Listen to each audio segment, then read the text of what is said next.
Attend ചെയ്തില്ലേ? ആ okay okay okay okay. അപ്പൊ ഇന്ന് നമുക്ക് എടുക്കാനുള്ള അതിന്റെ കണ്ടിന്യൂവേഷൻ ആണ്. 6ാമത്തെ ബ്ലോക്കാണ് നമുക്ക് ഡിസ്കസ് ചെയ്യാനുള്ളത്. ഇതില് പിന്നെ അത്ര കൂടുതൽ കണ്ടന്റ് ഒന്നുമില്ല, ഒരു സിമ്പിൾ ഒറ്റ യൂണിറ്റ് മാത്രമേ ഉള്ളൂ. അതുകൊണ്ട് തന്നെ വളരെ ഈസി ആയിട്ട് നിങ്ങൾക്ക് പഠിക്കാൻ പറ്റും. Okay, current issues and Keralam എന്നുള്ളതാണ്. അപ്പൊ നമ്മൾ ഇതുവരെ കേരളത്തിന്റെ ഒരു സോഷ്യോ കൾച്ചറൽ ഹിസ്റ്ററി, ഒരു ബാക്ക്ഗ്രൗണ്ട് നമ്മൾ 1ാമത്തെ യൂണിറ്റിലേക്ക് ഡിസ്കസ് ചെയ്തു. അത് കഴിഞ്ഞ് പിന്നെ സോഷ്യൽ ഫോർമേഷൻ, എങ്ങനെയാണ് ഓരോ സമൂഹങ്ങൾ കേരളത്തിൽ രൂപീകരിക്കപ്പെട്ടത് എന്നുള്ളതിനെ പറ്റി നമ്മൾ ചെറിയ ഡിസ്കഷൻസ് ഒക്കെ നടത്തി. അതിൽ പ്രത്യേകമായ കമ്മ്യൂണിറ്റികളെ കുറിച്ച് നമ്മൾ പറഞ്ഞു, പ്രത്യേകമായ ഇമ്പോർട്ടന്റ് റിലീജിയൻസിനെ കുറിച്ച് പറഞ്ഞു. ഹിന്ദുയിസം, അതുപോലെ ഇസ്ലാം, ക്രിസ്ത്യാനിറ്റി, ഇതര മതങ്ങൾ, അവയുടെ ആഗമനം, ചരിത്രം, അതെങ്ങനെയാണ് സൊസൈറ്റിയെ ഇമ്പാക്ട് ചെയ്തത്, എങ്ങനെയാണ് സൊസൈറ്റിയിൽ ഇൻഫ്ലുവൻസ് ചെയ്തത്, അതുകൊണ്ട് അതിലൂടെ വന്ന സോഷ്യൽ ചേഞ്ചസ് എന്തൊക്കെയാണ്, എങ്ങനെയാണ് ഇത് നിലനിന്ന് പോകുന്നത്. പിന്നെ ഒരു കൊളോണിയൽ എൻകൗണ്ടർ, നമ്മൾ പറയുന്ന ഒരു അധിനിവേശ ശക്തികളുമായുള്ള പോരാട്ടം, അല്ലെങ്കിൽ അധിനിവേശ ശക്തികളുടെ ഒരു പിന്നെ കേരളത്തിലേക്കുള്ള കടന്നുവരവ്, അതെങ്ങനെയാണ് ഈ സമൂഹങ്ങളെ പ്രത്യേകമായിട്ട് ഫോം ചെയ്യുന്നതിൽ പിന്നെ ഒരു പങ്ക് വഹിച്ചത്. ഇങ്ങനെയൊക്കെയുള്ള വസ്തുതാപരമായ ഒരുപാട് ഡിസ്കഷൻസ് ആണ്, പ്രത്യേകിച്ച് ഒരു അനാലിസിസ് ആണ് നമ്മൾ നടത്തിയത്. ഓക്കെ, അപ്പൊ ഇതിൽ നമ്മൾ ഈ ഒരു യൂണിറ്റിൽ, നമ്മൾ ഈ ഒരു ബ്ലോക്കിൽ നമ്മൾ ഡിസ്കസ് ചെയ്യാൻ പോകുന്നത് കറണ്ട് ഇഷ്യൂസ് ആണ്. പ്രത്യേകിച്ച് കേരളവും കറണ്ട് ഇഷ്യൂസ് എന്ന് പറയുമ്പോൾ പ്രധാനമായിട്ട് സോഷ്യോ കൾച്ചറൽ രംഗത്ത് നിലനിൽക്കുന്ന ഇഷ്യൂസ് ആണ് നമുക്ക് ഡിസ്കസ് ചെയ്യാനുള്ളത്, അല്ലാതെ കേരളത്തിന്റെ പൊതുവായിട്ടുള്ള പ്രശ്നങ്ങൾ പറയാ എന്നുള്ളതല്ല. ഓക്കെ, അപ്പോ അതില് ഞാൻ പറഞ്ഞു ഒരു യൂണിറ്റേ ഉള്ളൂ. നിങ്ങൾക്ക് സൗണ്ട് കേൾക്കുന്നുണ്ടാകും എന്നുള്ള പ്രതീക്ഷയിലാണ് ഞാൻ പഠന എന്താ പറയാ ഈ ടീച്ചിങ്ങുമായിട്ട് മുന്നോട്ട് പോണത് കേട്ടോ. അപ്പൊ എന്തെങ്കിലും ഇഷ്യൂസ് ഉണ്ടെങ്കിൽ നിങ്ങൾ പറയണം. ഓക്കെ, ഞാനും തന്നെ സ്ക്രീന് തുറന്നു വെച്ച് കഴിഞ്ഞാൽ പിന്നെ ഒരു പക്ഷേ എന്തെങ്കിലുമൊക്കെ ഉണ്ടെങ്കിൽ നിങ്ങൾ മെസ്സേജ് അയക്കുകയോ അതല്ലെങ്കിൽ ഇടയ്ക്ക് ഇന്റർവ്യൂ ചെയ്യുകയോ വേണം. വേറെ എന്തെങ്കിലും പറയാനുണ്ടോ? ക്ലാസ് തുടരാലോ അല്ലേ?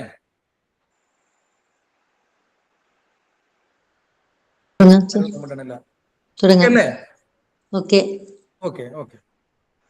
ഞാൻ ഡോക്ടർ അബ്ദുൾ റസാഖ്, ഇവിടെ ഓപ്പൺ യൂണിവേഴ്സിറ്റിയിലെ ഹെഡ്ക്വാർട്ടേഴ്സിലുള്ള നമ്മുടെ സോഷ്യോളജി ഡിപ്പാർട്ട്മെന്റിലെ ഫാക്കൽറ്റിയാണ്. ഒരുപക്ഷെ ഇതിപ്പോ 5ാമത്തെ സെമസ്റ്റർ അല്ലേ ഇപ്പൊ നിങ്ങള് ചെയ്തുകൊണ്ട് കഴിഞ്ഞുകൊണ്ടിരിക്കണത്. അപ്പോ പലപ്പോഴും ക്ലാസ് എടുക്കാൻ വേണ്ടി വന്നിട്ടുണ്ടായിരിക്കും. നമ്മൾ മുമ്പ് ക്ലാസ് എടുത്തിട്ടില്ലേ, കണ്ടിട്ടില്ലേ? ആരും ഒന്നും പറഞ്ഞില്ലല്ലോ.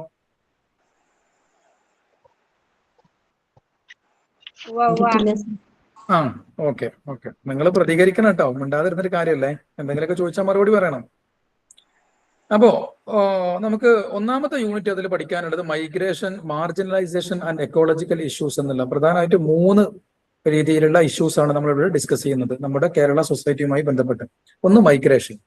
മൈഗ്രേഷൻ എന്ന് പറയുമ്പോൾ നമുക്ക് വളരെ ക്ലിയർ ആയിട്ട് നമുക്ക് അറിയാം, കേരളത്തിൽ നടന്നുകൊണ്ടിരിക്കുന്ന മൈഗ്രേഷൻ എന്ന് പറഞ്ഞാൽ മറ്റുള്ള ഒരു സ്റ്റേറ്റുകൾക്കും തന്നെ അപ്ലിക്കബിൾ ആവാത്ത രീതിയിലുള്ള വളരെ ഇന്റൻസീവ് ആയിട്ടുള്ള മൈഗ്രേഷൻ ആണ് നമ്മുടെ നാട്ടിൽ നടന്നുകൊണ്ടിരിക്കുന്നത്. അതിൽ തന്നെ പിന്നെ നമ്മൾ ഇന്റർ സ്റ്റേറ്റ് മൈഗ്രേഷൻ ഉണ്ട്, അതോടൊപ്പം അതിന്റെ അപ്പുറത്ത് പിന്നെ അബ്രോഡ് അല്ലെങ്കിൽ ഓവർസീസ് മൈഗ്രേഷനും ഉണ്ട്. ഈ ഓവർസീസ് മൈഗ്രേഷൻ ഒക്കെ അതിന്റെ ഒരു 970 ശേഷമുള്ള അതിന്റെ ഒരു ട്രെൻഡ് എന്ന് പറഞ്ഞാൽ കേരളത്തിലെ ഒരു വലിയ രീതിയിൽ ബ്രെയിൻ ഡ്രെയിൻ എന്ന് പറഞ്ഞാൽ വലിയ എക്സ്പേർട്ടുകളായിട്ടുള്ള അല്ലെങ്കിൽ സ്കില്ലുള്ള, അതുപോലെ നമ്മൾ പറയുന്ന ടെക്നിക്കൽ ഫോഴ്സുകൾ അല്ലെങ്കിൽ നമ്മൾ ലേബർ ഫോഴ്സ്, അതിനെ വലിയ രീതിയിൽ വിദേശ രാജ്യങ്ങൾ പിന്നെ ആ രാജ്യങ്ങളിലേക്ക് മൈഗ്രേറ്റ് ചെയ്യുന്ന ഒരു അവസ്ഥ വന്നിട്ടുണ്ട്. അപ്പൊ അതുകൊണ്ട് തന്നെ നമുക്ക് ഇവിടെ വലിയ രീതിയിൽ ബ്രെയിൻ ഡ്രെയിൻ എന്ന് പറഞ്ഞാൽ നമുക്ക് തലച്ചോറുകളുടെ നഷ്ടം എന്നാണ് അതിനെ കുറിച്ച് പറയുക. എന്ന് പറഞ്ഞാൽ സ്കില്ലായിട്ടുള്ള, എക്സ്പേർട്ടുകളായിട്ടുള്ള, ടെക്നോക്രാറ്റുകളായിട്ടുള്ള ആളുകളുടെ അഭാവം. അപ്പൊ അതുമൂലം എന്ത് ചെയ്യുന്നു, മറ്റുള്ള സ്റ്റേറ്റുകളിൽ നിന്നൊക്കെ ആളുകൾ വലിയ രീതിയിൽ ഇവിടേക്ക് കടന്നു കയറുന്ന അല്ലെങ്കിൽ വരുന്ന ഒരവസ്ഥ നമുക്ക് കാണാൻ പറ്റുന്നു. അപ്പൊ മൈഗ്രേഷൻ 970 ശേഷം പ്രത്യേകിച്ച് ഓയിൽ ബൂം, ഈ ഗൾഫ് രാജ്യങ്ങളിലൊക്കെ ക്രൂഡ് ഓയിൽ അത് കണ്ടുപിടിക്കുന്നതോട് കൂടെയാണ് അവിടെ സംഭവിക്കുന്ന വലിയ രീതിയിലുള്ള സാമ്പത്തിക വികസനങ്ങളാണ് എന്ത് ചെയ്യുന്നത്, വൈറ്റ് കോളർ ആയിട്ടും അതുപോലെ ബ്ലൂ കോളർ ജോബുകളും ചെയ്യാനും മലയാളികളെ പ്രത്യേകിച്ച് പ്രേരിപ്പിക്കുകയും അതിനെ തുടർന്നുള്ള വലിയ ഒരു മൈഗ്രേഷൻ നമുക്ക് കാണാൻ സാധിക്കുകയും ചെയ്തു. അതിന്റെ ഒരു ഇമ്പാക്ട് നമ്മുടെ നാട്ടിലുണ്ട്. മൈഗ്രേഷൻ ഒരിക്കലും നമുക്ക് കുറ്റപ്പെടുത്താൻ കഴിയില്ല, കാരണം നമ്മുടെ കേരളത്തിന്റെ ഇന്നത്തെ ഏറ്റവും വലിയ റെമിറ്റൻസ് അല്ലെങ്കിൽ വരുമാനം എന്ന് പറയുന്നത് എന്താന്ന് ചോദിച്ചാൽ ഈ ഓവർസീസിൽ നിന്ന് വരുന്ന ആളുകളെ അയക്കുന്ന സമ്പാദ്യം തന്നെയാണ്, അല്ലെങ്കിൽ സമ്പത്ത് തന്നെയാണ് അല്ലെ, വലിയ രീതിയിൽ. മറ്റൊന്ന് 2000-ങ്ങൾക്ക് ശേഷം ഒരു യൂറോപ്പ്, അതുപോലെ നോർത്ത് അമേരിക്ക, നമ്മൾ പറയുന്ന ഗ്ലോബൽ നോർത്ത്, നമ്മുടെ ഭൂമിയുടെ ഗ്ലോബൽ നോർത്ത് എന്ന് പറഞ്ഞ മുകളിലെ ഭാഗം, അപ്പൊ പ്രത്യേകിച്ച് യൂറോപ്യൻ രാജ്യങ്ങളും അതുപോലെ അമേരിക്കയും അടങ്ങുന്ന കാനഡയൊക്കെ അടങ്ങുന്ന രാജ്യങ്ങളിലേക്കുള്ള അതിതീവ്രമായ മൈഗ്രേഷൻ നടന്നുകൊണ്ടിരിക്കുന്നു. അതൊരു റീസെന്റ് എന്താ പറയുക ട്രെൻഡാണ് നമുക്ക് കാണാൻ സാധിക്കുന്നത്. അപ്പൊ ഇങ്ങനെ രണ്ട് രീതിയിലുള്ള മൈഗ്രേഷൻ ആണ് നമുക്ക് കാണാൻ പറ്റും. മറ്റൊന്ന് ഒരു പ്രധാനപ്പെട്ട ഇഷ്യൂ എന്ന് പറഞ്ഞാൽ നമ്മൾ പറയുന്ന മാർജിനലൈസേഷൻ എന്ന് പറഞ്ഞാൽ മലയാളത്തിലൊക്കെ നമ്മൾ പറയുമ്പോൾ പാർശ്വവൽക്കരണം എന്നൊക്കെ പറയും. പാർശ്വവൽക്കരണം എന്ന് പറഞ്ഞാൽ നമുക്ക് അറിയാലോ അല്ലെ, എന്താ പാർശ്വവൽക്കരണം എന്ന് പറഞ്ഞാൽ? പാർശ്വവൽക്കരണം എന്ന് പറഞ്ഞാൽ ഇപ്പൊ നമ്മൾ ഒരു പേപ്പർ എടുക്കുക, ഒരു നോട്ട്ബുക്കിലെ ഒരു പേജ് എടുത്താൽ അതിന് നമ്മൾ 4 സൈഡിൽ ഒരു പക്ഷെ നമ്മൾ മാർജിൻ കൊടുക്കും അല്ലെ. ഈ മാർജിൻ കൊടുക്കുമ്പോൾ ഒരു 1 സെന്റിമീറ്ററിൽ നമ്മൾ അല്ലെങ്കിൽ 1.5 സെന്റിമീറ്ററിൽ നമ്മൾ മാർജിൻ കൊടുക്കും. അപ്പൊ ഒരു നോട്ട്ബുക്കിന്റെ പേജിന് അതിന്റെ 4 സൈഡുകളെ നമ്മൾ മാർജിൻ എന്ന് വിളിക്കും. ഈ മറ്റുള്ള ഭാഗങ്ങളിലാണ് നമ്മൾ കണ്ടന്റ് എഴുതുക. അപ്പൊ ഈ കണ്ടന്റ് എഴുതപ്പെടുന്ന ആ ഒരു സ്ഥലത്തിനാണ് നമ്മൾ ശരിക്കും സെന്റർ അല്ലെങ്കിൽ മധ്യഭാഗം എന്ന് നമ്മൾ പറയും. മറ്റുള്ള സൈഡുകൾക്ക് നമ്മൾ മാർജിൻ എന്നും പറയും. ഓക്കെ, അപ്പൊ ഇവിടെ സംഭവിക്കണം എന്താണെന്ന് വെച്ചാൽ എവിടെയാണ് നമ്മൾ മാർജിന് നമ്മൾ എന്താ എഴുതുക? ഒരു പക്ഷേ നമ്പറുകൾ ഇടും. അങ്ങനെയൊക്കെയാണ് നമ്മൾ ചെയ്യാറുള്ളത്. എന്ന പോലെ സൊസൈറ്റിയുടെ ഒരു മെയിൻ സ്ട്രീം ഉണ്ട്. മെയിൻ സ്ട്രീം എന്ന് പറഞ്ഞതിന്റെ മുഖ്യധാര. അപ്പോൾ അതിന്റെ എല്ലാ അവകാശങ്ങളും അനുഭവിച്ച് അതിന്റെ എല്ലാ എന്താ പറയുക റിസോഴ്സുകളും അതുപോലെ എല്ലാ ആനുകൂല്യങ്ങളും പ്രിവിലേജുകളും എല്ലാ ഡിസ്കൗണ്ടുകളും ഒക്കെ അനുഭവിച്ച് എൻജോയ് ചെയ്തുകൊണ്ട് എന്റർടൈൻ ചെയ്തുകൊണ്ടിരിക്കുന്ന ഒരു സമൂഹം. എന്നാൽ ഇതിൽ നിന്നൊക്കെ പുറത്തായിട്ട് സമൂഹത്തിന്റെ മാർജിനിൽ ജീവിക്കുന്ന മറ്റൊരു സമൂഹം. അപ്പോൾ സമൂഹത്തിന്റെ മാർജിനിലേക്ക് തള്ളപ്പെടുന്ന വിഭാഗത്തിനെ, ആ ഒരു പ്രോസസ്സിനെയാണ് നമ്മൾ മാർജിനലൈസേഷൻ എന്ന് പറയാം. ഞാൻ ഇതുപോലെ നേരത്തെ നോട്ട്ബുക്കിന്റെ ഒരു പേജിനെ കുറിച്ച് ഞാൻ പറഞ്ഞതുപോലെ അതാണ് മാർജിനലൈസേഷൻ എന്ന് പറയുന്നത്. മറ്റൊന്ന് എക്കോളജിക്കൽ ഇഷ്യൂസ്, നമ്മളെ പാരിസ്ഥിതികപരമായിട്ട് നമ്മൾ നേരിട്ടുകൊണ്ടിരിക്കുന്ന നമ്മുടെ സംസ്ഥാനം എന്ന് പറഞ്ഞാൽ പ്രത്യേകിച്ച് വെസ്റ്റേൺ ഘാട്ട് അല്ലെ, പശ്ചിമഘട്ടത്തിന്റെ വലിയൊരു ഭാഗം പശ്ചിമഘട്ടം കടന്നു പോകുന്ന അല്ലെങ്കിൽ പശ്ചിമഘട്ടത്തിന്റെ ആവാസ മേഖല ഉൾക്കൊള്ളുന്ന ഒരു സംസ്ഥാനമാണ് നമ്മുടെ സംസ്ഥാനം. അപ്പൊ അതുമായി ബന്ധപ്പെട്ടുള്ള എക്കോളജിക്കൽ ഇഷ്യൂസ്, ഇങ്ങനെ പ്രധാനമായിട്ടും 3 ഇഷ്യൂസ് ആണ് നമ്മൾ ഇവിടെ ഡിസ്കസ് ചെയ്യുന്നത്. നോക്കാം. ആദ്യത്തേത് migration and diaspora of Kerala. ഈ ഡയസ്പോറ എന്ന് പറഞ്ഞ പദം എന്ന് പറഞ്ഞാൽ ഡയസ്പോറ എന്ന് പറഞ്ഞാൽ നമ്മൾ പ്രവാസി സമൂഹം എന്ന് പറയുമല്ലോ, അതിന്റെ ഒരു ടെക്നിക്കൽ ടേമാണ് ഡയസ്പോറ എന്ന് പറയുന്നത്. ഓക്കെ, അപ്പൊ പ്രവാസികളായിട്ടുള്ള സമൂഹം എന്ന് പറഞ്ഞാൽ അത് പല രീതിയിലും ആവാം. ഒരുപക്ഷെ കേരള സമൂഹത്തിൽ ഇപ്പൊ കേരളത്തിൽപ്പെട്ട ആളുകൾ പുറത്തു പോയിട്ട് താമസിക്കുന്നു, ജീവിക്കുന്നു, സമ്പാദിക്കുന്നു. അവരൊരു പക്ഷെ അവിടുത്തെ സിറ്റിസൺഷിപ്പ് എടുത്ത ആളുകളായിരിക്കാം, അല്ലെങ്കിൽ സിറ്റിസൺഷിപ്പ് ഇല്ലാത്ത ആളുകളായിരിക്കാം, ഒക്കെ അതിൽ പെട്ടു. എല്ലാത്തിനെയും ഉൾക്കൊള്ളുന്ന നമ്മൾ പ്രവാസി കമ്മ്യൂണിറ്റി അല്ലെങ്കിൽ പ്രവാസി സൊസൈറ്റി അല്ലെങ്കിൽ പ്രവാസി സമൂഹങ്ങൾ എന്ന് നമ്മൾ വിളിക്കുന്നുണ്ടല്ലോ, അതിനെ എല്ലാത്തിനെയും ഉൾക്കൊള്ളുന്ന ഒരു ടേമാണ് ഡയസ്പോറ എന്ന് പറയുന്നത്. അപ്പൊ മൈഗ്രേഷൻ ആൻഡ് ഡയസ്പോറ എന്നുള്ളതാണ് ഏറ്റവും പ്രധാനമായിട്ട് നമുക്ക് പറയാനുള്ളത്. ഇപ്പോ ഇന്ത്യയിലെ മറ്റുള്ള സ്റ്റേറ്റുകളെ വെച്ച് നോക്കുമ്പോൾ ഏറ്റവും കൂടുതൽ മൈഗ്രേഷൻ നടന്നുകൊണ്ടിരിക്കുന്ന, ആ മൈഗ്രേഷനിലൂടെ ഏറ്റവും കൂടുതൽ നേട്ടങ്ങൾ ഉണ്ടാക്കിക്കൊണ്ടിരിക്കുന്ന, എന്നാൽ അത് ഏറ്റവും കൂടുതൽ അനുഭവിച്ചുകൊണ്ടിരിക്കുന്ന ഒരു സ്റ്റേറ്റ് ആണ് ഇത് കേരളം എന്ന് പറയുന്നത്. കേരളത്തിൽ നിന്നുള്ള പ്രധാനപ്പെട്ട മൈഗ്രേഷൻ എന്ന് പറഞ്ഞാൽ നമുക്കറിയുന്നത് പോലെ ഗൾഫ് കൺട്രീസ് ആണ്. ഒരു റീസെന്റ് ട്രെൻഡ് എന്നുള്ള നിലക്ക് നമുക്ക് അത് യൂറോപ്യൻ രാജ്യങ്ങളിലേക്കും ആ ഒരു മൈഗ്രേഷൻ പടർന്നു പിടിക്കുന്നത് നമുക്ക് കാണാൻ പറ്റും. ഇനി historical and contemporary migration trends, നമ്മുടെ ചരിത്രപരമായിട്ടും അതുപോലെ സമകാലികമായിട്ടുള്ള ഈ എന്താ പറയാ ഈ പലായനത്തിൽ വന്നുകൊണ്ടിരിക്കുന്ന അതിന്റെ ട്രെൻഡുകൾ എന്തൊക്കെയാണെന്ന് നോക്കാം. ഇപ്പൊ നോർക്കയെ നമുക്കറിയാം അല്ലെ. നോർക്ക എന്ന് പറഞ്ഞാൽ ആ നോർക്കയുടെ ഏറ്റവും പ്രധാനപ്പെട്ട ഒരു റിപ്പോർട്ടാണ്, report on activity status of migrants and returnees. ഇപ്പോ കോവിഡ് ഒക്കെ സംഭവിക്കുന്ന സമയത്ത് നമ്മൾ ആ ഒരു മൈഗ്രേഷനിൽ മറ്റൊരു പ്രതിഭാസം കൂടി നമുക്ക് കാണാൻ പറ്റി. എന്താണ്? റിട്ടേൺ മൈഗ്രൻസ് എന്ന് പറയും. റിട്ടേൺ മൈഗ്രൻസ് എന്ന് പറഞ്ഞാൽ പ്രവാസികളായിട്ട് ഇവിടുന്ന് ജോലിക്ക് പോയ ആളുകളായിരുന്നു. പക്ഷെ കോവിഡും അതുമായി ബന്ധപ്പെട്ട പ്രയാസങ്ങളൊക്കെ വന്നപ്പോൾ സ്വാഭാവികമായിട്ടും അവിടെ പിടിച്ചു നിൽക്കാൻ സാധിക്കുന്നില്ല, ജോലി നഷ്ടപ്പെട്ടു, മറ്റുള്ള ആരോഗ്യപരമായ ഇഷ്യൂസ് വരുന്നു, അവരുടെ സോഷ്യൽ സെക്യൂരിറ്റി അവർക്ക് നഷ്ടപ്പെടുന്നു. ഇങ്ങനെ വരുന്ന സമയത്ത് അവർ തിരിച്ചു വരികയാണ്. അപ്പൊ അവരെയാണ് നമ്മൾ റിട്ടേൺ മൈഗ്രൻസ് എന്ന് വിളിക്കുന്നത്. റിട്ടേൺ മൈഗ്രൻസ് എന്ന് പറഞ്ഞാൽ ഇതുപോലെ പ്രവാസികളായിട്ട് മടങ്ങി വരുന്ന ആളുകളെയാണ് നമ്മൾ റിട്ടേൺ മൈഗ്രൻസ് എന്ന് വിളിക്കുന്നത്. ഓക്കെ, അപ്പോ ഈ ഒരു റിപ്പോർട്ട് പ്രകാരം Ecostat, Kerala's report on activity status of migrants and returnees, നോർക്കയുടെ റിപ്പോർട്ട് പ്രകാരം ഏകദേശം 1960 മുതൽക്കാണ് കേരളത്തിൽ നിന്ന് മൈഗ്രേഷൻ സ്റ്റാർട്ട് ചെയ്യുന്നത്. ഇപ്പോ ഒരു 1960കളിലൊക്കെ മൈഗ്രേഷൻ തുടങ്ങുന്നത് പ്രധാനമായിട്ടും ബോംബെയിലേക്കും അതുപോലെ മദ്രാസിലേക്കും അങ്ങനെ കൊൽക്കത്തയിലേക്കും, കൊൽക്കത്ത അത്രയും വന്നിട്ടില്ലെങ്കിൽ ആസാമിലേക്കൊക്കെ അടങ്ങുന്ന പ്രദേശങ്ങളിലേക്കാണ് ആദ്യമായിട്ട് മൈഗ്രേഷൻ നടക്കുന്നത്. ഇതിനെയാണ് നമ്മൾ ആദ്യം വിളിച്ചത് ഇന്റർ മൈഗ്രേഷൻ എന്നുള്ള രീതിയിൽ നമ്മൾ ഇന്റർ സ്റ്റേറ്റ് മൈഗ്രേഷൻ എന്നുള്ള പേരിൽ നമ്മൾ വിളിക്കുന്നത്. അത് കഴിഞ്ഞ് 1970കളിലാണ് പിന്നീട് ഗൾഫിലേക്കുള്ള ഓയിൽ ബൂം. എന്നാൽ ഗൾഫിൽ പ്രധാനമായിട്ടും കുവൈറ്റിലും അതുപോലെ ഇറാനിലും ഇറാഖിലൊക്കെ എണ്ണ കണ്ടുപിടിക്കുന്നു. അതേ തുടർന്നുകൊണ്ട് പ്രത്യേകിച്ച് GCC ഗൾഫ് കോർപ്പറേഷൻ കൗൺസിൽപ്പെട്ട രാജ്യങ്ങളൊക്കെ വലിയ രീതിയിൽ എണ്ണയും അതുപോലെ നാച്ചുറൽ ഗ്യാസിന്റെ ഒക്കെ കണ്ടുപിടിക്കുന്നു, അതിൽ വികാസം പ്രാപിക്കുന്നു, വലിയ പുരോഗമനം നടക്കുന്നു. വലിയ രീതിയിൽ അവരൊക്കെ സാമ്പത്തികമായി മുന്നോട്ട് നിൽക്കും, അതിന്റെ ഇൻഫ്രാസ്ട്രക്ചർ ഡെവലപ്മെന്റും മറ്റുള്ള കാര്യങ്ങൾക്കും വേണ്ടി ബ്ലൂ കോളറും അതുപോലെ വൈറ്റ് കോളർ ജോബുകൾ ചെയ്യുന്നതിന് വേണ്ടി ധാരാളം ലേബർ റിസോഴ്സിന് ആവശ്യമായിട്ട് വരുന്നു. ഇതിലേക്കുള്ള പിന്നെ ഒരു എന്താ പറയാ മൈഗ്രന്റ് അല്ലെങ്കിൽ ലേബർ ഫോഴ്സ് ആയിട്ടാണ് പ്രത്യേകിച്ചും ഈ കേരളത്തിൽ നിന്നുള്ള പ്രവാസികളൊക്കെ പോകുന്നത്. ഓക്കെ, അപ്പോ ഈ ഗൾഫ് രാജ്യങ്ങളിൽ ഏറ്റവും കൂടുതൽ recruitment for the construction and service sector മേഖലയിൽ വരുന്ന ജോബുകൾക്ക് വേണ്ടിയാണ് ആളുകൾ പോകുന്നത്. കേരളത്തിലെ പ്രധാനപ്പെട്ട ഈ മൈഗ്രന്റുകൾ പോകുന്ന ജില്ലകളാണ് നമുക്കറിയുന്ന പോലെ തന്നെ മലപ്പുറം, കോഴിക്കോട്, തൃശ്ശൂരൊക്കെയാണ് ആദ്യഘട്ടത്തിൽ ഏറ്റവും കൂടുതൽ മുന്നിട്ട് നിൽക്കുന്നത്.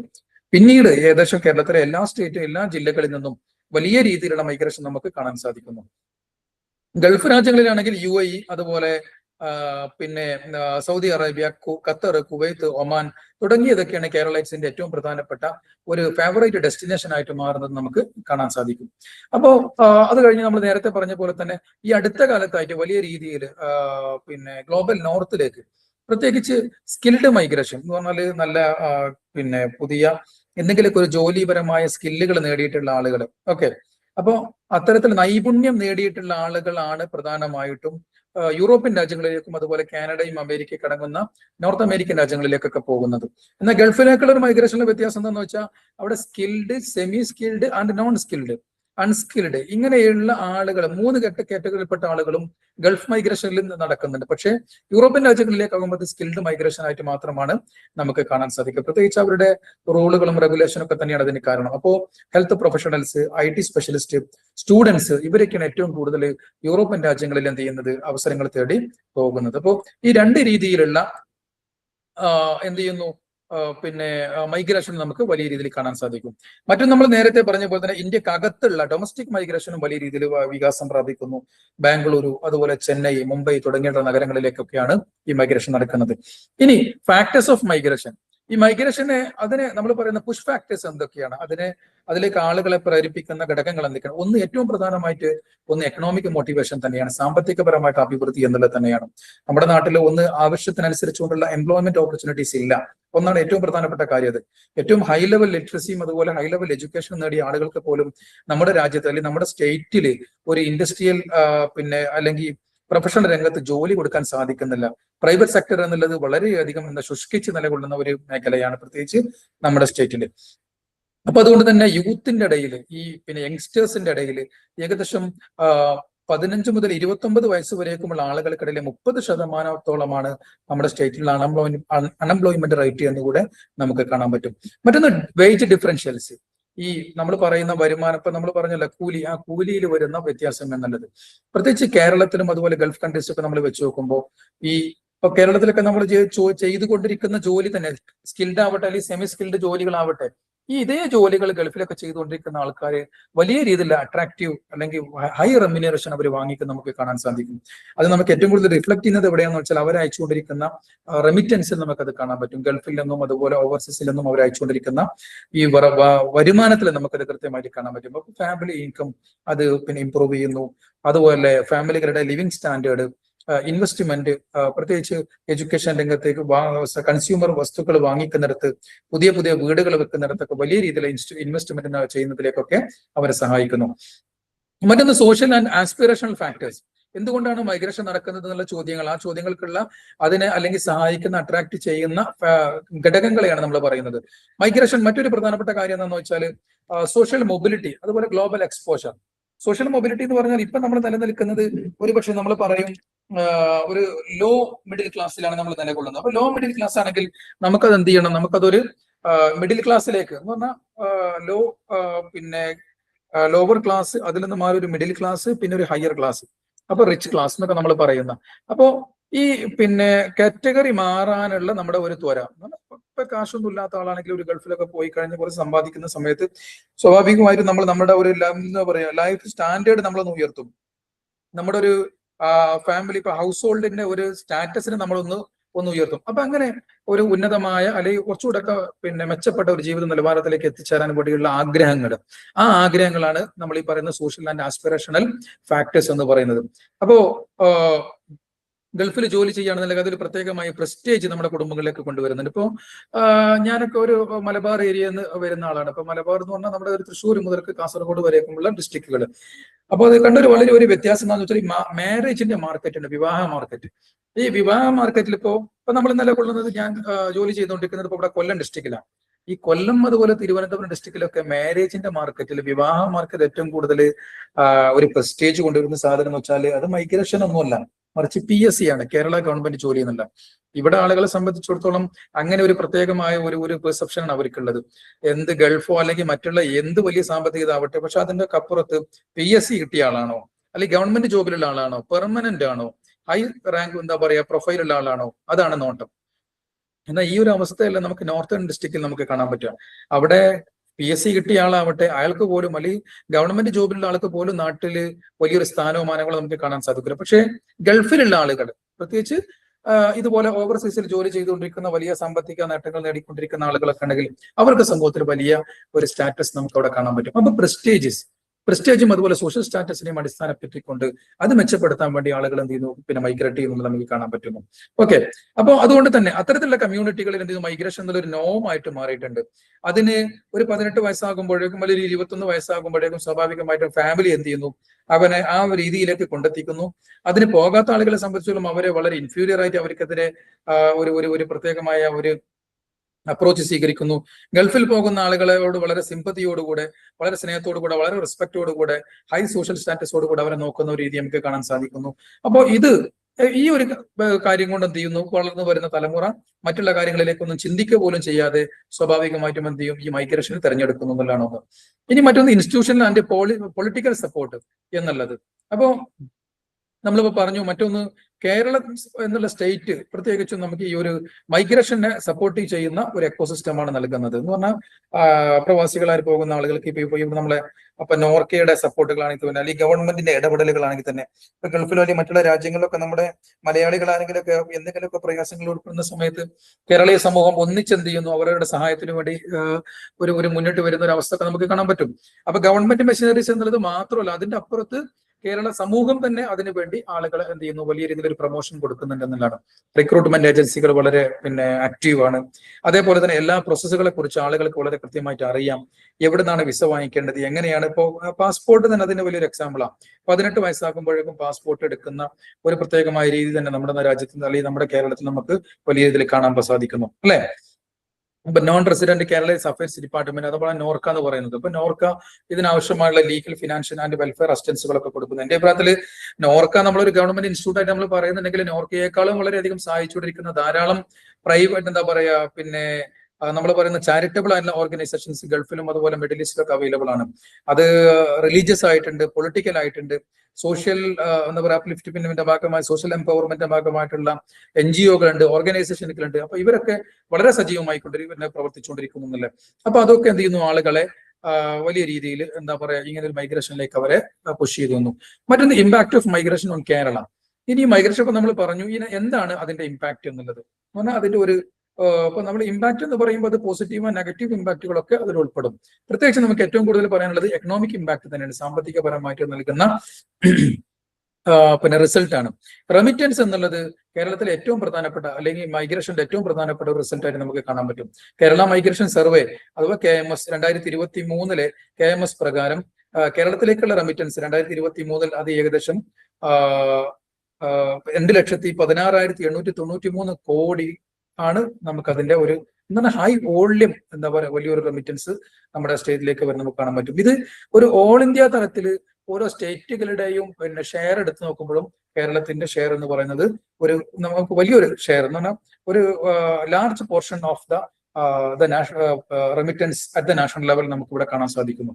അപ്പോൾ പ്രധാനമായിട്ടും ഈ ഒരു ക്യാഷ് ഇപ്പൊ ഗൾഫിൽ നിന്നോ അല്ലെങ്കിൽ മറ്റുള്ള ഓവർസീസ് ആയിട്ട് വരുന്ന മൈഗ്രന്റ് നമ്മുടെ കേരളത്തിലേക്ക് അയക്കുമ്പോൾ അവരുടെ പ്രധാനപ്പെട്ട പിന്നെ ലക്ഷ്യങ്ങൾ, ഒരു ഇൻവെസ്റ്റ്മെന്റ് എന്ന് പറയുന്നത് ഹൗസ് ഹോൾഡ് ഇൻകംസ് പ്രധാനമായിട്ടും അത് തന്നെയാണ് വീട്ടുകാർക്കുള്ള വയ്ക്കുന്നത്. അതുപോലെ boosting local consumption, driving real estate growth, ഇതിനൊക്കെയാണ് പ്രധാനമായിട്ട്. ഇപ്പൊ സ്ഥലങ്ങൾ വാങ്ങിക്കുന്ന സമയത്ത് റിയൽ എസ്റ്റേറ്റ് ഫീൽഡിൽ വരുന്നു.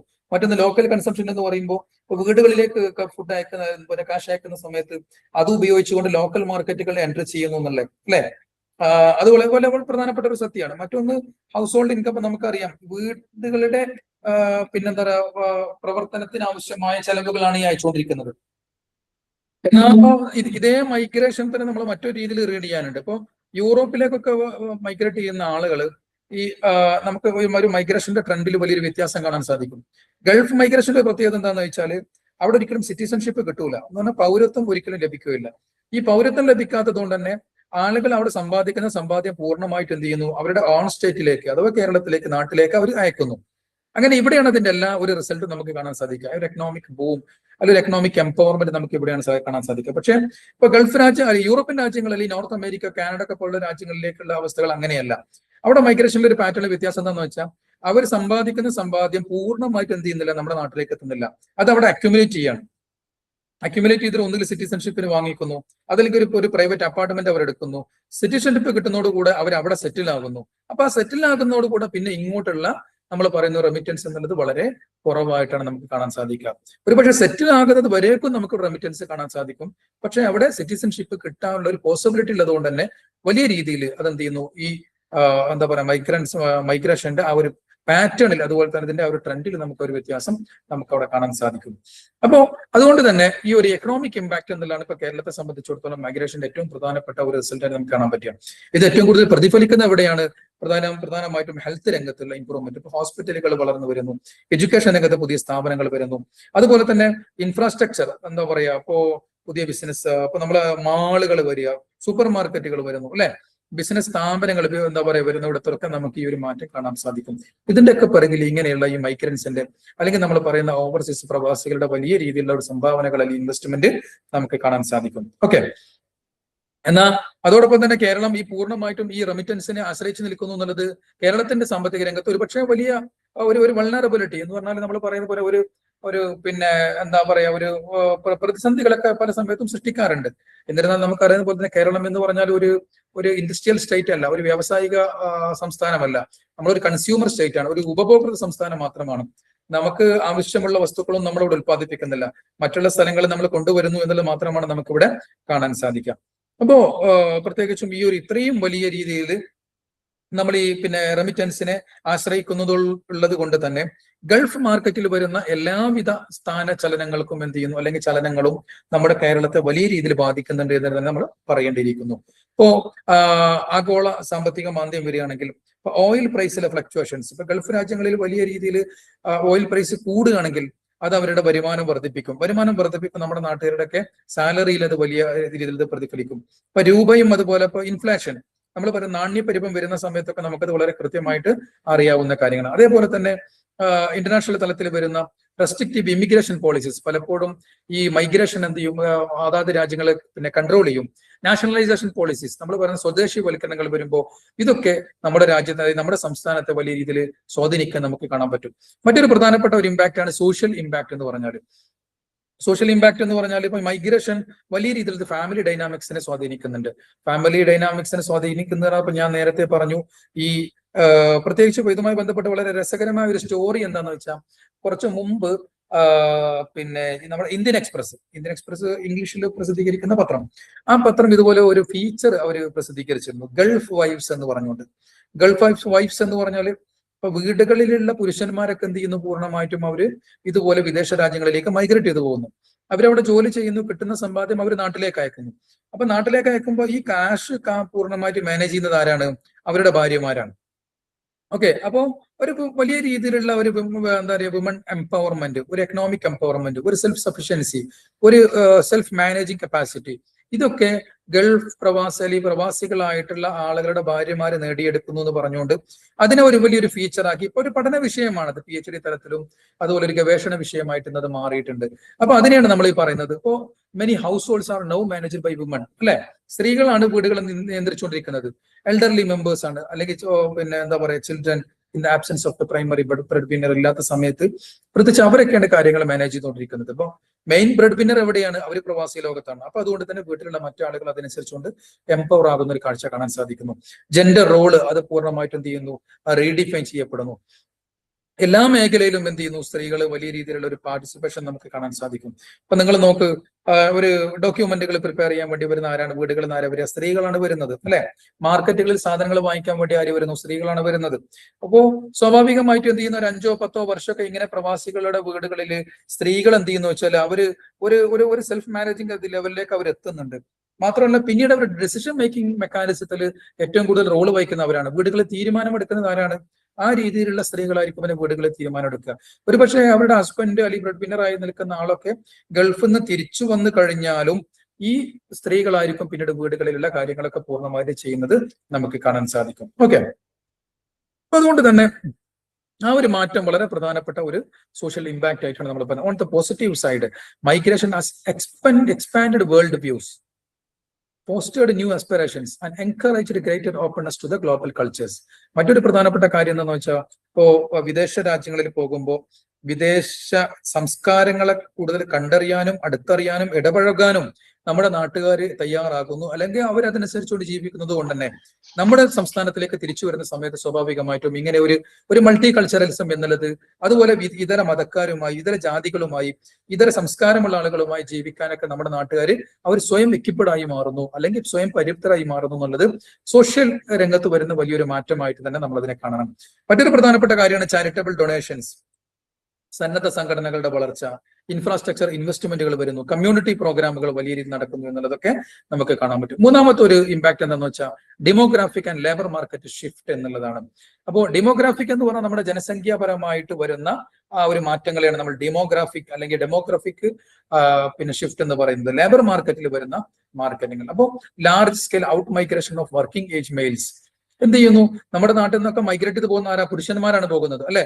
ഈ പുരുഷന്മാർ പോകുന്നത് നമ്മുടെ കേരളത്തിന്റെ കൃഷി രംഗത്ത്, കൺസ്ട്രക്ഷൻ രംഗത്ത്, ഡൊമസ്റ്റിക് വർക്ക് സെക്ടേഴ്സിലൊക്കെ എന്ത് ചെയ്യുന്നു? വലിയ രീതിയിലുള്ള ഒരു ദൗർലഭ്യമുണ്ട്. ആ ഒരു ദൗർലഭ്യം വരുന്നതുകൊണ്ടാണ് നമ്മൾ എന്ത് ചെയ്യുന്നത്? ഇതര സ്റ്റേറ്റുകളിൽ നിന്ന് വരുന്ന ആദ്യം തമിഴ്നാട്ടുകാരായിരുന്നു, തമിഴ്നാട്ടുകാർ പിന്നീട് മാറി അവരുടെ സ്റ്റേറ്റിലേക്ക് തിരിച്ചുപോയി. പിന്നീട് ബംഗാളികൾ, അല്ലെങ്കിൽ നമ്മൾ പറയുന്ന ആസാമികളും ഉത്തർപ്രദേശുകാരും ബീഹാരികളും ബംഗാളികളും അടക്കുന്ന വലിയൊരു വിഭാഗം നമ്മുടെ നാട്ടിൽ ഇപ്പം എന്ത് ചെയ്യുന്നു? എല്ലാ നമ്മൾ പറയുന്ന വർക്ക് ഫീൽഡുകളും അവർ കൈയടക്കി വെച്ചിരിക്കുന്നു. അങ്ങനെയാണുള്ളത്. അപ്പൊ അതുകൊണ്ട് തന്നെ ഇതെന്ത് ചെയ്യുന്നു? മറ്റുള്ള സ്റ്റേറ്റുകളിൽ നിന്നുള്ള ഇൻമൈഗ്രേഷൻ വലിയ രീതിയിൽ വർദ്ധിപ്പിച്ചിട്ടുണ്ട്, ബീഹാറും വെസ്റ്റ് ബംഗാളും ആസാമും ഒക്കെ. അപ്പൊ അതുകൊണ്ട് തന്നെ കേരളം എന്ത് ചെയ്യുന്നത്? ഒരേ സമയത്ത് Keralam today is both a major centre and a receiver of the migrants. വിദേശ രാജ്യങ്ങളിലേക്ക് നമ്മൾ എന്ത് ചെയ്യുന്നു? വലിയ രീതിയിൽ ഇവിടെ നമ്മുടെ നാട്ടുകാരെ പറഞ്ഞയക്കുന്നു. എന്നാൽ ഇതര സ്റ്റേറ്റുകളിൽ നിന്ന് വലിയ രീതിയിൽ വരുന്ന ഈ മൈഗ്രൻസിനെ സ്വീകരിക്കുന്ന ഒരു നാടായിട്ട് നമ്മുടെ കേരളം മാറിയിട്ടുണ്ട് എന്നുള്ള. മറ്റൊന്ന് പൊളിറ്റിക്കൽ ആൻഡ് കൾച്ചറൽ ഇൻഫ്ലുവൻസ് ഉള്ള എങ്ങനെയാണ് മൈഗ്രേഷൻ വലിയൊരു ഇമ്പാക്ട് ഉണ്ടാക്കുന്നതെന്നാണ് നമ്മൾ പറയുന്നത്. അപ്പൊ കേരളത്തില് ഈ ഡയാസ്പോറ അല്ലെങ്കിൽ നമ്മൾ പറയുന്ന പ്രവാസി സമൂഹത്തിന്റെ ഒരു സ്വാധീനം അല്ലെങ്കിൽ അവരുടെ ഒരു ഇൻഫ്ലുവൻസ് എന്നുള്ളത് വളരെ വിസിബിൾ ആണ്. പ്രത്യേകിച്ച് ഇലക്ഷൻ വരുന്ന സമയത്ത് നമ്മുടെ രാഷ്ട്രീയക്കാരൊക്കെ ഗൾഫുകളിലേക്കാണ് പോകുക, അല്ലെ? അല്ലെങ്കിൽ പ്രവാസ ലോകത്തേക്ക് അവർ പോകും. എന്നിട്ട് അവിടെയൊക്കെ വിസിറ്റ് ചെയ്തിട്ട് അവർ എന്ത് ചെയ്യും? ഒന്ന് ക്രൗഡ് ഫണ്ടിങ് ആണ്, ഫണ്ട് കളക്ഷൻ ചെയ്യാന്നല്ലേ. മാത്രമല്ല ഇലക്ഷൻ വരുന്ന സമയത്ത് അവിടുന്ന് വലിയ രീതിയിൽ ആളുകളെ ചാർട്ടേഡ് ഫ്ലൈറ്റുകളൊക്കെ വെച്ചുകൊണ്ട് വോട്ടേഴ്സിനെ അവിടുന്ന് കൊണ്ടുവരും. ഇപ്പൊ പൊളിറ്റിക്കൽ ക്യാമ്പയിൻ, ഈ പൊളിറ്റിക്കൽ ക്യാമ്പയിന് വേണ്ട ഫിനാൻഷ്യൽ അസിസ്റ്റൻസുകാർ പൂർണ്ണമായിട്ടും ചെയ്യുന്നത് ഇത്തരത്തിലുള്ള ഈ മൈഗ്രന്റുകളാണ് നമുക്ക് കൃത്യമായിട്ട് മനസ്സിലാക്കാൻ സാധിക്കും. അപ്പോ വിദേശ അല്ലെങ്കിൽ ഓവർസീസിലുള്ള അബ്രോഡിലുള്ള അസോസിയേഷനുകൾ, അത് പൊളിറ്റിക്കൽ പാർട്ടി തലത്തിലുണ്ട്, കമ്മ്യൂണിറ്റി തലത്തിലുണ്ട്, കൾച്ചറൽ ഓർഗനൈസേഷൻസ് ഉണ്ട്, അതുപോലെ പ്രൊഫഷണൽ ബേസ് ചെയ്തുകൊണ്ടുള്ള ഓർഗനൈസേഷൻസ്, ഇങ്ങനെ പല രീതിയിലും നമുക്ക് കാണാൻ സാധിക്കും. ഇതൊക്കെ കേരളത്തിന്റെ സോഷ്യൽ ലാൻഡ്സ്കേപ്പിനെ മാറ്റുന്നതിൽ, അതിനെ റീഷേപ്പ് ചെയ്യുന്നതിൽ വലിയ റോൾ വഹിക്കുന്നതിനെ തന്നെ നമുക്ക് മനസ്സിലാക്കാൻ സാധിക്കും. മറ്റൊന്ന് പിന്നെ നമ്മൾ നേരത്തെ പറഞ്ഞ പോലെ തന്നെ according to an article in the New Indian Express December 2023 reports that Kerala's inward remittance, അതിന്റെ ആ ഒരു റെമിറ്റൻസിന്റെ ഒരു വോളിയാണ് നമ്മൾ പറയുന്നത്. നമ്മൾ നേരത്തെ അത് പറഞ്ഞു, 2,16,893 crores ആണ്. പ്രത്യേകിച്ച് 2018 ഉണ്ടായിരുന്ന വെറും 85,000 കോടികൾ മാത്രമുള്ളിടത്ത് നിന്നാണ് 2023 വെറും 5 വർഷമാകുമ്പോഴേക്കും അത് 2,16,000 കോടിയിലേക്ക് എത്തുന്നത്. എന്നാൽ അതേ സമയത്ത് തന്നെ റിട്ടേൺ മൈഗ്രേഷൻ എന്ന് പറഞ്ഞാൽ നമ്മൾ നേരത്തെ പറഞ്ഞു മൈഗ്രന്റ് റിട്ടേൺസ്, അല്ലെ? ഈ എന്താ പറയാ, തിരിച്ചു വരുന്ന പ്രവാസികൾ എന്ന് പറഞ്ഞാൽ ജോലി ഇല്ലാതെ നഷ്ടപ്പെട്ട്, അല്ലെങ്കിൽ കോവിഡിന്റെ ഒക്കെ ആ ഒരു സമയത്ത് നമുക്ക് കാണാൻ സാധിച്ചിട്ടുണ്ട്. കോവിഡ് പകർച്ചവ്യാധിക്കുള്ള സമയത്ത് ഒരു ഗ്ലോബൽ സ്ലോ ഡൗൺ, നമ്മൾ പറയുന്ന ഒരു ആഗോള മാന്ദ്യമൊക്കെ ഉണ്ടാകുന്ന സമയത്ത് വലിയ രീതിയിൽ ജോലി നഷ്ടപ്പെട്ട് ജീവിത സാഹചര്യങ്ങൾ ശരിയല്ലാത്ത രീതിയിൽ വലിയ രീതിയിൽ ആളുകൾ തിരിച്ചു വന്നു നമ്മുടെ കേരളത്തിലേക്ക്. ആ ഒരു പ്രതിഭാസം കൂടി നമുക്ക് ഈ ഒരു സമയത്ത് നമുക്ക് കൃത്യമായിട്ട് കാണാൻ സാധിക്കുന്നില്ല. There is a growing need for the programs that support skill development. മറ്റൊന്ന് ഈ പ്രവാസത്തിനനുസരിച്ചുകൊണ്ട്, അല്ലെങ്കിൽ ഈ പ്രവാസി എന്താ നമ്മൾ പറയുന്ന ഈ പലായനത്തിനനുസരിച്ചുകൊണ്ട് തന്നെ അപ്പോ ഒരു വലിയൊരു കാറ്റസ്ട്രോഫ്, ഒരു പിന്നെ എന്താ പറയാ ഒരു ട്രാജഡികളൊക്കെ വരുന്ന സമയത്ത് അതിനെ നേരിടാൻ നമ്മൾ എന്ത് ചെയ്യണം, ആളുകളെ മെന്റലി ആയിട്ട് നമ്മളെ ഹെൽത്ത് എന്താ പറയാ അവരെ സ്റ്റേബിൾ ആക്കണം. അതുപോലെ വിദേശത്തിലേക്ക് ഇപ്പോൾ മൈഗ്രേറ്റ് ചെയ്ത് പോകുന്ന ആളുകൾക്ക് സ്കിൽ ഡെവലപ്മെന്റ് കൊടുക്കണം, എന്റർപ്രീനർഷിപ്പ് നമ്മൾ പ്രോത്സാഹിപ്പിക്കണം, ജോബ് ക്രിയേഷൻ. അപ്പോൾ ഇത്തരത്തിലുള്ള ഫീൽഡിലേക്കൊക്കെ നമ്മുടെ സ്റ്റേറ്റ് കൂടുതലൊക്കെ പിന്നെ എന്താ പറയാ ശ്രദ്ധ വെക്കേണ്ടതായിട്ടുണ്ട് എന്നുള്ളൊരു കാര്യം കൂടി നമ്മൾ മനസ്സിലാക്കേണ്ടത്. മറ്റൊന്ന് പ്രധാനപ്പെട്ട ഒരു കാര്യം സ്റ്റുഡൻസിന്റെ മൈഗ്രേഷൻ ആണ്. പ്രത്യേകിച്ച് വെസ്റ്റേൺ രാജ്യങ്ങളിലേക്ക് എന്ത് ചെയ്യുന്നു, ഉന്നത വിദ്യാഭ്യാസത്തിന് വേണ്ടി നമ്മുടെ രാജ്യത്ത് നിന്നും പോയിക്കൊണ്ടിരിക്കുന്ന സ്റ്റുഡൻസിന്റെ വോള്യം അതും തന്നെ വലിയ രീതിയിൽ അത് വർദ്ധിച്ചിട്ടുണ്ട് എന്ന് വേണം നമ്മൾ മനസ്സിലാക്കാൻ. മറ്റൊന്ന് ഇനി മൈഗ്രേഷൻ ട്രെൻഡ്സ് ഇൻ കേരള. കേരളത്തിൽ നടന്നുകൊണ്ടിരിക്കുന്ന മൈഗ്രേഷന്റെ ട്രെൻഡ് അല്ലെങ്കിൽ അതിന്റെ ഒരു പ്രവണത, അതിന്റെ ഒരു ഗതി എങ്ങനെയൊക്കെയാണ് നമുക്ക് നോക്കാം. ഇപ്പൊ നമ്മൾ നേരത്തെ അത് ഒരു ചെറിയ നിലക്ക് ഡിസ്കസ് ചെയ്തു. ഗൾഫ് രാജ്യങ്ങളിലേക്ക് മൈഗ്രേറ്റ് ചെയ്യുന്ന ആളുകൾ അധികവും അൺസ്കിൽഡ് ആണ് അല്ലെങ്കിൽ സെമി സ്കിൽഡ് ആണ്. എന്നാൽ സ്കിൽഡ് ആയിട്ടുള്ള ആളുകളും എന്ത് ചെയ്യുന്നുണ്ട്, ഗൾഫിലേക്ക് മൈഗ്രേറ്റ് ചെയ്യുന്നുണ്ട്. ഇപ്പൊ നമ്മുടെ നാട്ടിലൊക്കെ പഴയ ആളുകളുടെ ഒരു മൈഗ്രേഷന്റെ ഒരു അവരുടെ ഒരു എഡ്യൂക്കേഷൻ ക്വാളിഫിക്കേഷൻ നമ്മൾ എടുത്തു നോക്കുമ്പോൾ 10th ആണ്, ഒന്നുകിൽ 10ാം ക്ലാസ് ആണ്, അല്ലെങ്കിൽ 10ാം ക്ലാസ്സിന് താഴെയുള്ള ആളുകളാണ്. അവരൊക്കെ മിക്ക ആളുകളും പോയി ജോലി ചെയ്യുന്നത് കൺസ്ട്രക്ഷൻ ഫീൽഡുകളിലാണ്, അല്ലെങ്കിൽ അൺസ്കിൽഡ് ആയിട്ടുള്ള ഫീൽഡുകളിലാണ് ജോലി ചെയ്യുന്നത്. പക്ഷെ ഒരു 1990കൾക്കൊക്കെ ശേഷം എന്ത് ചെയ്യുന്നു, ഒരു പുതിയ ജനറേഷനൊക്കെ വരുമ്പോൾ ആ ഒരു മേഖലയിൽ വലിയ മാറ്റം നമുക്ക് കാണാൻ സാധിക്കുന്നുണ്ട്. എന്ത് ചെയ്യുന്നു, അതില് ഈ അൺസ്കിൽഡ് അതുപോലെ സെമി സ്കിൽഡിൽ നിന്നും ആളുകൾ മാറി സ്കിൽഡ് ലെവലിലേക്കുള്ള ഒരു വലിയ മാറ്റം. അപ്പൊ ഗൾഫിലൊക്കെ ജോലി ചെയ്ത അല്ലെങ്കിൽ പ്രവാസികളൊക്കെ ആയിട്ടുള്ള ആളുകൾ എന്ത് ചെയ്യുന്നു, അവിടുത്തെ ഒരു ഏത് രീതിയിലുള്ള സ്കിൽ റിക്വയർമെന്റ് അവർ ഐഡന്റിഫൈ ചെയ്യുന്നു, അതിനനുസരിച്ചുകൊണ്ടുള്ള സ്ഥാപനങ്ങൾ ഇവിടെ സ്റ്റാർട്ട് ചെയ്യുന്നു. എന്നിട്ട് ആ സ്കില്ല് നൽകിയതിനു ശേഷം സ്കിൽഡ് ആയിട്ടുള്ള ഒരു ലേബർ ഫോഴ്സിനെ ഇവിടെ നിന്ന് അങ്ങോട്ട് മൈഗ്രേറ്റ് ചെയ്യാൻ പ്രേരിപ്പിക്കുന്ന ഒരു രീതിയൊക്കെ നമുക്ക് ഇവിടെ കാണാൻ സാധിക്കും. അങ്ങനെയല്ലേ? ഇപ്പൊ ഒരു ഗൾഫിലേക്കോ അല്ലെങ്കിൽ യൂറോപ്യൻ രാജ്യങ്ങളിലേക്കൊക്കെ പോകുന്ന സമയത്ത് എന്താണോ അത്യാവശ്യമായിട്ടുള്ളത്, ഇപ്പോൾ യൂറോപ്പിലേക്ക് പോകുമ്പോൾ IELTS സ്ഥാപനങ്ങൾ നമുക്ക് ഇഷ്ടം പോലെ കാണാം, അല്ലെ?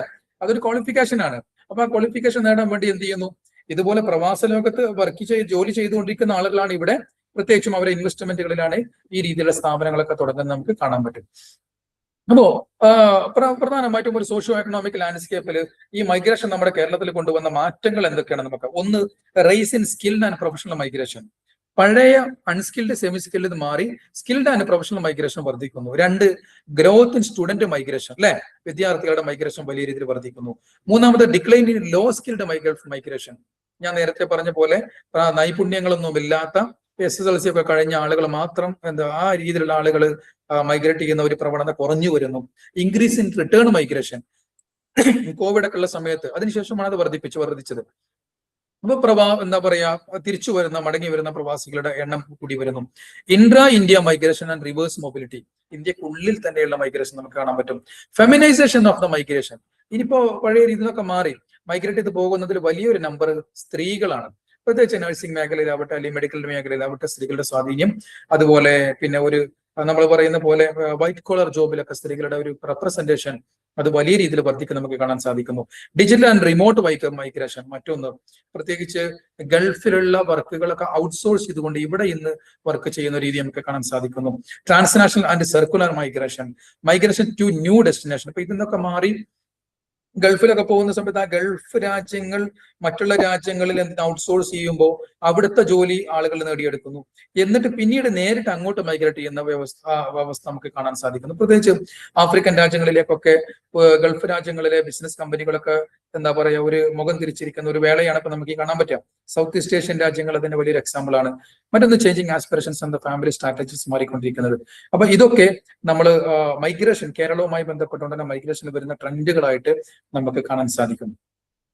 ഇപ്പൊ നമ്മൾ പിന്നെ എന്താ പറയാ ഡിസ്കസ് ചെയ്തപ്പോൾ നമ്മൾ പറഞ്ഞു അൺസ്കിൽഡ് അതുമായിട്ടുള്ള ആളുകളുടെ ഗൾഫിലേക്കുള്ള മൈഗ്രേഷൻ വളരെയധികം കുറഞ്ഞിട്ടുണ്ട് എന്ന്. എന്നാൽ ഗൾഫും അതുപോലെ നമ്മൾ യൂറോപ്യൻ രാജ്യങ്ങൾ നമ്മൾ കമ്പയർ ചെയ്യുമ്പോൾ നമുക്ക് കാണാൻ പറ്റുന്ന ഒരു കാര്യം സ്കിൽഡ് ആൻഡ് പ്രൊഫഷണൽ മൈഗ്രേഷൻ ആണ്. പ്രത്യേകിച്ച് ജർമ്മനിയിലേക്കും കാനഡ, UK, ഓസ്ട്രേലിയ തുടങ്ങിയ രാജ്യങ്ങളിലേക്ക് നമുക്ക് കാണാൻ സാധിക്കുന്നത്. അതിൽ തന്നെ IT പ്രൊഫഷണൽസ് അതുപോലെ ഹെൽത്ത് കെയർ എന്താ പറയാ ജോലിക്കാരുടെ ഹെൽത്ത് കെയർ വർക്കേഴ്സ് IT പ്രൊഫഷണൽസിന്റെ ഒരു വലിയ ഒരു എന്താ പറയാ തള്ളല് എന്ന് പറഞ്ഞാൽ അവരുടെ ഒരു റഷ് നമുക്ക് ആ വിഷയത്തിൽ നമുക്ക് കാണാൻ സാധിക്കും. എന്നപ്പോ അതിനനുസരിച്ചുകൊണ്ട് തന്നെ ഇപ്പോ ഏതാണോ നമ്മുടെ മൈഗ്രന്റ് ഡെസ്റ്റിനേഷൻ ആയിട്ട് വരുന്നത്, ഏതാണോ നമ്മുടെ ലക്ഷ്യം, യൂറോപ്പ് ആവട്ടെ അല്ലെങ്കിൽ ഗൾഫ് രാജ്യങ്ങളാവട്ടെ, അപ്പൊ അവിടേക്ക് ആളുകളെ പോകാൻ ആവശ്യമായിട്ട് അവരെ പര്യാപ്തമാക്കുന്ന രീതിയിലുള്ള എഡ്യൂക്കേഷൻ ക്വാളിഫിക്കേഷൻസ് അതിനനുസരിച്ചുകൊണ്ട് സ്ഥാപനങ്ങൾ വളർന്നു വരുന്നതിൽ വളരെ ഇമ്പോർട്ടന്റ് ആയ മറ്റൊരു കാര്യം. അവിടെ അത്തരത്തിലുള്ള ആ രാജ്യങ്ങളെ വെച്ചുകൊണ്ട് തന്നെ ഫോറിൻ ഡിഗ്രീസ് നേടിയെടുക്കാൻ വേണ്ടി അവരെ പിന്നെ പ്രോത്സാഹിപ്പിക്കുന്ന അല്ലെങ്കിൽ അതിനെ സഹായിക്കുന്ന സ്ഥാപനങ്ങൾ വളർന്നു വരുന്നു. ഇങ്ങനെയൊക്കെ ഈ ഒരു മൈഗ്രേഷന്റെ ട്രെൻഡുകൾ നമുക്ക് കൃത്യമായിട്ട് കാണാൻ സാധിക്കും. കോവിഡുമായി ബന്ധപ്പെട്ട സമയത്ത് പ്രത്യേകിച്ച് മൈഗ്രേഷൻ അല്ലെങ്കിൽ മൈഗ്രന്റുകൾ നേരിട്ട വെല്ലുവിളികളെ നമുക്ക് അറിയാൻ സാധിക്കും അല്ലെ. നമ്മുടെ ഗവൺമെന്റുകളും അതുപോലെ സന്നദ്ധ സംഘടനകളൊക്കെ ഏതൊക്കെ രീതിയിലാണ് പ്രത്യേകിച്ച് അവരെ പിന്നെന്താ തിരിച്ചു കൊണ്ടുവരുവാനും അവരെ പ്രശ്നങ്ങൾ പരിഹരിക്കാനൊക്കെ വേണ്ടി മുന്നോട്ട് പോകുന്നതെന്നൊക്കെ നമുക്കറിയാം. മറ്റൊരു പ്രധാനപ്പെട്ട കാര്യം ഫീമെയിൽ മൈഗ്രേഷൻ, സ്ത്രീകളുടെ മൈഗ്രേഷൻ വലിയ രീതിയിൽ വർദ്ധിക്കുന്നു എന്നുള്ളതാണ്. അപ്പൊ അതിൽ തന്നെ സ്വന്തം നിലക്ക് എന്ന് പറഞ്ഞാൽ ഡിപ്പെൻഡന്റ് ഫാമിലിയുടെ കൂടെയല്ല സ്വന്തം നിലക്ക് തന്നെ മൈഗ്രേറ്റ് ചെയ്യുന്ന സ്ത്രീകളുടെ നമ്പർ വലിയ രീതിയിൽ വർദ്ധിക്കുന്നത് നമുക്ക് കാണാൻ സാധിക്കുന്നു. മറ്റൊന്ന് new forms of migration such as remote work, circular migration and movement to non Gulf countries. ഇപ്പൊ ജപ്പാൻ, പോളണ്ട്, ജർമ്മനി തുടങ്ങിയിട്ടുള്ള രാജ്യങ്ങളിലേക്കൊക്കെയുള്ള മൈഗ്രേഷൻ വർദ്ധിച്ചു വരുന്നത് കാണാൻ പറ്റുന്നു. റിമോട്ട് വർക്ക്, ഇപ്പൊ നമ്മൾ ദൂരെ ഇരുന്നുകൊണ്ട് തന്നെ ഗൾഫിലുള്ള വർക്കുകൾ നമ്മൾ ഇവിടുത്തെ ഒരു കമ്പനിയെ ഏൽപ്പിച്ച് ആ കമ്പനി ഇവിടുന്ന് ജോലി ചെയ്തുകൊണ്ടിരിക്കുന്ന രീതി. അപ്പൊ അങ്ങനെ വരുന്ന സമയത്ത് ഇപ്പൊ പ്രത്യേകിച്ച് ആമസോണും ഗൂഗിളൊക്കെ ചെയ്യുന്ന പോലെ തന്നെ അവര് ശമ്പളം കൂടുതൽ കൊടുക്കേണ്ട ആവശ്യമില്ല. ഇന്ത്യയിലെ ശമ്പളം കൊടുത്താൽ മതി. യൂറോപ്പിലെയും അതുപോലെ അമേരിക്കയിലെ ശമ്പളം കൊടുക്കേണ്ട ആവശ്യമില്ല. ഈ രീതിയിൽ അതിനെ ഔട്ട്സോഴ്സ് ചെയ്യുന്ന പ്രവണതകളും നമുക്ക് ഇവിടെ കാണാൻ സാധിക്കും. ഇനി അപ്പൊ നമ്മൾ ഇതുവരെ നമ്മൾ ഡിസ്കസ് ചെയ്ത ഒരു പ്രധാനപ്പെട്ട കാര്യം എന്താണെന്ന് വെച്ചാൽ മൈഗ്രേഷൻ ആണ്. എന്താ പറയുക, നമ്മൾ പറയുന്ന പലായനങ്ങള്, പ്രവാസ ലോകത്തേക്കുള്ള അല്ലെങ്കിൽ പ്രവാസികളുടെ കാലങ്ങളായിട്ടുള്ള പിന്നെ ജീവിതവും അതെങ്ങനെയാണ് കേരളീയ സമൂഹത്തിനെ സ്വാധീനിക്കുന്നതെന്നും അതിന്റെ ഇമ്പാക്റ്റും അതിൽ വരുന്ന ട്രെൻഡുകളൊക്കെയാണ് നമ്മൾ ഡിസ്കസ് ചെയ്തത്. ഇനി രണ്ടാമത്തെ നമ്മളൊരു സോഷ്യൽ ഇഷ്യൂ. അപ്പോൾ രണ്ടാമത്തെ സോഷ്യൽ ഇഷ്യൂ രണ്ടാമത്തേത് marginalisation of the tribes in Kerala എന്നുള്ളതാണ്. അപ്പോൾ പ്രധാനമായിട്ടും ഗോത്ര വിഭാഗങ്ങളുടെ പിന്നെന്താ പറയാ പാർശ്വവൽക്കരണം, നമ്മളതിന് പാർശ്വവൽക്കരണം എന്നാണ് പറയാ. ഓക്കെ, ഒരു സെക്കൻഡ്.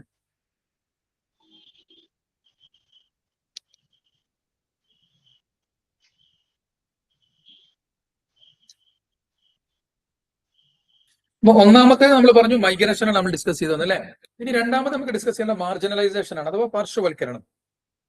ഈ പാർശ്വവൽക്കരണത്തിൽ നമ്മൾ ആദ്യം ഡിസ്കസ് ചെയ്യുന്നത് ട്രൈബൽ പീപ്പിളിന്റെയാണ്. ട്രൈബൽ പീപ്പിൾ എന്ന് പറഞ്ഞാൽ നമുക്ക് അറിയുന്ന പോലെ തന്നെ ഗോത്ര വിഭാഗങ്ങൾ, പ്രത്യേകിച്ചും നമ്മൾ ST കാറ്റഗറി, ഷെഡ്യൂൾഡ് ട്രൈബ് എന്ന് പറയുന്ന വിഭാഗം, നമ്മൾ പറയുന്ന ആദിവാസികൾ അല്ലെങ്കിൽ ആദിമവാസികൾ എന്നൊക്കെ പല രീതിയിൽ നമ്മൾ അവരെ വിളിക്കാറുണ്ട്. കേരളം എന്നുള്ളത് നമുക്കറിയുന്ന പോലെ തന്നെ വ്യത്യസ്തമായ രീതിയിലുള്ള അല്ലെങ്കിൽ ട്രൈബൽ പീപ്പിളിന്റെ പോപ്പുലേഷന്റെ ഒരു നാട് കൂടിയാണ്. കേരളത്തിൽ ഒരുപാട് സ്ഥലങ്ങൾ നമുക്ക് ആദിവാസികളുമായി ബന്ധപ്പെട്ടുള്ള ഏരിയകൾ നമുക്കറിയാൻ പറ്റും. കേരളം തന്നെ പശ്ചിമഘട്ടവും പിന്നെ അതുപോലെ മറ്റുള്ള മലനിരകളൊക്കെ കേരളത്തിൽ ഉള്ളത് കൊണ്ട് തന്നെ അതുപോലെ കർണാടക, തമിഴ്നാട് അതിർത്തികളിലൊക്കെ ആയിട്ട് ധാരാളം ഇതുപോലെ ട്രൈബൽ പീപ്പിൾ ജീവിക്കുന്ന നമുക്ക് അറിയുന്ന കാര്യമാണ്. According to the census of India 2011, Kerala scheduled tribe population numbered approximately 4,84,839, accounting for around 1.45% of the state's total population. നമ്മുടെ സംസ്ഥാനത്തിന്റെ ആകെ ജനസംഖ്യയുടെ 1.45% നമ്മുടെ ട്രൈബൽ പോപ്പുലേഷൻ. ഏകദേശം 4,84,839 അവരുടെ നമ്പർ. അത് 2011 കണക്കാണ് കേട്ടോ. അതിനുശേഷം വേരിയേഷൻസ് ഒക്കെ നമുക്ക് കാണാൻ സാധിക്കും. ഏകദേശം ഈ ട്രൈബൽ പോപ്പുലേഷൻ ഈസ് ഡിസ്ട്രിബ്യൂട്ടഡ് 36ഓളം വരുന്ന നമ്മുടെ സ്റ്റേറ്റ് ഗവൺമെന്റ് അംഗീകരിച്ചിട്ടുള്ള 36ഓളം വരുന്ന ട്രൈബുകളിലായിട്ടാണ് ഈ നമ്മൾ ഈ പറയുന്ന പോപ്പുലേഷൻ അത് വ്യാപിച്ചു കിടക്കുന്നത്. സ്റ്റേറ്റ് ട്രൈബൽ ഡെവലപ്മെന്റ് ഡിപ്പാർട്ട്മെന്റിന്റെ ഒരു കണക്ക് പ്രകാരം അവര് ഇത്രയും എന്താ പറയാ 36ഓളം വരുന്ന ഗോത്രങ്ങളിലായിട്ടാണ് അവരെ കണക്കാക്കിയിട്ടുള്ളത്. ഈ സ്റ്റേറ്റിന്റെ ട്രൈബൽ ഡെവലപ്മെന്റ് ഡിപ്പാർട്ട്മെന്റിന്റെ കണക്ക് അവരുടെ ഒരു അനുമാന പ്രകാരം ഏകദേശം 3 സബ് ഗ്രൂപ്പുകളായിട്ട് ഇവരെ തിരിച്ചിട്ടുണ്ട്. ഒന്ന് particularly vulnerable tribal groups. Vulnerable tribal groups എന്ന് പറഞ്ഞാൽ നമ്മൾ പറയുന്ന വംശനാശ ഭീഷണിയൊക്കെ നേരിട്ടുകൊണ്ടിരിക്കുന്ന അല്ലെങ്കിൽ വലിയ രീതിയിൽ ആവാസ വ്യവസ്ഥ നശിച്ചുകൊണ്ടിരിക്കുന്ന വിഭാഗങ്ങൾ, ഏറ്റവും കൂടുതൽ നമ്മൾ ശ്രദ്ധ കൊടുക്കുകയും സംരക്ഷണം കൊടുക്കുകയും സെക്യൂരിറ്റി കൊടുക്കുകയൊക്കെ ചെയ്യേണ്ട വിഭാഗങ്ങൾ, അവരെയാണ് നമ്മൾ PBTGs എന്ന് വിളിക്കുന്നത്. രണ്ടാമത്തേത് മാർജിനലൈസ്ഡ്, മൂന്നാമത്തേതാണ് മൈനോറിറ്റീസ്. ഇങ്ങനെ 3 കാറ്റഗറി ആക്കിയിട്ടാണ് എന്ത് ചെയ്തിട്ടുള്ളത് സ്റ്റേറ്റ് ട്രൈബൽ ഡെവലപ്മെന്റ് ഡിപ്പാർട്ട്മെന്റ് അവരെ തരംതിരിച്ചിട്ടുള്ളത്. എന്നാൽ കേരള സ്റ്റേറ്റ് വയനാടാണ് ഏറ്റവും കൂടുതൽ ഹയസ്റ്റ് കോൺസെൻട്രേഷൻ ഓഫ് ആദിവാസികൾ ജീവിക്കുന്ന നാടെന്ന് പറയുന്നത്. ഏകദേശം 18% വയനാട്ടിലാണുള്ളത്. അത് കഴിഞ്ഞാൽ പിന്നെ ഇടുക്കി വരുന്നു, പിന്നീട് പാലക്കാട്, കാസർഗോഡ്, കണ്ണൂർ, ഈ ജില്ലകളിലൊക്കെ നമുക്ക് കാണാൻ പറ്റും. ഈ പറഞ്ഞ ജില്ലകളിൽ അല്ലാത്ത ജില്ലകളിലും ഉണ്ട് കേട്ടോ. പ്രത്യേകിച്ച് ഇപ്പൊ മലപ്പുറം ജില്ലയിലൊക്കെ നിലമ്പൂർ ഭാഗത്തൊക്കെ ആദിവാസികളെ കുറിച്ചരൊക്കെ അവിടെയാണ് താമസിച്ചുകൊണ്ടിരിക്കുന്നത്. നമുക്ക് അറിയാവുന്ന കാര്യങ്ങളാണ്. മറ്റൊന്ന് some of the major communities include, ഈ നമ്മുടെ കേരളത്തിൽ കണ്ടുവരുന്ന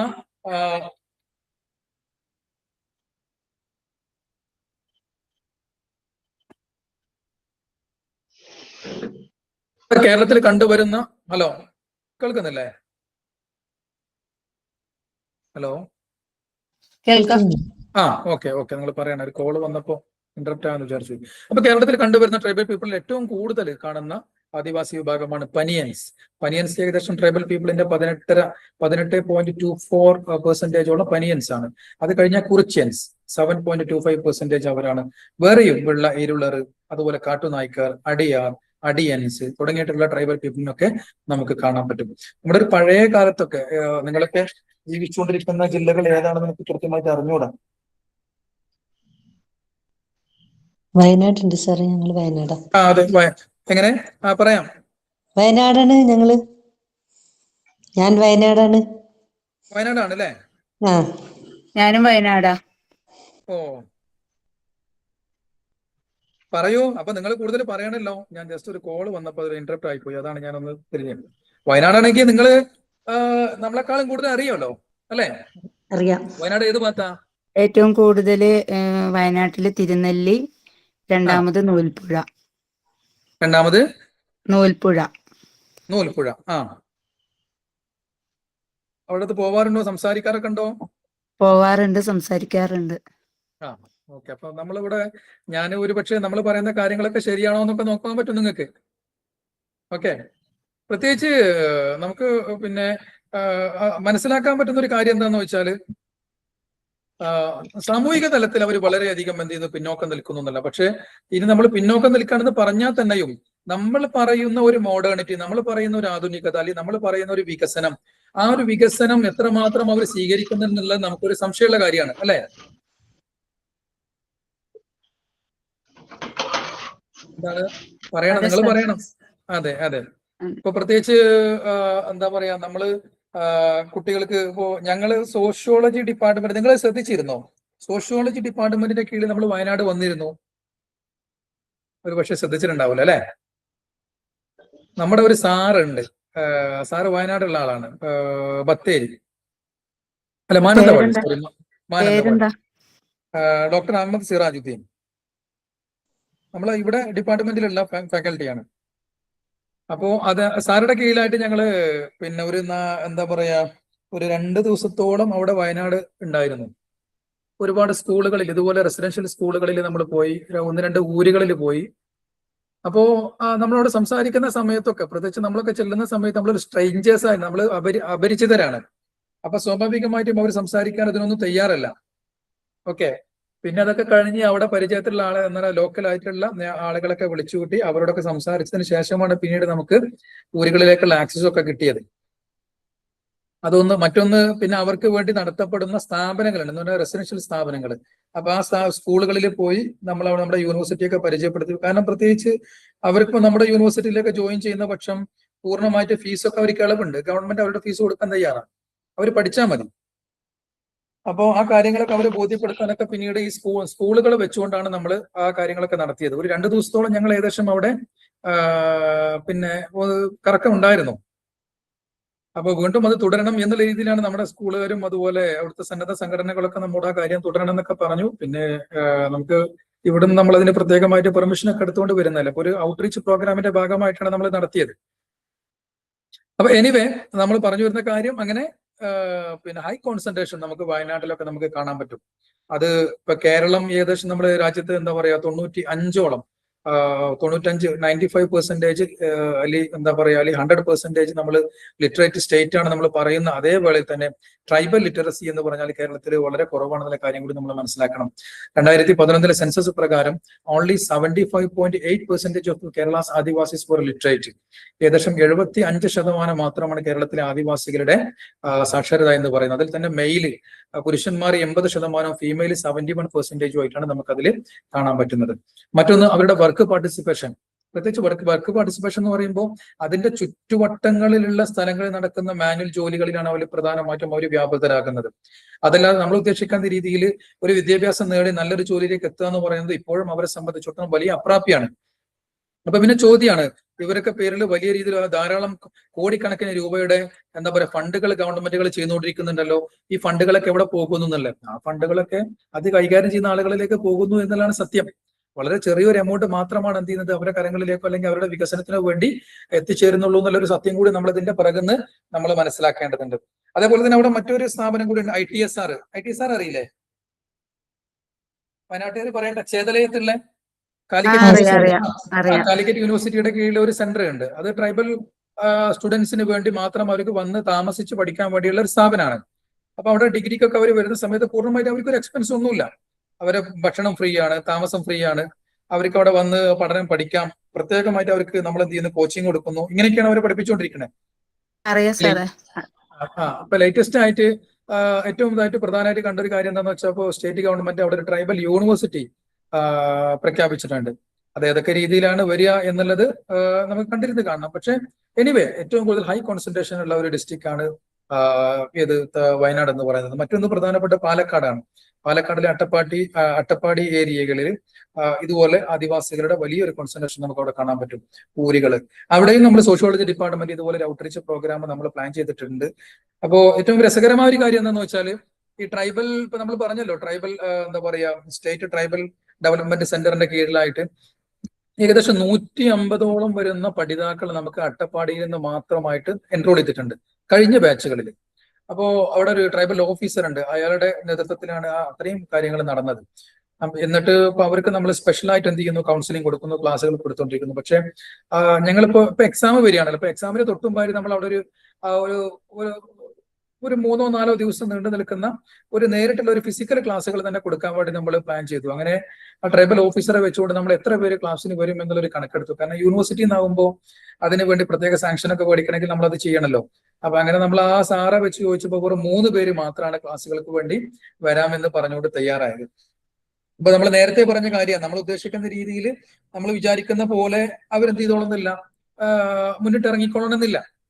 ഓക്കെ, അപ്പൊ അതുകൊണ്ട് ഏകദേശം ആ ഒരു പദ്ധതി നമ്മളവിടെ ഹാൾട്ട് ചെയ്ത് വെച്ചിരിക്കുക. എന്നാലും നമ്മളൊരു എന്താ പറയാ ഒരു ഫ്രീ ആകുന്ന സമയത്ത് അല്ലെങ്കിൽ അത്തരത്തിലൊരു പ്ലാൻ വെച്ചുകൊണ്ട് തന്നെ ഒരു പ്ലാൻ ചെയ്ത് അവിടെ ഒരു പ്രോജക്റ്റ് രീതിയിൽ തന്നെ ആ ഒരു എന്താ പറയുക ഔട്ട്റീച്ച് ആക്ടിവിറ്റി അത് നടപ്പിലാക്കണം, പൂർത്തിയാക്കണമെന്ന് നമ്മൾ വിചാരിക്കുന്നുണ്ട്.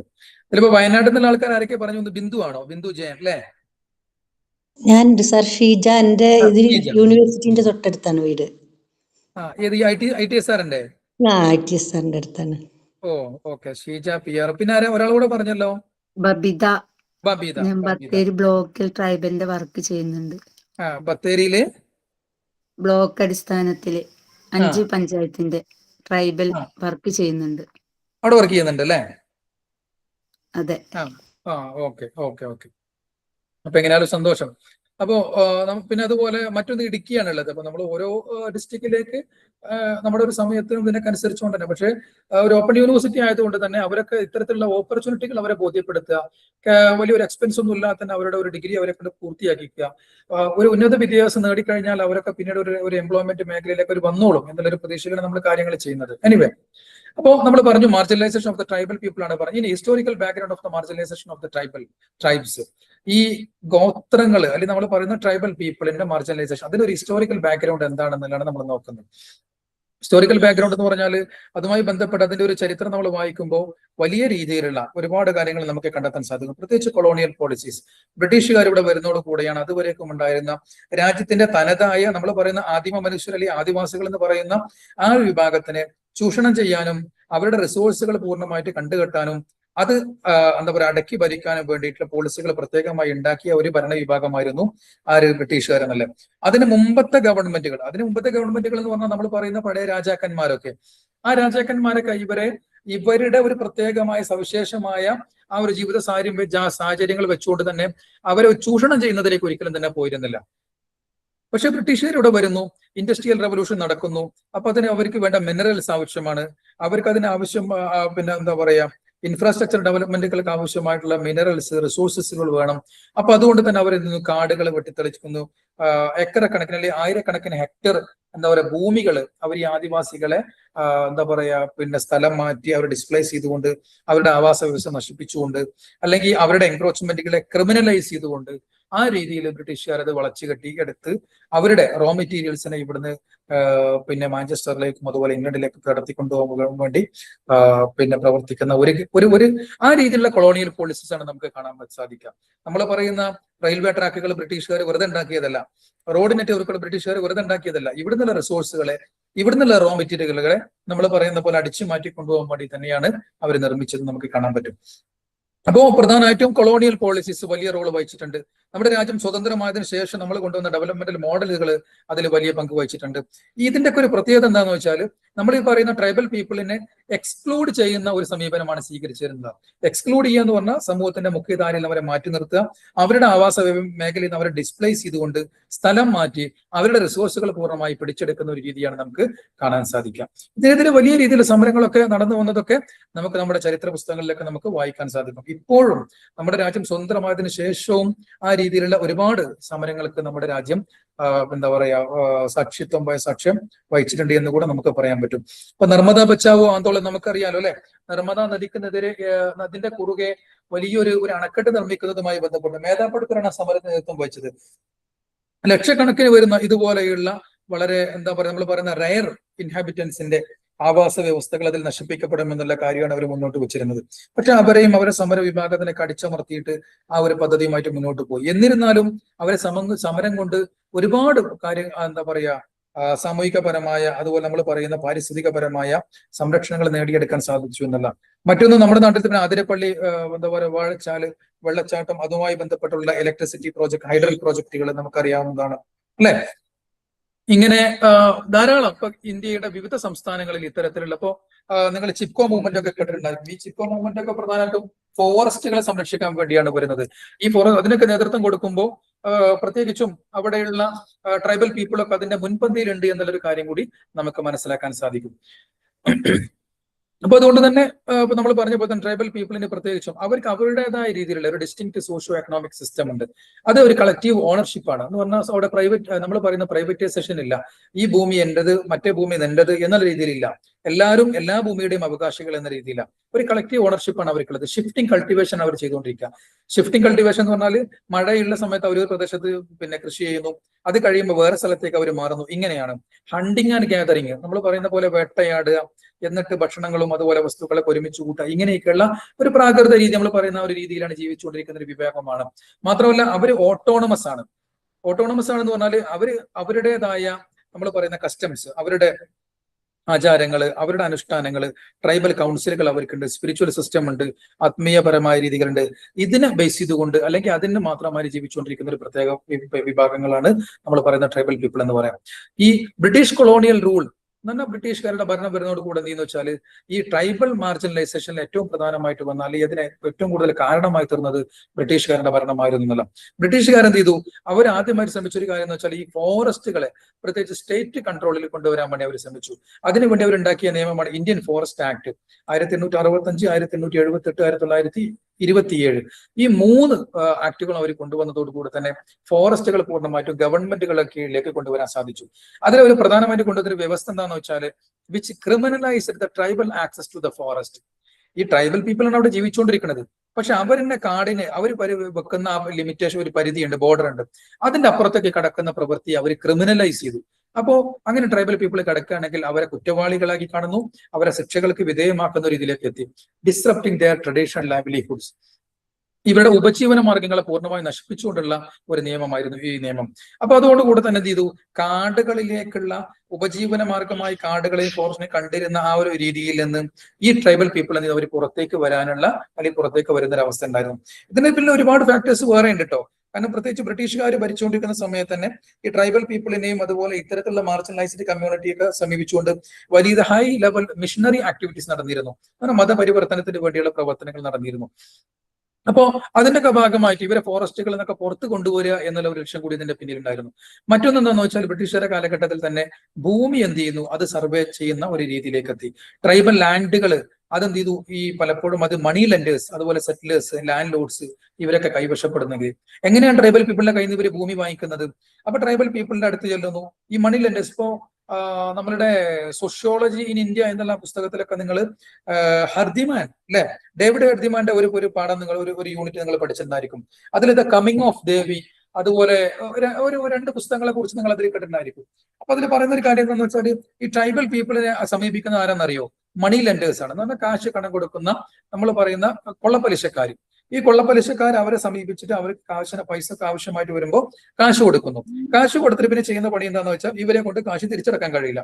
തിരിച്ചടക്കാൻ കഴിയാതിരിക്കുമ്പോൾ അവരുടെ റിസോഴ്സ് അല്ലെങ്കിൽ അവരുടെ ഭൂമി ഇത് പൂർണ്ണമായിട്ടും ഇവർ കൈക്കലാക്കുന്ന ഒരു രീതിയാണ് നമുക്ക് കാണാൻ സാധിക്കുക. ഒരു സെക്കൻഡ്.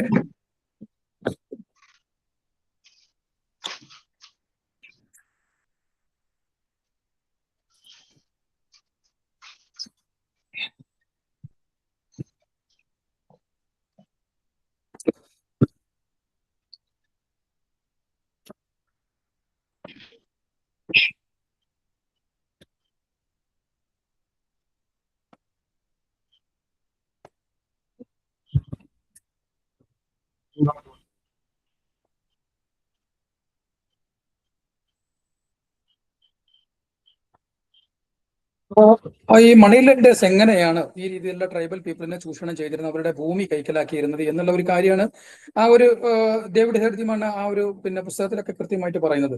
അതുപോലെ കുടിയേറ്റക്കാർ, ഇപ്പൊ നമ്മുടെ വയനാടുകളിലൊക്കെ ഉള്ള നമ്മുടെ ഒരു ഹിസ്റ്ററി ഒക്കെ എടുത്ത് നോക്കുമ്പോൾ അവിടുത്തെ തദ്ദേശവാസികൾ എന്ന് പറയുന്ന ആളുകൾ വളരെ കുറവാണ്. പ്രത്യേകിച്ച് കോഴിക്കോടും മലപ്പുറത്തു നിന്നൊക്കെ വലിയ രീതിയിൽ എന്ത് ചെയ്തിട്ടുണ്ട്, മൈഗ്രേഷൻ എവിടെയൊക്കെ നടന്നിട്ടുണ്ട്, വയനാടുകളിലേക്ക് നടന്നിട്ടുണ്ട്. പിന്നെ പ്ലാന്റേഷൻ, ഇപ്പോ ഈ എന്താ പറയാ മലയോര മേഖലകളെ വെച്ചുകൊണ്ട് തന്നെ തെക്കൻ കേരളത്തിൽ നിന്ന് വലിയ മൈഗ്രേഷൻ നടന്നിട്ടുണ്ട്.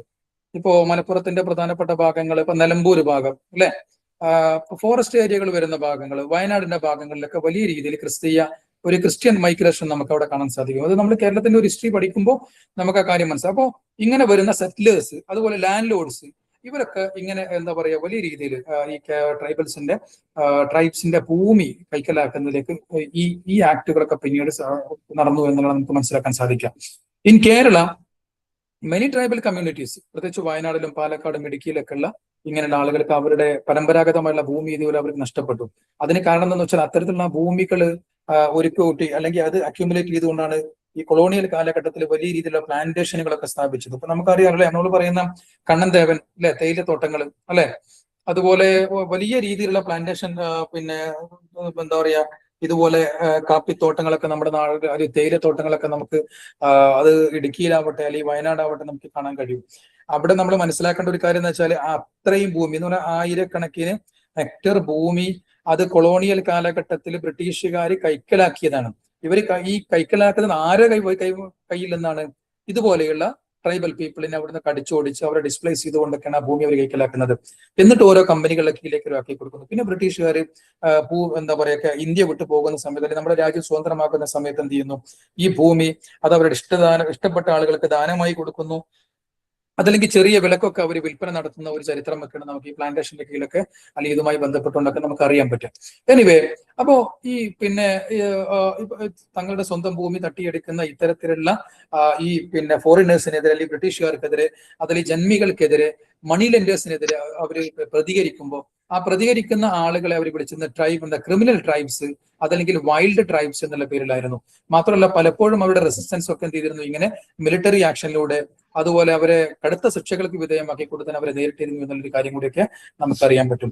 കൊളോണിയൽ കാലഘട്ടത്തിൽ നമ്മൾ കണ്ടൊരു സത്യം എന്താണെന്ന് വെച്ചാൽ ഈ പ്രത്യേകിച്ചും ട്രൈബൽ ഏരിയകളിൽ വലിയ രീതിയിലെ സോഷ്യോ ഡെവലപ്മെന്റുകൾ എന്ന് പറഞ്ഞാൽ അത്തരത്തിലുള്ള ഒരു കാര്യങ്ങൾക്കും തന്നെ ബ്രിട്ടീഷുകാർ അല്ലെങ്കിൽ അവരുടെ കീഴിൽ അതോറിറ്റികൾ ഒരു നിലക്കും തന്നെ തയ്യാറായിരുന്നില്ല എന്നുള്ള സത്യം കൂടി നമ്മളൊരു വേളയിൽ മനസ്സിലാക്കേണ്ടതുണ്ട്. അവിടെ വെച്ച് പോയിക്കോ.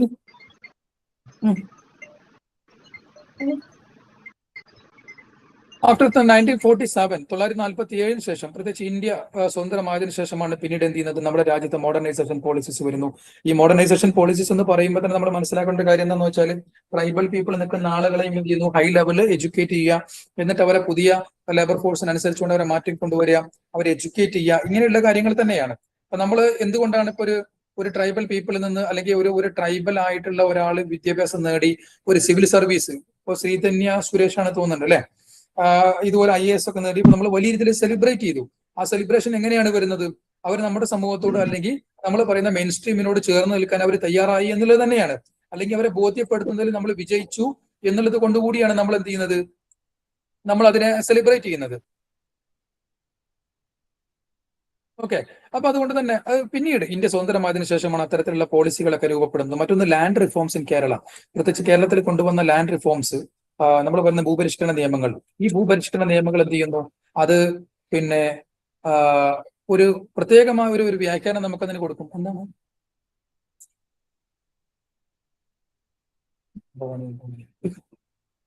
അപ്പോൾ അതിൽ നമുക്ക് കാണാൻ പറ്റുന്ന ഒരു കാരണം, ഈ ഭൂപരിഷ്കരണ നിയമം കൊണ്ടുവന്നപ്പോൾ ഇത് നമ്മൾ പറയുന്ന ടെനന്റ് കാസ്റ്റുകൾ എന്ന് പറഞ്ഞാൽ കാസ്റ്റ് സിസ്റ്റത്തിൽ ഏറ്റവും താഴെ വരുന്ന വിഭാഗങ്ങൾക്ക്, അവര് കാസ്റ്റ്ലെസ്, എന്താ പറയാ, ഭൂമി ഇല്ലാത്ത ജാതികളാണ്. ഈ ഭൂമി അല്ലെങ്കിൽ ഉടമസ്ഥാവകാശം ഇല്ലാത്ത ജാതികൾക്കൊക്കെ ഈ ഭൂപരിഷ്കരണ നിയമം വലിയ രീതിയിൽ ബെനിഫിറ്റ് ചെയ്തെങ്കിലും ട്രൈബൽ പീപ്പിളിനെ സംബന്ധിച്ചിടത്തോളം അവരെ അല്ലെങ്കിൽ അവർക്ക് ഭൂമി നൽകുന്ന കാര്യത്തിൽ നമ്മുടെ ഈ ലാൻഡ് റിഫോംസ് അത് നിസ്സംഗമായിരുന്നു എന്നാണ് നമുക്ക് അറിയാൻ പറ്റുക. എന്ന് പറഞ്ഞാൽ അവരുടെ ഭൂമി അവകാശത്തെ അംഗീകരിക്കാനോ അതല്ലെങ്കിൽ അവർക്ക് ഭൂമി പതിച്ചു കൊടുക്കാനോ നമ്മുടെ ആ നിയമങ്ങൾ ഒരിക്കലും തന്നെ മുന്നോട്ട് വന്നില്ല എന്നല്ല. അപ്പൊ അതുകൊണ്ട് തന്നെ ട്രൈബൽ പീപ്പിൾ ലാർജ്ലി അവര് ഒരിക്കലും തന്നെ ഈ നിയമത്തിന്റെ പരിധിയിൽ വരാത്ത രീതിയിലാണ് നമുക്ക് അവിടെ കാണാൻ സാധിക്കുന്നത്.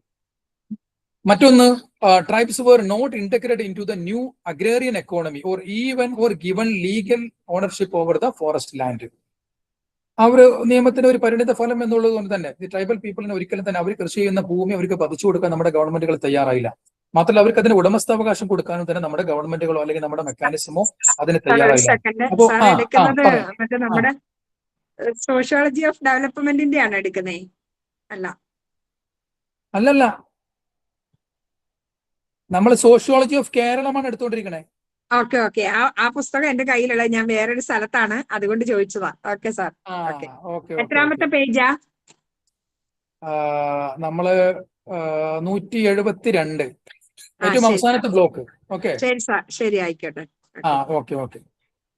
അപ്പോ നമ്മൾ പിന്നെ ഭൂപരിഷ്കരണ നിയമത്തിലൂടെ നമ്മളിപ്പോ പറഞ്ഞു താഴ്ന്ന ജാതിയിൽപ്പെട്ട ആളുകൾക്ക് അത് വലിയ രീതിയിൽ ഉപകാരപ്പെട്ടെങ്കിലും പക്ഷെ ട്രൈബൽ പീപ്പിളിനെ സംബന്ധിച്ചിടത്തോളം അത് പ്രത്യേകിച്ച് അവർക്ക് ഒന്നും തന്നെ നൽകാൻ സാധിച്ചില്ല എന്നുള്ളതാണ്. അപ്പൊ അതിന് ഏറ്റവും പ്രധാനം അവരുടെ ലാൻഡ് ഓണർഷിപ്പിനെ നമ്മുടെ ഈ ആക്ട് അത് അംഗീകരിച്ചില്ല എന്ന് വേണം നമ്മൾ മനസ്സിലാക്കാൻ. പിന്നെ അതിനുശേഷമൊക്കെ ഇപ്പൊ നമുക്കറിയാം AK ആന്റണിയൊക്കെ കഴിഞ്ഞ പ്രാവശ്യം എന്താ പറയാ ഒരു 2001 ഒക്കെ അല്ലെ, ആ ഒരു കാലഘട്ടത്തിലല്ലേ ഭരിച്ചുകൊണ്ടിരിക്കുന്ന സമയത്ത് കൊണ്ടുവന്ന നിയമപ്രകാരമൊക്കെ ഇപ്പൊ മുത്തങ്ങ സമരമൊക്കെ അല്ലെ, മുത്തങ്ങ സമരത്തിനെ തുടർന്നുകൊണ്ടൊക്കെ പ്രത്യേകിച്ച് ഈ ട്രൈബൽ പീപ്പിളും അവർക്ക് ഭൂമി പതിച്ചു കൊടുക്കുന്ന അല്ലെങ്കിൽ അവരുടെ അവകാശങ്ങളെ സംരക്ഷിക്കുന്നതുമായി ബന്ധപ്പെട്ടോടും അല്ലെങ്കിൽ അതിന്റെ ഒരു എസ്കലേഷൻ ഒക്കെയാണ് പിന്നീട് ആ ഒരു സമരത്തിലേക്കൊക്കെ നയിക്കുന്നത്. മറ്റൊന്ന്, ഈ അവരുടെ ഏരിയയിൽ വലിയ രീതിയിലുള്ള വികസന പ്രവർത്തനം കൊണ്ടുവരിക. അപ്പൊ ഡാമുകളൊക്കെ പിന്നെ എന്താ പറയാ നിർമ്മിക്കുക, വൈൽഡ് ലൈഫ് സാങ്ച്വറീസ് നമ്മൾ പറയുന്ന ഈ പ്രത്യേകമായ പിന്നെ എന്താ പറയാ വന്യജീവി സങ്കേതങ്ങൾ. അപ്പൊ ഗവൺമെന്റ് വന്യജീവി സങ്കേതങ്ങൾ കെട്ടിത്തിരിക്കുന്ന സമയത്ത് അവിടെ ട്രൈബൽ പീപ്പിൾ ജീവിച്ചുകൊണ്ടിരിക്കണം, അവരതിന്റെ പുറത്തു പോകണം. അപ്പൊ ആ ഒരു പ്രദേശത്തിന് പുറത്തു പോകുമ്പോൾ അവർ പൂർണ്ണമായി ഒരു ഡിസ്പ്ലേസ് ചെയ്യപ്പെടുന്നു. ഡിസ്പ്ലേസ് ചെയ്യപ്പെടുന്ന സമയത്ത് ഇവർ പിന്നെ താമസിക്കുന്നത് വേറെ പ്രദേശത്താണ്. ആ സ്ഥലം ഒരുപക്ഷെ അവർക്ക് അത്രയും കമ്പാറ്റബിൾ ആവണമെന്നില്ല. അവർ പുതിയ ലൈവ്ലിഹുഡ് അവർക്ക് നഷ്ടപ്പെടുന്നു, അവരുടെ ജീവിതോപാധി പൂർണ്ണമായിട്ടും നഷ്ടപ്പെടുന്ന ഒരു രീതിയാണ് നമുക്ക് കാണാൻ പറ്റും. മറ്റൊന്ന് പ്ലാന്റേഷൻസ്. അപ്പൊ ഇപ്പോ സൈലന്റ് വാലി പ്രൊജക്ട്, ഇങ്ങനെയൊക്കെയുള്ള ഇത്തരത്തിൽ വരുന്ന പ്രൊജക്ടുകളെല്ലാം വേറെയും ഒരുപാട് പ്രൊജക്ടുകൾ നമുക്ക് കേരളത്തിന് പുറത്തൊക്കെ കാണാൻ സാധിക്കും. ഇത് വലിയ രീതിയിലുള്ള ഈ പിന്നെ എന്താ പറയാ ട്രൈബൽ പീപ്പിളിന്റെ ഡിസ്പ്ലേസ്മെന്റിലേക്ക് നയിച്ചിട്ടുണ്ട് എന്നുള്ളത് ഒരു സത്യമായിട്ട് നമുക്ക് കാണാൻ സാധിക്കും. The 5th schedule of the constitution recognized tribal rights, but implementation remained weak and inconsistent.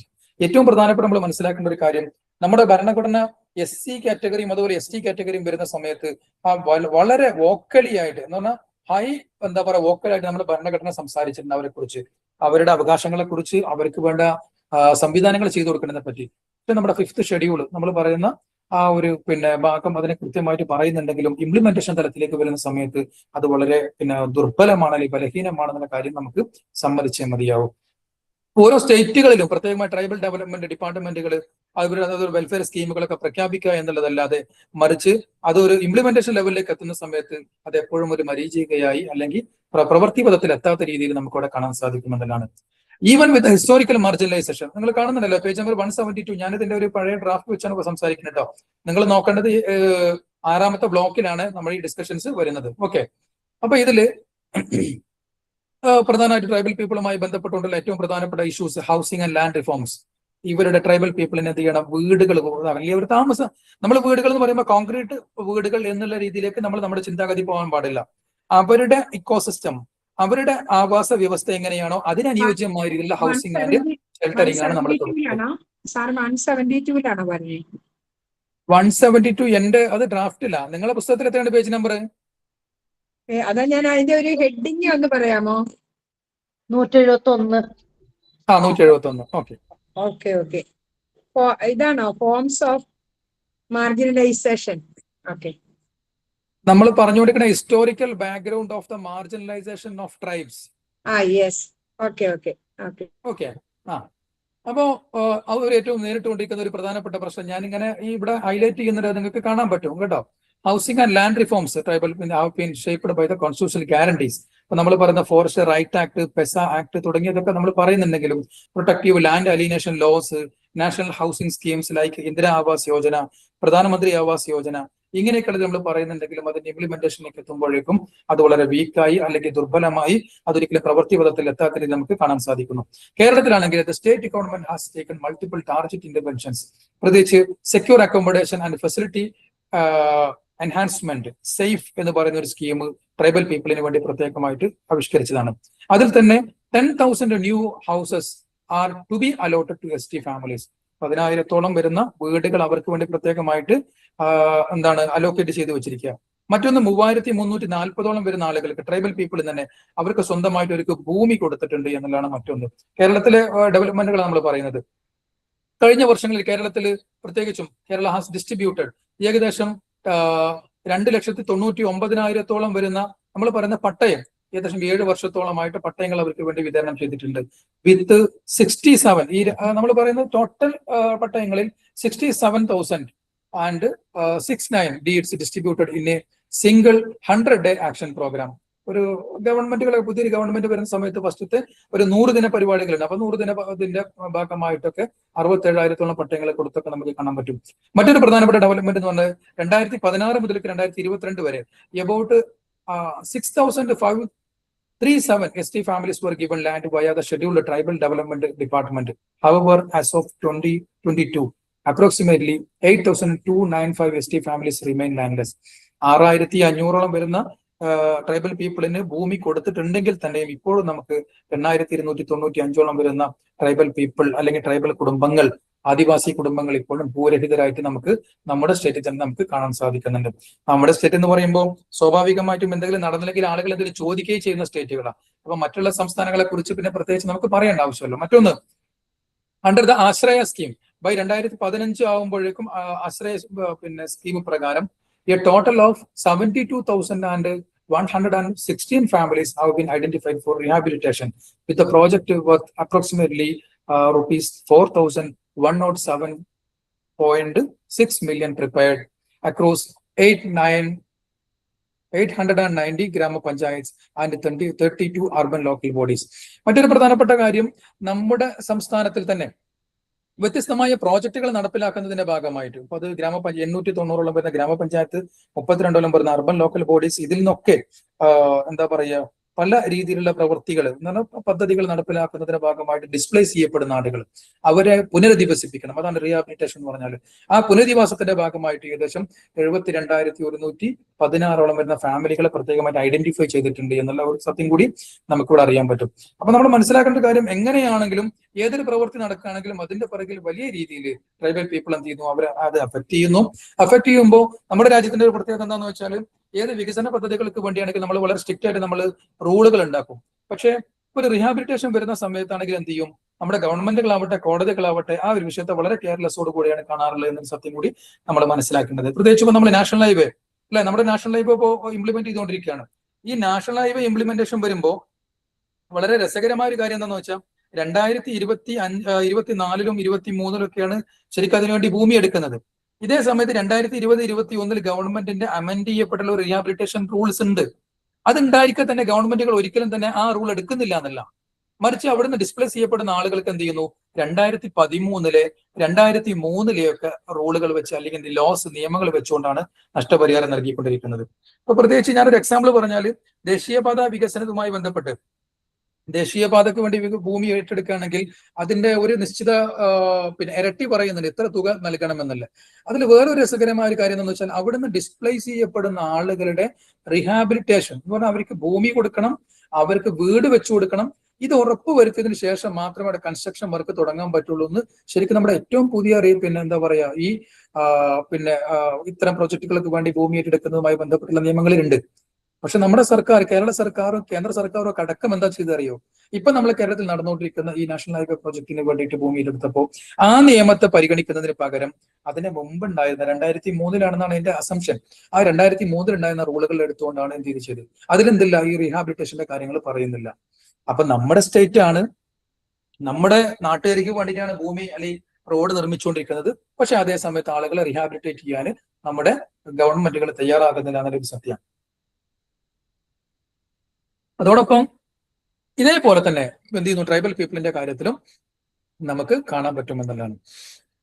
മറ്റൊന്ന്, despite historical marginalization, tribal communities have a long history of resistance and assertion. In Kerala, tribal struggles like the Adivasi Gotra Mahasabha, അല്ലെ, നമുക്കറിയാവുന്ന ആദിവാസി ഗോത്ര മഹാസഭയുടെ ഒക്കെ കീഴിലാണ് മുത്തങ്ങ സമരം അതുപോലെ മറ്റുള്ളതൊക്കെ നടന്നത്. Political ആണെങ്കിൽ തന്നെയും അത് എന്നിരുന്നാലും അവരുടെ അവകാശങ്ങൾ കൃത്യമായിട്ട് ഐഡന്റിഫൈ ചെയ്യുന്നു, അതിനെ അസേർട്ട് ചെയ്യുന്നു, അതിനുവേണ്ടി മുൻനിരയിൽ നിൽക്കുന്ന കാര്യത്തിലൊക്കെ നമുക്ക് അത്തരത്തിലുള്ള ബോഡികളോട് നമുക്ക് ബഹുമാനം മാത്രമേ ഉള്ളൂ.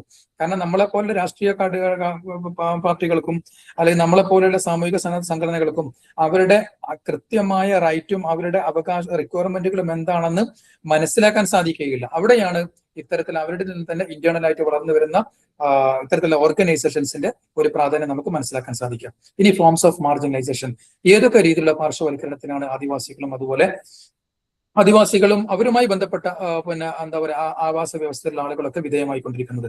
ഏറ്റവും പ്രധാനപ്പെട്ട ഒരു കാര്യം എന്ന് വെച്ചാൽ ലാൻഡ് അലീനേഷൻ ആൻഡ് ഡിസ്പ്ലേസ്മെന്റ് എന്നുള്ള വലിയ രീതിയിൽ പ്രോജക്റ്റുകൾക്ക് വേണ്ടി, പദ്ധതികൾക്ക് വേണ്ടി, ഗവൺമെന്റിന്റെ മെക്കാനിസങ്ങൾക്ക് വേണ്ടി എന്ത് ചെയ്യുന്നു, ഭൂമികൾ ഏറ്റെടുക്കപ്പെടുന്നു.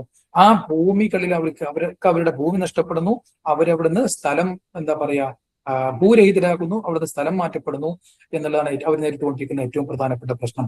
അങ്ങനെ പുതിയൊരു ഇടത്തേക്ക് വരുന്ന സമയത്ത് തന്നെ അവർക്ക് അവരുടെ ഒരു കൾച്ചറൽ എക്കോസിസ്റ്റം, നമ്മൾ പറയുന്ന ആ ഒരു ആവാസ വ്യവസ്ഥ പൂർണ്ണമായി നഷ്ടപ്പെടുകയാണ്. അത് നഷ്ടപ്പെടുമ്പോൾ അവർക്ക് ജീവിക്കാനുള്ള ജീവിതോപാധി അവർക്ക് ഇല്ലാതെയാകുന്നു, അവർക്ക് അവരുടെ ഐഡന്റിറ്റി പൂർണ്ണമായിട്ട് ഇല്ലാതെയാകുന്നു.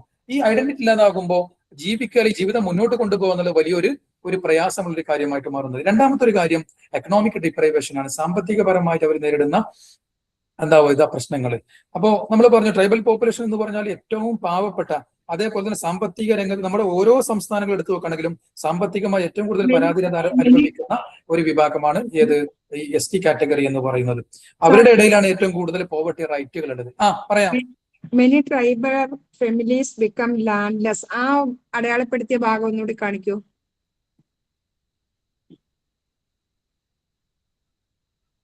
എവിടെയാണ് പറയണേ? ഇവിടെ അത് തന്നെ. കണ്ടു. ഓക്കെ. മറ്റൊന്ന്, രണ്ടാമത്തത് എക്കണോമിക് ഡിപ്രൈവേഷൻ. നമ്മൾ പറഞ്ഞു സാമ്പത്തിക രംഗത്ത് നിന്ന് അവർ പുറന്തള്ളപ്പെടുന്നു എന്നുള്ള ഒരു പ്രധാനപ്പെട്ട സത്യമാണ്. ഏറ്റവും കൂടുതൽ എന്താ പറയുക പോവർട്ടി റൈറ്റ് എന്ന് പറഞ്ഞാൽ നമ്മൾ പറയുന്ന ദാരിദ്ര്യരേഖയ്ക്കുള്ള ആളുകൾ ജീവിച്ചുകൊണ്ടിരിക്കുന്ന ഒരു വിഭാഗമാണ് ഇത് ST വിഭാഗം എന്ന് പറയുന്നത്. ഇന്നും തന്നെ നമ്മൾ ദാരിദ്ര്യരേഖ എടുത്ത് നോക്കുമ്പോൾ ST കാറ്റഗറിയിൽപ്പെട്ട ആളുകളാണ് ഏറ്റവും കൂടുതൽ ആ ഒരു മേഖലയിൽ നമുക്ക് കാണാൻ സാധിക്കുക. അതിന് ഏറ്റവും പ്രധാനപ്പെട്ട കാരണം എന്താ? അവർക്ക് സ്ഥിരമായിട്ട് ജോലി ഇല്ല എന്നല്ലേ. സ്ഥിരമായിട്ട് ജോലി കിട്ടാതിരിക്കാനുള്ള കാരണം എന്താണ്? അവർക്ക് പുറം ലോകവുമായിട്ട് കൃത്യമായിട്ടുള്ള അവർക്ക് ആക്സസ് ഇല്ല, റിലേഷൻഷിപ്പ് ഇല്ല, നമ്മൾ പറയുന്ന രീതിയിലുള്ള കണക്ഷൻ, അവർ നെറ്റ്വർക്കുകൾ അവർക്കില്ല എന്നുള്ളത് തന്നെയാണ്. അപ്പൊ സ്റ്റേബിൾ എംപ്ലോയ്മെന്റ് അവർക്കില്ല. അതുകൊണ്ട് തന്നെ അവർ ലോ പെയ്ഡ് മാനുവൽ വർക്കിൽ പ്രധാനമായിട്ടും അവർ ഏർപ്പെട്ടിരിക്കുന്നതൊക്കെ വളരെ താഴ്ന്ന എന്താ പറയുക വരുമാനമുള്ള വർക്കുകളിലാണ്. പ്രധാനമായിട്ടും കാർഡുകളുമായി ബന്ധപ്പെട്ട് അതുപോലെ നല്ല ഇൻഫർമേഷൻ കൊടുക്കുന്ന ആളുകൾ.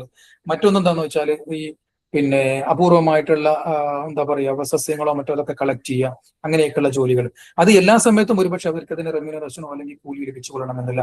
പിന്നെ മാത്രമല്ല അവർക്ക് മാർക്കറ്റുകളിലേക്ക്, നമ്മൾ പറയുന്ന സാമ്പത്തിക മേഖലയിലേക്ക്, ഗവൺമെന്റ് എംപ്ലോയ്മെന്റിലേക്കൊക്കെ അവർക്കുള്ള ആക്സസ് വളരെ കുറവാണെന്നുള്ളത്. മറ്റൊരു പ്രധാനപ്പെട്ട അവരുടെ ഒരു പ്രശ്നം എന്ന് പറയുന്നത് എഡ്യൂക്കേഷണൽ ബാക്ക്വേർഡ്നെസ് ആണ്. നമുക്കറിയാം അല്ലെ, നമ്മൾക്ക് കേരളത്തിൽ നമ്മൾ ഹൈ ലിറ്ററേറ്റ് സ്റ്റേറ്റ് ആണ് നമ്മൾ പറയുകയാണെങ്കിലും അവർക്കിടയിലുള്ള അല്ലെങ്കിൽ അവരുടെ സാക്ഷരതാ നിരക്ക് എന്ന് പറയുന്നത് വളരെ കൂടുതലാണ്. അതിലേറെ ട്രൈബൽ ചിൽഡ്രന്റെ ഡ്രോപ്പ് ഔട്ട്, സ്കൂൾ ലെവൽ ആവട്ടെ, അവരുടെ ഡ്രോപ്പ് ഔട്ട് എന്ന് പറയുന്നത് ഏറ്റവും ഹൈ ആയിട്ട് നിലകൊള്ളുന്നു. ട്രാൻസ്പോർട്ടേഷൻ സിസ്റ്റം അവർക്കില്ല, ലാംഗ്വേജ് ബാരിയേഴ്സ് വലിയ പ്രശ്നമാണ്. ഇപ്പൊ ഇതിൽ നമ്മുടെ വയനാട്ടിലെ ആളുകൾ പറഞ്ഞു, പക്ഷെ ഈ വയനാട്ടിലുള്ള ട്രൈബൽ പീപ്പിളുമായിട്ട് നമ്മൾ സംസാരിക്കുന്ന സമയത്ത് അവർ ക്ലിയർ ആയ മലയാളമാണോ സംസാരിക്കുന്നത്? നമ്മളെ കൂടുതൽ ആൾക്കാർ പറയണം മലയാളം നമ്മുടെ മാതിരിയല്ല, അവരുടെ ഭാഷയും കൂടെ കൂട്ടിയിട്ടാ പറയുന്നത്. അതെ. അവർ ഡയലക്ട് എന്നാണ് നമ്മൾ അതിന് പറയാ. ഡയലക്ട് എന്ന് പറഞ്ഞാൽ അവരുടെ ഒരു പ്രത്യേകമായ ഒരു ഭാഷാ രൂപം. ശരിയായ വളർച്ചയിലേക്ക് എത്താത്തതിനൊക്കെ നമ്മൾ വിളിക്കുന്ന ഒരു ഡയലക്ട് എന്നാ വിളിക്കുക. പൂർണ്ണ വളർച്ചയിലേക്ക് എത്തിയതിന് നമ്മൾ ലാംഗ്വേജ് എന്ന് വിളിക്കുക. ലാംഗ്വേജ് എന്ന് പറഞ്ഞാൽ അതിന് ലിപി ഉണ്ടായിരിക്കും, സംസാരത്തിൽ ഓരോന്നിനും പ്രത്യേകമായ പദങ്ങൾ ഉണ്ടായിരിക്കും, അതേ ലാംഗ്വേജ് എന്ന് വിളിക്കാം. അപ്പോ ഈ ആദിവാസികൾ സംസാരിക്കുന്ന അവരവരുടെ ഡയലക്റ്റിലാണ്.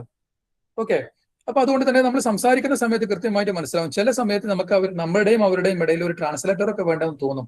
രണ്ടു കൂട്ടരും മലയാളത്തിലുള്ള പോലെ തന്നെയൊക്കെയാണ് സംസാരിക്കുക, പക്ഷെ കൃത്യമായിട്ട് അത് നമ്മൾ പറയുന്ന പോലെ തന്നെ അവർക്ക് അത് അണ്ടർസ്റ്റാൻഡിങ് ആവണമെന്നില്ല. അപ്പോ ഇതൊക്കെ എന്ത് ചെയ്യുന്നു, അവർക്ക് വലിയ ലാംഗ്വേജ് ബാരിയേഴ്സ്, ഇങ്ങനെ അവർക്ക് വിദ്യാഭ്യാസത്തിലേക്കുള്ള വലിയ തടസ്സങ്ങളായിട്ട് മാറുന്നു. മറ്റൊന്ന്, അവരുടെ സംസ്കാരവുമായി ബന്ധപ്പെട്ട് അവരുടെ ആചാരങ്ങളുമായി ബന്ധപ്പെട്ടുകൊണ്ടുള്ള എലമെന്റ്സ് നമ്മുടെ കരിക്കുലത്തിൽ എന്ന് പറഞ്ഞാൽ നമ്മളെ സ്കൂളുകളിൽ 1ാം ക്ലാസ്സിലും 2ാം ക്ലാസ്സിലും വിഷയങ്ങളാണ് പഠിപ്പിക്കുക. ഈ പഠിപ്പിക്കുന്ന കാര്യങ്ങൾ ഒരുപക്ഷെ അവരെ സംബന്ധിച്ച് അന്യമായിരിക്കാം. ഇപ്പൊ നമ്മൾ ഓണം പറയുന്നു, ഓണം അവർ ആഘോഷിക്കുകയാണെങ്കിൽ ഓക്കെ, അവർക്ക് ഒരുപക്ഷെ വേറെ എന്തെങ്കിലും ആയിരിക്കും പ്രധാനപ്പെട്ട ആഘോഷങ്ങൾ വരുന്നത്. അപ്പോൾ ആ രീതിയിലുള്ളത് അവരുടെ കൾച്ചറൽ എലമെന്റുകൾ നമ്മുടെ കരിക്കുലത്തിൽ വരുന്നുണ്ടോ ഇല്ലയോ എന്നുള്ളത് വലിയ ഇഷ്യൂസ് ഉണ്ടാക്കുന്നു. മറ്റൊന്ന്, പൂവർ ഹെൽത്ത് ഔട്ട്കംസ്.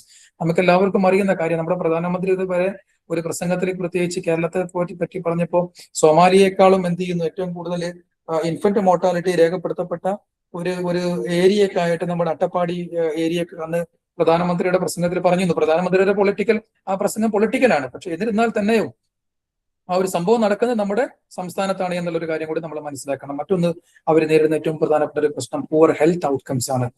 ആരോഗ്യരംഗത്തുള്ള അങ്ങേയറ്റത്തെ പരാധീനത. അപ്പൊ അത് ട്രൈബൽ കമ്മ്യൂണിറ്റീസ് കേരളത്തിലുടനീളം, പ്രത്യേകിച്ച് അട്ടപ്പാടി ആവട്ടെ, വലിയ രീതിയിലുള്ള ആരോഗ്യരംഗത്തുള്ള ഡിസ്പാരിറ്റീസ് അവർ നേരിട്ടുകൊണ്ടിരിക്കുന്നു. പോഷണക്കുറവ്, മാറ്റേണൽ ആൻഡ് ഇൻഫന്റ് മോർട്ടാലിറ്റി, അല്ലെ. മറ്റൊന്ന്, ഈ കുട്ടികളുടെ അതുപോലെ സ്ത്രീകളുടെയൊക്കെ പ്രസവ സംബന്ധമായത് കഴിഞ്ഞ ലക്ഷം മരണം, അനീമിയ, നമ്മൾ പറയുന്ന വളർച്ചാക്കുറവ്, lack of access to the quality health care and widespread issues. നമുക്ക് എന്റെ കയ്യിൽ നമ്മുടെ ഓപ്പൺ യൂണിവേഴ്സിറ്റിയിൽ നിന്ന് കേട്ടോ കഴിഞ്ഞ പ്രാവശ്യം MA സോഷ്യോളജിയിൽ 2 പേര് അവിടുന്ന് പ്രൊജക്ട് ചെയ്തിരുന്നു, ഈ കട്ടപ്പാടിയുമായി ബന്ധപ്പെട്ടുള്ള. അപ്പൊ അതിൽ ഒരാളുടെ വിഷയം എന്താണെന്ന് വെച്ചാൽ, ഈ അട്ടപ്പാടി പ്രത്യേകിച്ച് ട്രൈബൽ പീപ്പിൾ താമസിക്കുന്ന ആ ഒരു ഏരിയയിൽ മില്ലറ്റുകൾ നമ്മൾ ചെറുധാന്യം എന്ന് പറയുമല്ലോ, നമ്മളെ റാഗി അങ്ങനെയൊക്കെയുള്ള. അപ്പൊ ഈ ചെറുധാന്യങ്ങൾ വളർത്താൻ വേണ്ടി, അല്ലെങ്കിൽ അത് കൃഷി ചെയ്യാൻ വേണ്ടിയിട്ട് അവിടെ സെൻട്രൽ ഗവൺമെന്റും സ്റ്റേറ്റ് ഗവൺമെന്റും കൂടെ പ്രത്യേകമായിട്ട് എന്ത് ചെയ്യുന്ന ഒരു പദ്ധതി നടപ്പിലാക്കിയിട്ടുണ്ട്. അപ്പോ ആ പദ്ധതിയും അത് എങ്ങനെയാണ് അവിടുത്തെ ട്രൈബൽ പീപ്പിളിനെ അവരെ സ്വാധീനം, അല്ലെങ്കിൽ അവരെ സാമ്പത്തികമായിട്ടും സാമൂഹികപരമായിട്ടും ഒക്കെ അവരെ ഹെൽത്ത് കെയർ ആരോഗ്യപരമായിട്ടും അവരെ എങ്ങനെയാണ് ശാക്തീകരിക്കുന്നത് എന്നുള്ളതായിരുന്നു ആ പഠനം. അപ്പൊ ഞാൻ ആദ്യമായിട്ടാണ് അങ്ങനെ ഒരു പദ്ധതി അറിയുന്നത്. നമ്മളൊരു ലേണർ തന്നെയാണ്. ആ ലേണർ അതേക്കുറിച്ചുള്ള കാര്യങ്ങൾ എങ്ങനെ പഠിക്കണം എന്നുള്ള കാര്യങ്ങളൊക്കെ പറഞ്ഞു കൊടുത്തു. അവരത് പ്രകാരം ഡിസ്കഷൻ പൂർത്തിയാക്കി അവർ പാസ് ഔട്ടായി. അപ്പൊ ഞാൻ പറയുന്ന ഒരു കാര്യം എന്താണെന്ന് വെച്ചാൽ, മാൽന്യൂട്രീഷൻ, നമ്മൾ പറയുന്ന പോഷകാഹാരക്കുറവ്, അത് ഏറ്റവും കൂടുതൽ നേരിട്ടുകൊണ്ടിരിക്കുന്ന ഒരു പ്രശ്നമായി നേരിട്ടുകൊണ്ടിരിക്കുന്ന ഒരു ഏരിയയാണ് ഇത് അട്ടപ്പാടി എന്ന് പറയുന്നത്. ഓക്കെ. അപ്പോൾ അവിടെയുള്ള ആദിവാസികൾക്ക് വേണ്ടി പ്രത്യേകമായിട്ട് ഗവൺമെന്റ് പ്ലാൻ ചെയ്ത് എക്സിക്യൂട്ട് ചെയ്തൊരു പദ്ധതിയാണ്. പക്ഷെ അതിന്റെ അവസാനത്തിൽ അവർ കണ്ടെത്തിയ ഒരു റിസൾട്ട് എന്താണെന്ന് വെച്ചാൽ, ഒരു 5 വർഷത്തോളം അത് വളരെ വളരെ സ്ട്രോങ് ആയി സീരിയസ് ആയിട്ട് ഗവൺമെന്റ് എടുത്തുവെങ്കിലും പിന്നീട് അങ്ങോട്ട് അതിന്റെ ഫണ്ട് വെട്ടിച്ചുരുക്കി ഉദ്യോഗസ്ഥന്മാർ ആ ഫണ്ട് വകമാറ്റി ചെലവഴിച്ചു. പിന്നീട് ആ പദ്ധതിക്ക് എന്ത് ചെയ്തില്ല, ഒരു നിലക്കും തന്നെ അതിനെ മുന്നോട്ട് കൊണ്ടുപോകുന്ന രീതിയിലേക്ക് കാണാൻ സാധിച്ചില്ല എന്നുള്ള രീതിയിലാണ് അവർ ആ റിപ്പോർട്ട് അവസാനിപ്പിക്കുന്നത്. അപ്പൊ ഞാൻ പറഞ്ഞു വരുന്നത്, ആരോഗ്യപരമായിട്ട് വലിയ വെല്ലുവിളികൾ നേരിട്ടുകൊണ്ടിരിക്കുന്ന വിഭാഗമാണ്. മറ്റൊന്ന്, പൊളിറ്റിക്കൽ ആൻഡ് സോഷ്യൽ എക്സ്ക്ലൂഷൻ. നമുക്കറിയാവുന്ന കാര്യമാണ്. രാഷ്ട്രീയ രംഗത്തും അതുപോലെ സാമൂഹിക രംഗത്തൊക്കെ എത്രമാത്രം അവരുടെ പ്രസൻസ് ഉള്ളത് എന്നുള്ളത്. കാരണം നമുക്കറിയാം, എഡ്യൂക്കേഷൻ നേടിക്കഴിഞ്ഞാൽ മാത്രമാണ് നമുക്കൊരു വിസിബിലിറ്റി കിട്ടുള്ളൂ. ആ വിസിബിലിറ്റിയുടെ പുറത്താണ് നമുക്ക് ജോലി നേടണമെങ്കിൽ ജോലി നേടാനും ഗവൺമെന്റിന്റെ മെക്കാനിസം, ബ്യൂറോക്രാറ്റിക് ആ ഒരു സിസ്റ്റത്തിന്റെ ഉള്ളിലൊക്കെ ആയിട്ട് വരണമെങ്കിൽ എഡ്യൂക്കേഷൻ വേണം. എഡ്യൂക്കേഷൻ നേടിക്കഴിഞ്ഞാൽ എംപ്ലോയ്മെന്റ് നേടണം. ആ എംപ്ലോയ്മെന്റ് നേടിയിട്ട് നമ്മൾ പബ്ലിക് സിസ്റ്റത്തിന്റെ അകത്തായി മാറുമ്പോൾ മാത്രമാണ് നമുക്ക് നമ്മുടെ ഒപ്പീനിയൻസ് വരാൻ പറ്റുള്ളൂ. നമ്മൾ ഡെസിഷൻ മേക്കിംഗ് മെക്കാനിസത്തിന്റെ ഭാഗമായിട്ട് നമുക്ക് മാറാൻ പറ്റുള്ളൂ. അപ്പൊ അതൊന്നും ഇല്ലാത്തൊരു വിഭാഗമാണ് ആദിവാസികൾ എന്ന് പറയുന്നത്. സ്വാഭാവികമായിട്ടും അവർ സോഷ്യലി ആയി പൊളിറ്റിക്കലി ആയിട്ട് ബാക്ക്വേർഡാണ്. അതുപോലെ അവർ അദറൈസ് ചെയ്യപ്പെടുന്ന അപരവൽക്കരിക്കപ്പെടുന്നു. അപ്പൊ അപരവൽക്കരിക്കപ്പെടുമ്പോൾ അതിന്റെ എതിർദശയിൽ നിൽക്കുന്ന ആളുകൾ ആരാണ്? നമ്മളൊക്കെയാണ് എന്നുള്ള ഒരു ചിന്ത നമുക്ക് വേണം. നമ്മൾ അനുഭവിക്കുന്ന, അല്ലെങ്കിൽ നമ്മൾ ഏറ്റവും കൂടുതൽ നമ്മൾ നേടിയെടുക്കുന്ന എല്ലാ കാര്യങ്ങളിലും അവർക്ക് കൂടി അവകാശപ്പെട്ടതാണ് എന്നുള്ള ഒരു സ്വബോധം കൂടി നമുക്ക് ഉണ്ടാവണം എന്നുകൂടിയാണ് ഈ ഒരു ക്ലാസിന്റെ കൂടെ ഞാൻ പറഞ്ഞു വെക്കുന്നത്. മറ്റൊന്ന്, എൻവയോൺമെന്റൽ ആൻഡ് കൾച്ചറൽ മാർജിനലൈസേഷൻ, പാരിസ്ഥിതികപരമായിട്ടും സാംസ്കാരികപരമായിട്ടുമുള്ള പാർശ്വവൽക്കരണങ്ങൾ. അപ്പൊ നമ്മൾ നോക്കുമ്പോൾ എന്താണ് ഇപ്പൊ സാംസ്കാരികപരമായിട്ട് മാർജിനലൈസേഷൻ എന്ന് പറഞ്ഞാൽ, നമ്മൾ ആരെങ്കിലും ആദിവാസികളുടെ ആഘോഷങ്ങൾ ആഘോഷിക്കാറുണ്ടോ? ഇല്ല. അവരുടെ പ്രത്യേകമായ ഏതെങ്കിലും ആചാരങ്ങൾ നമ്മൾ ചെയ്യാറുണ്ടോ? ഇല്ല. അതിന് നമ്മൾ ബഹുമാനിക്കാറുണ്ടോ? ഇല്ല. അവരുമായി ബന്ധപ്പെട്ട സ്ഥലങ്ങളിൽ ഇപ്പോൾ അവരുടെ ആഘോഷം നടക്കുമ്പോൾ അവിടെയൊക്കെ പ്രത്യേകമായിട്ട് നമുക്ക് നമ്മൾ എന്താ പറയാ പ്രത്യേക അതിന് വേണ്ട പ്രൊഡക്റ്റുകൾ നമ്മൾ ഉത്പാദിപ്പിക്കാറുണ്ടോ? ഇല്ല. അപ്പോ അവരുടെ ഒരു കൾച്ചർ എന്താണോ ആ കൾച്ചർ, അവരുടെ ഫെസ്റ്റിവൽസ്, അവരുടെ സെലിബ്രേഷൻസ്, അവരുടെ നോംസ്, അവരുടെ കസ്റ്റംസ്, ഇതിനോടൊന്നും ഒരു താതാത്മ്യം കാണിക്കാതെ അല്ലെങ്കിൽ അതിനൊന്നും നമ്മളൊരു പബ്ലിക് തലത്തിലോ നമ്മൾ അംഗീകരിക്കുക പോലും ചെയ്യാത്ത ഈ നമ്മുടെ സ്റ്റേറ്റ് ആവട്ടെ ജനങ്ങളാവട്ടെ മുന്നോട്ട് പോയിക്കൊണ്ടിരിക്കുന്നത് എന്നുള്ളതാണ്. അപ്പൊ അതുകൊണ്ട് തന്നെ സ്വാഭാവികമായിട്ടും നമ്മൾ പറയുന്ന ഒരു കൾച്ചറൽ എറോഷൻ നമുക്ക് അവിടെ കാണാൻ സാധിക്കുന്നു. അത് നമ്മൾ അവരോട് എത്രമാത്രം അകന്നു നിൽക്കുന്നു അതനുസരിച്ചുകൊണ്ട് തന്നെ ഒരു എന്താ പറയാ നമ്മളോട് ഒരു അസിമിലേറ്റ് ചെയ്യാനുള്ള ഒരു മടി അത് അവിടെ നിലനിൽക്കുന്നുണ്ട്. അപ്പൊ ഒരു ബാരിയർ ആയിട്ട് അവിടെ വരുന്നു. ഒരു ഫോഴ്സ്ഫുൾ അസിമിലേഷൻ ഒരിക്കലും തന്നെ സാധ്യമല്ല എന്നുള്ളത് നമുക്കറിയാവുന്ന ഒരു കാര്യമാണ്. Marginalization of the tribal communities in Kerala across India is structural, historical and rooted in colonial disposition, development neglect and social exclusion. ധാരാളം എന്താ പറയുക പഠനങ്ങൾ നമുക്ക് ആ ഒരു മേഖല നമുക്ക് കാണാൻ സാധിക്കുമെങ്കിലും നമുക്ക് ഏറ്റവും കൂടുതൽ എടുത്തു പറയേണ്ട ഒരു കാര്യം കൂടിയാണിത്. ഇനി മറ്റൊന്ന് marginalisation of Dalits in Kerala. നമ്മൾ നേരത്തെ പറഞ്ഞത് ST കാറ്റഗറിയാണ്. ST കാറ്റഗറി എന്ന് പറഞ്ഞാൽ ട്രൈബൽ പീപ്പിൾ. ഇനി പറയാൻ പോണെന്ന് വെച്ചാൽ marginalisation of Dalits in Kerala എന്നുള്ള SC കാറ്റഗറി. നമുക്കറിയാവുന്ന കാര്യങ്ങൾ തന്നെയാണ്. ഇതുപോലെ തന്നെ ഹിസ്റ്റോറിക്കലായിട്ട് വലിയ രീതിയിൽ എന്താ പറയുക മാർജിനലൈസ് ചെയ്യപ്പെട്ട അല്ലെങ്കിൽ പാർശ്വവൽക്കരിക്കപ്പെട്ട വികസനത്തിൽ നിന്നും മറ്റുള്ള കാര്യങ്ങളൊക്കെ നിന്നൊക്കെ എടുത്തു മാറ്റപ്പെട്ട ഒരു വിഭാഗമാണ് ദളിതുകൾ എന്ന് പറയുന്നത്. ദളിതുകൾ എന്ന് കേരളത്തിൽ പറയുമ്പോൾ പ്രത്യേകിച്ചും നമ്മൾ സാധാരണഗതിയിൽ പറയുന്ന പുലയാസ്, പറയാസ്, ചെറുമാസ്, കുറവാസ് ആൻഡ് അതർ ഷെഡ്യൂൾഡ് കാസ്റ്റിൽ ഉൾപ്പെടുന്ന എല്ലാ വിഭാഗങ്ങളും പ്രത്യേകിച്ച് ചരിത്രപരമായിട്ട് തൊട്ടുകൂടായ്മക്കും സാമൂഹിക ബഹിഷ്കരണത്തിനൊക്കെ വിധേയമായിരുന്ന, അതേപോലെ തന്നെ ജാതി ശ്രേണിയിൽ ഏറ്റവും താഴെ ഉണ്ടായിരുന്ന എല്ലാ വിഭാഗങ്ങളും ഈ SC എന്ന് നമ്മൾ പറയുമ്പോൾ അതിൽ ഉൾപ്പെടുന്ന എന്നുള്ള സത്യം കൂടി നമ്മൾ മനസ്സിലാക്കണം. ഏത് മേഖലയാണ് ഏറ്റവും കൂടുതൽ അവർ റെസ്ട്രിക്ട് ചെയ്യപ്പെട്ടത്? ഒന്ന് entering temples and public space. പൊതുസ്ഥലങ്ങളിൽ അവർ വരാൻ പാടില്ല, ക്ഷേത്രങ്ങളിൽ പ്രവേശിക്കാൻ പാടില്ല. Accessing education and owning land. ഭൂമി ഉടമസ്ഥാവകാശം അവർക്ക് നിഷേധിക്കപ്പെട്ടിരുന്നു. വിദ്യാഭ്യാസം അവർക്ക് നേടാൻ പാടില്ല. Drawing water from the public Wells. പൊതു കിണറുകളിൽ നിന്ന് വെള്ളം എടുക്കാൻ പാടില്ല. Walking on the same road as upper cast. നമ്മള് എന്താ പറയാ പിന്നെ തൊട്ടുകൂടായ്മ നമ്മൾ സാധാരണഗതിയിൽ പറയാണ്ട് അതിന്റെ അപ്പുറത്ത് എന്ത് ചെയ്യുന്ന വെച്ചാല് ദർശനം കൂടി എന്ത് ചെയ്തിരുന്നു, അത് നിഷേധിക്കപ്പെട്ടിരുന്നു എന്നല്ല. ആളുകളെ പരസ്പരം കാണാൻ പാടില്ല. സോ എന്താ പറയാ ഒരേ വഴിയിലൂടെ സഞ്ചരിക്കാൻ പാടില്ല. അല്ലെ? കുമാരനാശാനൊക്കെ അതിനെ കുറിച്ച് വളരെ മനോഹരമായിട്ട് പാടിയിട്ടുണ്ട്. പ്രത്യേകിച്ച് ആ ഒരു എന്താ പറയാ ഒരു സോഷ്യൽ ഹൈറാർക്കിയൊക്കെ നിലനിന്നിരുന്ന അല്ലെങ്കിൽ ആ ശ്രേണീകരണം, ജാതി വ്യവസ്ഥ, അതുമൂലം സാമൂഹികപരമായിട്ട് ആളുകൾ എന്താ പറയാ പിന്നെ അവര് എല്ലാ പരാധീനതകളും സഹിച്ചുകൊണ്ട് ജീവിക്കുന്ന ആ ഒരു ഇതിലേക്കാണ് പ്രത്യേകിച്ചും ഈ വൈദേശികമായുള്ള മതങ്ങളൊക്കെ ഇവിടെ കടന്നു വരുന്നതും ഈ താഴ്ന്ന ജാതിയിൽപ്പെട്ട ആളുകൾ വലിയ രീതിയിൽ മറ്റുള്ള മതങ്ങളിലേക്ക് പലായനം എന്താ പറയാ മതപരിവർത്തനം ചെയ്തതൊക്കെ നമുക്ക് നമ്മുടെ ചരിത്രത്തിൽ നമുക്ക് വായിച്ചാൽ നമുക്ക് കാണാൻ പറ്റും. കുമാരനാശാന്റെ ദുരവസ്ഥ എന്നുള്ള കവിതയൊക്കെ ഉണ്ട്. ആ കവിതയൊക്കെ വായിച്ചു കഴിഞ്ഞാൽ നമുക്ക് കൃത്യമായി നമ്മുടെ കേരളത്തിൽ അന്നത്തെ അവസ്ഥ അറിയാൻ പറ്റും. ഇപ്പൊ നമ്മള് പിന്നെ എന്താണ് മനുസ്മൃതി പറയാറുണ്ടല്ലോ. മനുസ്മൃതിയിലെ നിയമങ്ങൾ കൃത്യമായിട്ട് ഇവിടെ ഇങ്ങനെ ഇംപ്ലിമെന്റ് ചെയ്യപ്പെട്ടിരുന്നു. വേദം ശ്രവിക്കുന്ന ശൂദ്രന്റെ കാതിലേയും സാദരമൊഴിക്കണം എന്നുള്ള ഓരോ വിധി കൽപ്പിച്ച ഹിന്ദുവിന്റെ ശ്രേഷ്ഠമാ മനുസ്മൃതി കാട്ടിലേക്കെറിയുവിൻ അല്ലായെങ്കിൽ കരിക്കുവിൻ എന്നൊക്കെ പാടിയത് കുമാരനാശാനാണ്. അപ്പൊ ആ ഒരു സാമൂഹിക പശ്ചാത്തലമാണ്. ഇപ്പൊ നമ്മള് ഒരു ഷേക്സ്പിയറിന്റെ നോവലൊക്കെ വായിക്കുമ്പോൾ, അതുപോലെ പിന്നെ എന്താ പറയാ നമ്മൾ the count of Monte Cristo, Alexander ഡ്യൂമാസിന്റെ പുസ്തകങ്ങളൊക്കെ നമ്മൾ നോവലുകളും കഥകളൊക്കെ വായിക്കുമ്പോൾ ഒരു 13, 14, 15, 16 നൂറ്റാണ്ടിലൊക്കെയുള്ള ഒരു യൂറോപ്യൻ സമൂഹത്തിന്റെ ഒരു സ്വഭാവത്തെ അല്ലെങ്കിൽ അവിടുത്തെ ഒരു ജീവിതത്തെ നമുക്ക് ഇങ്ങനെ എന്താ പറയാ നമ്മുടെ കണ്ണിന്റെ മുമ്പിൽ നമ്മൾ ഇങ്ങനെ കാണുന്നത് പോലെ തന്നെയാണ് കുമാരനാശാൻ ദുരവസ്ഥ കവിതയൊക്കെ ഇങ്ങനെ നമ്മൾ വായിച്ചു പഠിക്കുമ്പോൾ നമുക്ക് നമ്മുടെ ആ ഒരു കാലഘട്ടത്തിലുള്ള നമ്മുടെ ഒരു കേരളീയ സമൂഹത്തിന്റെ അവസ്ഥയൊക്കെ നമുക്ക് മനസ്സിലാക്കാൻ സാധിക്കാം. അപ്പൊ എനിവേ ദളിതുകൾ വലിയ രീതിയിൽ സാമൂഹികപരമായി ചൂഷണം ചെയ്യപ്പെടുന്ന ബോണ്ടഡ് ലേബർ എന്ന് പറഞ്ഞാൽ ജീവിതകാലം മുഴുവൻ ഒരൊറ്റ ജന്മിയുടെ കീഴിൽ അവർ ജോലി ചെയ്യണം, അവർക്ക് മാറാൻ സാധിക്കില്ല. അഗ്രികൾച്ചർ സർവീറ്റ്ഹുഡ്, മെനിയൽ ടാസ്ക്, ഏറ്റവും താഴ്ന്ന ചെയ്തുള്ള ജോലികൾ മാത്രമേ ചെയ്യാൻ പറ്റുള്ളൂ. ക്ലീനിങ്, സ്കാവഞ്ചേഴ്സ് ആയിട്ട്, അതുപോലെ അലക്കുകാരായിട്ട്, ഇങ്ങനെയൊക്കെയുള്ള ജോലികൾ മറ്റുള്ളവരെ സേവിക്കുന്ന ആളുകളായിട്ട് മാത്രമായിട്ട് ജീവിച്ചുകൊണ്ടിരിക്കുന്ന ഒരു അവസ്ഥയാണ് ഉണ്ടായിരുന്നത്. ഇതിൽ നിന്നാണ് ധാരാളം സോഷ്യൽ റിഫോമേഴ്സ്, നമ്മുടെ യൂണിവേഴ്സിറ്റിയൊക്കെ പേര് നിർദ്ദേശിക്കപ്പെട്ട ശ്രീനാരായണ ഗുരുവൊക്കെ, അതുപോലെ അയ്യങ്കാളിയും ഒക്കെയുള്ള ആളുകൾ, സഹോദരൻ അയ്യപ്പനൊക്കെ അടക്കമുള്ള ആളുകൾ നമ്മുടെ കേരളീയ സമൂഹത്തെ സമുദ്ധരിക്കുന്നതും അവരെ വലിയ രീതിയിലുള്ള ഒരു റിഫോം എന്താ പറയാ റിനൈസൻസിലേക്കൊക്കെ ഒരു നവോത്ഥാനത്തിലേക്കൊക്കെ നമ്മുടെ നാടിനെ നടന്നെടുക്കാൻ നമുക്ക് കാണാൻ സാധിക്കും. എന്നിരുന്നാലും these struggles led to the important gains, പ്രത്യേകിച്ചും അബോളിഷൻ ഓഫ് ദ അൺടച്ചബിലിറ്റി, അല്ലെ? സമരങ്ങൾക്കൊടുവിൽ തൊട്ടുകൂടായ്മ അത് നിരോധിച്ചു. നമ്മുടെ രാജ്യം ഗവൺമെന്റ് തന്നെ നിയമങ്ങൾ കൊണ്ടുവരിക. Access to schools and public space, അല്ലെ? പള്ളിക്കൂടങ്ങൾ സ്ഥാപിക്കാൻ വേണ്ടി പിന്നെ എന്താ പറയാ ഈ നവോത്ഥാന നായകന്മാർ നേതൃത്വം കൊടുക്കുന്നു. പാർട്ടിസിപ്പേഷൻ ഇൻ പൊളിറ്റിക്കൽ പ്രോസസ്, രാഷ്ട്രീയമായി നിങ്ങൾ സംഘടിക്കണം, അങ്ങനെ സംഘടിച്ചതിന് ശേഷം നിങ്ങൾ ശക്തരാകുവീൻ എന്നാണ് ഡോക്ടർ BR അംബേദ്കർ ഒക്കെ ജനങ്ങളോട് അല്ലെങ്കിൽ സമൂഹങ്ങളോട് പറയുന്നത്. അപ്പോ ഈ സ്ട്രക്ചേഴ്സ് ഈ റിഫോംസിനൊക്കെ തുടർന്നുകൊണ്ടാണ് പിന്നീട് എന്ത് ചെയ്യുന്നത്, കാസ്റ്റ് ഓപ്പറേഷൻ വലിയ രീതിയിൽ അത് ഗവൺമെന്റുകൾ അതിനെന്ത് ചെയ്യുന്നു, അതിനെ പിന്നെ സീവിയർലി അതിനെ പണിഷ് ചെയ്യുന്ന രീതിയിലേക്ക് എത്തുന്നു. ഇപ്പൊ നമ്മുടെ നാട്ടിൽ ഒരാൾ ജാതി വിളിക്കാൻ പാടില്ല, ജാതിപരമായ അധിക്ഷേപങ്ങൾ നടത്തുകയോ അല്ലെങ്കിൽ ജാതിപരമായ വിവേചനങ്ങൾ ചെയ്യുമെന്ന് പറഞ്ഞാൽ ഹയസ്റ്റ് എന്താ പറയുക പണിഷബിൾ ഒഫൻസ് ആണ്. പക്ഷെ അത് ആരൊക്കെ ചെയ്യുന്നു എന്നുള്ള വളരെ പ്രധാനപ്പെട്ട മറ്റൊരു കാര്യം. നമ്മുടെ സമൂഹത്തിന്റെ മനസ്സിൽ ഇപ്പോൾ ജാതീയത ഉണ്ടോ എന്ന് ചോദിച്ചാൽ ഉണ്ട് എന്ന് മാത്രമേ നമുക്ക് പറയാൻ പറ്റുള്ളൂ. കാരണം ഇപ്പോഴും ജാതിവാലികളുള്ള പേരുകൾ ആളുകൾ വെച്ചുകൊണ്ട് നടക്കുന്ന ഒരു കാലഘട്ടമാണ്. അത് ഏറ്റവും കൂടുതൽ എവിടെയാണ് റിഫ്ലക്ട് ചെയ്യാന്ന് ചോദിച്ചാൽ മാട്രിമോണിയൽ സൈറ്റുകളാണ് നിങ്ങൾ ചെക്ക് ചെയ്യേണ്ടത്.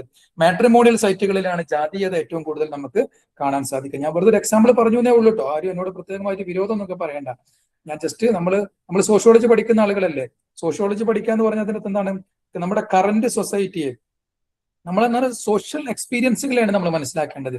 അപ്പൊ ജാതിയില്ല എന്ന് 1000 പുസ്തകങ്ങൾ നമ്മൾ എഴുതി വെച്ചാലും ജാതീയത ഉണ്ടോ എന്ന് നമ്മൾ നോക്കേണ്ടത് എവിടേക്കാണ്, നമ്മുടെ ജീവിച്ചുകൊണ്ടിരിക്കുന്ന സമൂഹത്തിലേക്കാണ് നമ്മൾ നോക്കേണ്ടത്. ഓക്കെ, അപ്പൊ even after the Kerala's progressive land reforms, നമ്മൾ നേരത്തെ പറഞ്ഞു അതിന് ശേഷമാണെങ്കിൽ തന്നെ നമ്മൾ കമ്പയർ ചെയ്യുമ്പോൾ ട്രൈബൽ പീപ്പിളിനേക്കാളും കുറച്ചൊക്കെ ജാതികൾക്ക് അല്ലെങ്കിൽ താഴ്ന്ന ജാതിയിൽപ്പെട്ട ആളുകൾക്ക് ഭൂമി ലഭിച്ചിട്ടുണ്ടെങ്കിലും പക്ഷെ അതിൽ തന്നെ വളരെ ചെറിയൊരു വിഭാഗത്തിന് മാത്രമാണ് സ്വന്തമായിട്ടുള്ള ഭൂമി ലഭിച്ചത് എന്നുള്ള കാര്യം കൂടി നമ്മൾ മനസ്സിലാക്കേണ്ടതുണ്ട്. മറ്റൊന്ന്, according to Kerala state planning board, ഏകദേശം more than 70% of Dalit household in the rural Kerala are either landless or marginal land loaders. നമ്മുടെ കേരളത്തിന്റെ ഒരു കണക്ക് പ്രകാരം ഏകദേശം 70% റൂറൽ ഏരിയയിൽ താമസിക്കുന്ന ആളുകളിൽ അധിക പേരും ഒന്നുകിൽ ഭൂരഹിതരായിരിക്കാം, അതല്ലെങ്കിൽ മാർജിനൽ ലാൻഡ് ലോഡേഴ്സ് ആണ്. ഇപ്പോഴും നമ്മുടെ നാടുകളിലൊക്കെ നമ്മൾ വിളിക്കുന്ന ഉന്നതികൾ അല്ലെ, ഗവൺമെന്റ് ഇതിന്റെ പേരൊക്കെ മാറ്റി, പേര് മാറ്റിയിടൊന്നും പ്രത്യേകിച്ച് കാര്യമൊന്നുമില്ല. കോളനിന്ന് വിളിച്ചിരുന്ന പേര് മാറ്റിയിട്ട് ഉന്നതി നാക്കിയാലും അതിന്റെ സ്വഭാവം, അതിന്റെ നാച്ചുറൽ, അതിന്റെ ക്യാരക്ടർ മാറാതെ നമ്മളതിന്റെ പേര് മാറ്റിയത് കൊണ്ട് മാറ്റം വന്നോളുന്നില്ല. ഞാൻ ക്രിട്ടിസൈസ് ചെയ്യല്ല, മറിച്ച് എന്താന്ന് വെച്ചാൽ അത്തരത്തിൽ നമ്മൾ വിളിക്കുന്ന കോളനികളിലേക്ക് നമ്മൾ ചെല്ലുമ്പോഴാണ് എത്ര ആണ് അവരൊക്കെ ഉടമപ്പെടുത്തി വെച്ചിരിക്കുന്ന ഭൂമിയുടെ അംശം അല്ലെങ്കിൽ അതിന്റെ വോള്യം എന്ന് നമുക്ക് കൃത്യമായിട്ട് നമുക്ക് മനസ്സിലാക്കാൻ സാധിക്കുകയുള്ളൂ. അപ്പൊ അവരെ മനുഷ്യരായി നമ്മൾ അംഗീകരിക്കണം, നമ്മുടെ കൂടപ്പിറപ്പുകളായി നമ്മൾ കാണണം, അവർക്കും നമുക്കും തന്നെ ഒരുപോലെ തന്നെ റിസോഴ്സുകൾ ഡിസ്ട്രിബ്യൂട്ട് ചെയ്യപ്പെടണം എന്നുള്ളൊരു കാഴ്ചപ്പാടിലേക്ക് നമ്മൾ എത്തുമ്പോൾ മാത്രമാണ് ഒരു സമഗ്ര വികസനം അല്ലെങ്കിൽ നമ്മൾ പറഞ്ഞുകൊണ്ടിരിക്കുന്ന ഒരു ഇൻക്ലൂസീവ് ഡെവലപ്മെന്റ് എന്നൊരു ഒരു പോളിസി അല്ലെങ്കിൽ കാര്യം നമുക്ക് കൃത്യമായിട്ട് നമുക്ക് കാണാൻ സാധിക്കുകയുള്ളൂ. മറ്റൊന്ന്, വിദ്യാഭ്യാസ രംഗത്താണെങ്കിൽ നമുക്ക് കാണാൻ പറ്റും ഹൈ ഡ്രോപ്പ് ഔട്ട്സ്, പ്രത്യേകിച്ച് അവർക്ക് നമ്മൾ നേരത്തെ ട്രൈബൽ പീപ്പിളിനെ പറ്റി പറഞ്ഞ പോലെ തന്നെ കാണാൻ സാധിക്കും. ക്ലാസ് റൂമുകളിൽ വലിയൊരു ഡിസ്ക്രിമിനേഷൻ അല്ലെ. ഞാൻ നേരത്തെ ഇന്ത്യൻ എക്സ്പ്രസിന്റെ ഒരു എക്സാമ്പിൾ പറഞ്ഞു. ഇതേ ഇന്ത്യൻ എക്സ്പ്രസിന്റെ ഒരു ഫീച്ചർ മുമ്പ് പിന്നെ പബ്ലിഷ് ചെയ്തിരുന്നു. തമിഴ്നാട്ടിലെ ഒരു സ്കൂളിൽ അവിടെ ഉന്നത ജാതിക്കാരായ കുട്ടികൾ വന്ന് പഠിക്കുന്ന സ്കൂളാണ്. പക്ഷെ അവിടെ ഫുഡ് പാചകം ചെയ്യുന്നത് ഗവൺമെന്റ് തലത്തിൽ ജോലി കിട്ടി വന്ന ഒരു സ്ത്രീയാണ്, താഴ്ന്ന ജാതിയിൽപ്പെട്ട സ്ത്രീയാണ്. ഈ താഴ്ന്ന ജാതിയിൽപ്പെട്ട സ്ത്രീ പാചകം ചെയ്യുന്ന ഭക്ഷണം ഈ കുട്ടികൾ ആരും കഴിക്കാൻ തയ്യാറാവില്ല. അവസാനം ഇവർ സ്കൂളിന്റെ മാനേജ്മെന്റിനെ ഇവർ വന്ന് ഭീഷണിപ്പെടുത്തുകയാണ്, ഈ സ്ത്രീയെ ഇവിടുന്ന് പുറത്താക്കില്ലെങ്കിൽ ഞങ്ങളെല്ലാവരും ഞങ്ങളെ മക്കളെ ഇവിടുന്ന് പിൻവലിക്കുമെന്ന് പറഞ്ഞുകൊണ്ട്. നമ്മുടെ എന്താ പറയാ രാജ്യത്ത് വലിയ എന്താ പറയാ ഒരു സബാൾട്ടൻ സ്റ്റഡീസിലെ ഒരു ദളിത് സ്റ്റഡീസിലൊക്കെ വലിയ കോളിളക്കം സൃഷ്ടിച്ചാണ്. പക്ഷെ നമ്മുടെ സമൂഹത്തിന്റെ മനോഭാവം എവിടെ നിൽക്കുന്നു എന്ന് കൂടി നമ്മൾ മനസ്സിലാക്കേണ്ടതുണ്ട്. അവിടെ ഗവൺമെന്റ് സ്വീകരിക്കുന്ന കാര്യം നിങ്ങൾ നിങ്ങളുടെ മക്കളെ പിൻവലിച്ചോളൂ എന്ന് പറയല്ല, ഈ ദളിത് ആയിട്ട് വന്ന ഈ പിന്നെ പാചകക്കാരിയായിട്ടുള്ള സ്ത്രീയെ അവിടുന്ന് സ്ഥലം മാറ്റുകയാണ്. കാരണം അല്ലെങ്കിൽ ഇത്രയും കുട്ടികൾ വിദ്യാഭ്യാസം മുടങ്ങും എന്നുള്ള ന്യായം പറഞ്ഞുകൊണ്ട്. പക്ഷെ എത്രയോ കണ്ട് ആ സമൂഹത്തിന് എന്ത് ചെയ്യുക, ഈ നമ്മൾ മനുഷ്യരെല്ലാവരും ഒന്നാണെന്നും നമ്മുടെ സഹജീവികളാണെന്നും ബോധ്യപ്പെടുത്തുന്നതിൽ നമ്മുടെ ഗവൺമെന്റും നമ്മുടെ എന്താ പറയാ നമ്മുടെ നവോത്ഥാന സംഘടനകളും നായകന്മാരും എല്ലാവരും പരാജയപ്പെടുമാറ് നമ്മുടെ ജാതീയത വിജയിച്ചു നിൽക്കുന്നു എന്ന് വേണം തന്നെ നമ്മൾ മനസ്സിലാക്കാൻ. ഓക്കെ, അതുപോലെ പ്രൊഫഷണൽ ജോബ്, അഡ്മിനിസ്ട്രേഷൻ രംഗത്ത്, ബ്യൂറോക്രസി രംഗത്തൊക്കെ അവരുടെ സ്വാധീനം അല്ലെങ്കിൽ അവരുടെ റെപ്രസെന്റേഷൻ വളരെ കുറവാണ് എന്നുള്ള കാര്യം കൂടി നമുക്ക് മനസ്സിലാക്കാൻ സാധിക്കുന്നു. അതേപോലെ തന്നെ ഏറ്റവും കൂടുതൽ ദളിതുകൾക്കിടയിൽ തന്നെ ദളിത് വിമൺ, സ്ത്രീകൾ എന്ത് ചെയ്യുന്നു, സ്ത്രീകൾ എന്നുള്ള നിലയ്ക്ക് അവർ നേരിടുന്ന ഓപ്പറേഷന് പുറമെ ദളിത് സ്ത്രീകളാണ് എന്നുള്ള പേരിൽ കൂടി അവരെന്ത് ചെയ്യുന്നു, വലിയ രീതിയിലുള്ള ചൂഷണങ്ങൾക്ക് വിധേയമാകുന്നു. ഐസൊലേഷൻ, എക്സ്ക്ലൂഷൻ, ബയാസ് തുടങ്ങിയിട്ടൊക്കെയുള്ള സോഷ്യലി ആയിട്ട് നമ്മൾ പറയുന്ന എല്ലാ വൾണറബിലിറ്റീസും അവർ വിധേയമാണെന്നുള്ള കാര്യം കൂടി നമുക്ക് മനസ്സിലാക്കാൻ സാധിക്കും. കേരളത്തിലെ ദളിതുകൾ കുറേയൊക്കെ പല രീതിയിലുള്ള മൂവ്മെന്റുകളിൽ അവർ സംഘടിച്ചിട്ടുണ്ടെങ്കിലും വലിയ മാർജിനലൈസേഷനെ റെസിസ്റ്റ് ചെയ്യുന്നതിലൊക്കെ വലിയ റോളുകൾ അവർ വഹിച്ചിട്ടുണ്ട്. ഇപ്പോൾ Dalit human right movements, DHRM, അതുപോലെ ബാബുജൻ എന്താ ബഹുജൻ ഐക്യവേദി തുടങ്ങിയിട്ടുള്ള സംഘടനകളൊക്കെ ഈ കാസ്റ്റ് അട്രോസിറ്റീസിനെ വലിയ രീതിയിൽ ഹൈലൈറ്റ് ചെയ്യാറുണ്ട്. നമ്മുടെ ഒരു കേരളത്തിന്റെ ഒരു സ്വഭാവം വെച്ച് നോക്കുമ്പോൾ വലിയ രീതിയിൽ ഈ ജാതിപരമായ അധിക്ഷേപങ്ങൾക്കെതിരെയൊക്കെ കേരളത്തിന്റെ പൊതുസമൂഹം നിൽക്കാറുണ്ട്. ഇപ്പോ ഒന്നോ രണ്ടോ ഒക്കെ കുട്ടികളുടെ ഉന്നത വിദ്യാഭ്യാസ രംഗത്ത് പ്രവർത്തിച്ചുകൊണ്ടിരിക്കുന്ന കുട്ടികളൊക്കെ ആത്മഹത്യ ചെയ്യുന്ന വേളകളിലൊക്കെ നമ്മളത് കണ്ടു. പ്രധാനമായിട്ടും അവരുടെ ഐഡന്റിറ്റി, ദളിത് ആ ഒരു ഐഡന്റിറ്റി തന്നെയാണ് അവിടെയൊക്കെ ഒരു പ്രോബ്ലമറ്റൈസ് ചെയ്യപ്പെട്ടത് എന്നൊക്കെ നമുക്ക് മനസ്സിലാക്കാൻ സാധിക്കും. മറ്റൊന്ന്, the marginalisation of Dalits in Kerala. നമ്മൾ നേരത്തെ പറഞ്ഞു പോകുന്ന ഹിസ്റ്റോറിക്കലി നമുക്ക് കാണാൻ സാധിക്കും. അതിന്റെ ഒരു തുടർച്ച ഇന്നും വരെ തുടർന്നുകൊണ്ടിരിക്കുന്നു. ഒരു അഫർമേറ്റീവ് ആക്ഷനിലൂടെ, അതുപോലെ സോഷ്യൽ എന്താ പറയുക നമ്മൾ പറയുന്ന പ്രോഗ്രസീവായ ആക്ടിലൂടെ നമുക്ക് എന്ത് ചെയ്യണം, അതിനെ മാറ്റിയെടുക്കാൻ സാധിക്കുമെന്ന് തന്നെയാണ് നമ്മുടെയൊക്കെ ഒരു വിശ്വാസമുള്ളത്. മറ്റൊന്ന്, marginalisation of the coastal communities in Kerala. ഇനി നമ്മൾ പറയുന്ന മറ്റൊരു കാര്യം എന്താണെന്ന് വെച്ചാൽ കോസ്റ്റൽ കമ്മ്യൂണിറ്റീസ് എന്ന് പറഞ്ഞാൽ നമ്മൾ പറയുന്ന തീരദേശ അല്ലെങ്കിൽ പിന്നെ തീരദേശവാസികൾ എന്ന് പറഞ്ഞാൽ കടലിനോട് ഓരം ചേർന്ന് ജീവിക്കുന്ന ആളുകൾ, അവരും അതുപോലെ പാർശ്വവൽക്കരണം എന്നുള്ളതാണ് നമ്മൾ പറയുന്ന മറ്റൊരു കാര്യം. ഏകദേശം 590 കിലോമീറ്റർ നീണ്ടു കിടക്കുന്ന കേരളത്തിന്റെ തീരദേശത്ത് വലിയ രീതിയിൽ അതുമായി ബന്ധപ്പെട്ട് ഫിഷിംഗിലും അതുപോലെ കോസ്റ്റൽ സെറ്റിൽമെന്റുമായിട്ട് ജീവിക്കുന്ന, മാരിടൈം ട്രേഡുമായി ജീവിക്കുന്ന വലിയൊരു സമൂഹം നമുക്കിവിടെ കാണാൻ സാധിക്കും. കേരളത്തിന്റെ മുഖ്യധാരയിൽ നിന്ന് വലിയ രീതിയിൽ അവരും തന്നെ മാർജിനലൈസ് ചെയ്യപ്പെട്ട് നമുക്ക് കാണാൻ സാധിക്കുന്നു. അവരെ പല പേരുകളായി നമ്മൾ അവരെ വിളിക്കാറുണ്ട്. Predominantly traditional fishing caste like Mukkuvas, Arayas, അതുപോലെ വാലൻസി, Latin Catholics have been historically marginalised. അപ്പോ ഈ വിഭാഗങ്ങളൊക്കെ ചരിത്രപരമായിട്ട് ഇപ്പോ ലാറ്റിൻ കാത്തലിക്സ് എന്നൊക്കെ പറയുമ്പോൾ അവര് അവിടെ ഉണ്ടായിരുന്ന തദ്ദേശീയരായ ആളുകൾ പിന്നീട് കാത്തലിക്സ് ആയിട്ട് എന്താ പറയുക കൺവേർട്ട് ചെയ്യപ്പെട്ട ആൾക്കാർ. ഇപ്പൊ മലബാറിലുള്ള പൂസിലാൻസ് പലപ്പോഴും നമ്മൾ പൂസിലാന്മാരെന്ന് അവരെ വിളിക്കാറുണ്ട്. ഇപ്പോ പിന്നെ ഇതുപോലെ മുക്കുവന്മാരായിട്ടുള്ള തീരദേശത്ത് താമസിക്കുന്ന ആളുകളെയാണ് ആ ഒരു പേരിലായിട്ട് വിളിക്കാറുള്ളത്. അപ്പോ സോഷ്യലി ആയിട്ട് എക്കണോമിക്കലി എൻവയോൺമെന്റൽ ലെവലിലൊക്കെ എന്ത് ചെയ്യുന്നു, വലിയ രീതിയിൽ അവരും തന്നെ മുഖ്യധാരയിൽ നിന്ന് പുറത്തായിട്ടാണ് നമുക്ക് അവരെ കാണാൻ സാധിക്കുക. ജാതീയത, ചില സ്ഥലങ്ങളിലൊക്കെ ജാതീയത എന്ത് ചെയ്യുന്നു, വലിയ രീതിയിൽ അവർക്ക് പ്രശ്നങ്ങൾ സൃഷ്ടിക്കുന്നത് കാണാൻ പറ്റും. ഭൂമിയുടെ ഉടമസ്ഥാവകാശം, ലാൻഡ് ഓണർഷിപ്പിന്റെ കാര്യത്തിൽ അവർ മറ്റുള്ളവരെക്കാളും പിറകിലാണ്. എഡ്യൂക്കേഷൻ രംഗത്ത്, ക്ഷേത്രപ്രവേശന രംഗത്തൊക്കെ ഒരു പ്രത്യേക വിഭാഗമായിട്ട് എന്ത് ചെയ്യുന്നു, അവര് മാറ്റി നിർത്തപ്പെടുന്നത് നമുക്ക് കാണാൻ സാധിക്കും. അടുത്ത feudal landlords and later European colonial powers, Portuguese, ഡച്ചുകാർ, ബ്രിട്ടീഷുകാരുടെ കീഴിൽ coastal regions were exploited for trade while the fisher folk were denied economic gains. പലപ്പോഴും സംഭവിച്ചെന്താന്ന് വെച്ചാൽ ഈ ഏരിയകളിലൊക്കെ, ഈ തീരദേശങ്ങളൊക്കെ വലിയ കച്ചവട കേന്ദ്രങ്ങളൊക്കെ ആയിരുന്നുവെങ്കിൽ തന്നെയും അവിടെ ജോലി ചെയ്തുകൊണ്ടിരുന്ന ആളുകൾക്ക് സാമ്പത്തികപരമായിട്ട് വലിയ നേട്ടങ്ങൾ ഉണ്ടാക്കാനും സാധിച്ചില്ല എന്നല്ല. അതിന് പ്രധാനപ്പെട്ട കാരണം എന്താ, ഈ കോളനൈസേഴ്സ് ആയിട്ട് വന്ന ബ്രിട്ടീഷുകാരും അവരെ തുടർന്ന് വന്ന ആളുകളൊക്കെ എന്ത് ചെയ്തു വെച്ചാൽ വലിയ രീതിയിൽ അവിടെ നിന്നുള്ള സാമ്പത്തിക നേട്ടങ്ങൾ പൂർണ്ണമായിട്ട് അവരുടെ രാജ്യത്തേക്ക് കൊണ്ടുപോകാൻ വേണ്ടിയാണ് ശ്രമിച്ചത്. മറ്റൊന്ന്, മതപരിവർത്തനത്തിന് വേണ്ടി അവിടെ ഉണ്ടായിരുന്ന തദ്ദേശവാസികളൊക്കെ മതപരിവർത്തനം ചെയ്ത് ക്രിസ്ത്യനൈസ് ചെയ്തു എന്നുള്ളതാണ് നമുക്ക് മറ്റൊന്ന് കാണാൻ പറ്റുക. അവരാണ് പിന്നീട് ലാറ്റിൻ കാത്തലിക്സ് ഒക്കെ ആയിട്ട് മാറുന്നത്. Christian missionaries introduced some education and relief, development remain fragmented. പിന്നെ അവരുടെ വിദ്യാഭ്യാസത്തിനും അതുപോലെ ആരോഗ്യ രംഗത്തൊക്കെ അവർക്ക് കുറച്ചുകൂടെ ഒക്കെ ഒരു സഹായങ്ങളൊക്കെ ചെയ്യുന്നത് ക്രിസ്ത്യൻ മിഷനറീസ് തന്നെയാണ്. അങ്ങനെയാണെങ്കിൽ തന്നെയും സമൂഹത്തിന്റെ മറ്റുള്ളവരെ കമ്പയർ ചെയ്ത് നോക്കുമ്പോൾ സമൂഹത്തിന്റെ മുഖ്യധാരയിലേക്ക് കൊണ്ടുവരുന്നതിൽ അവർ ഇപ്പോഴും പിറകിലാണെന്നൊരു കാര്യം കൂടി നമുക്ക് മനസ്സിലാക്കാൻ സാധിക്കും.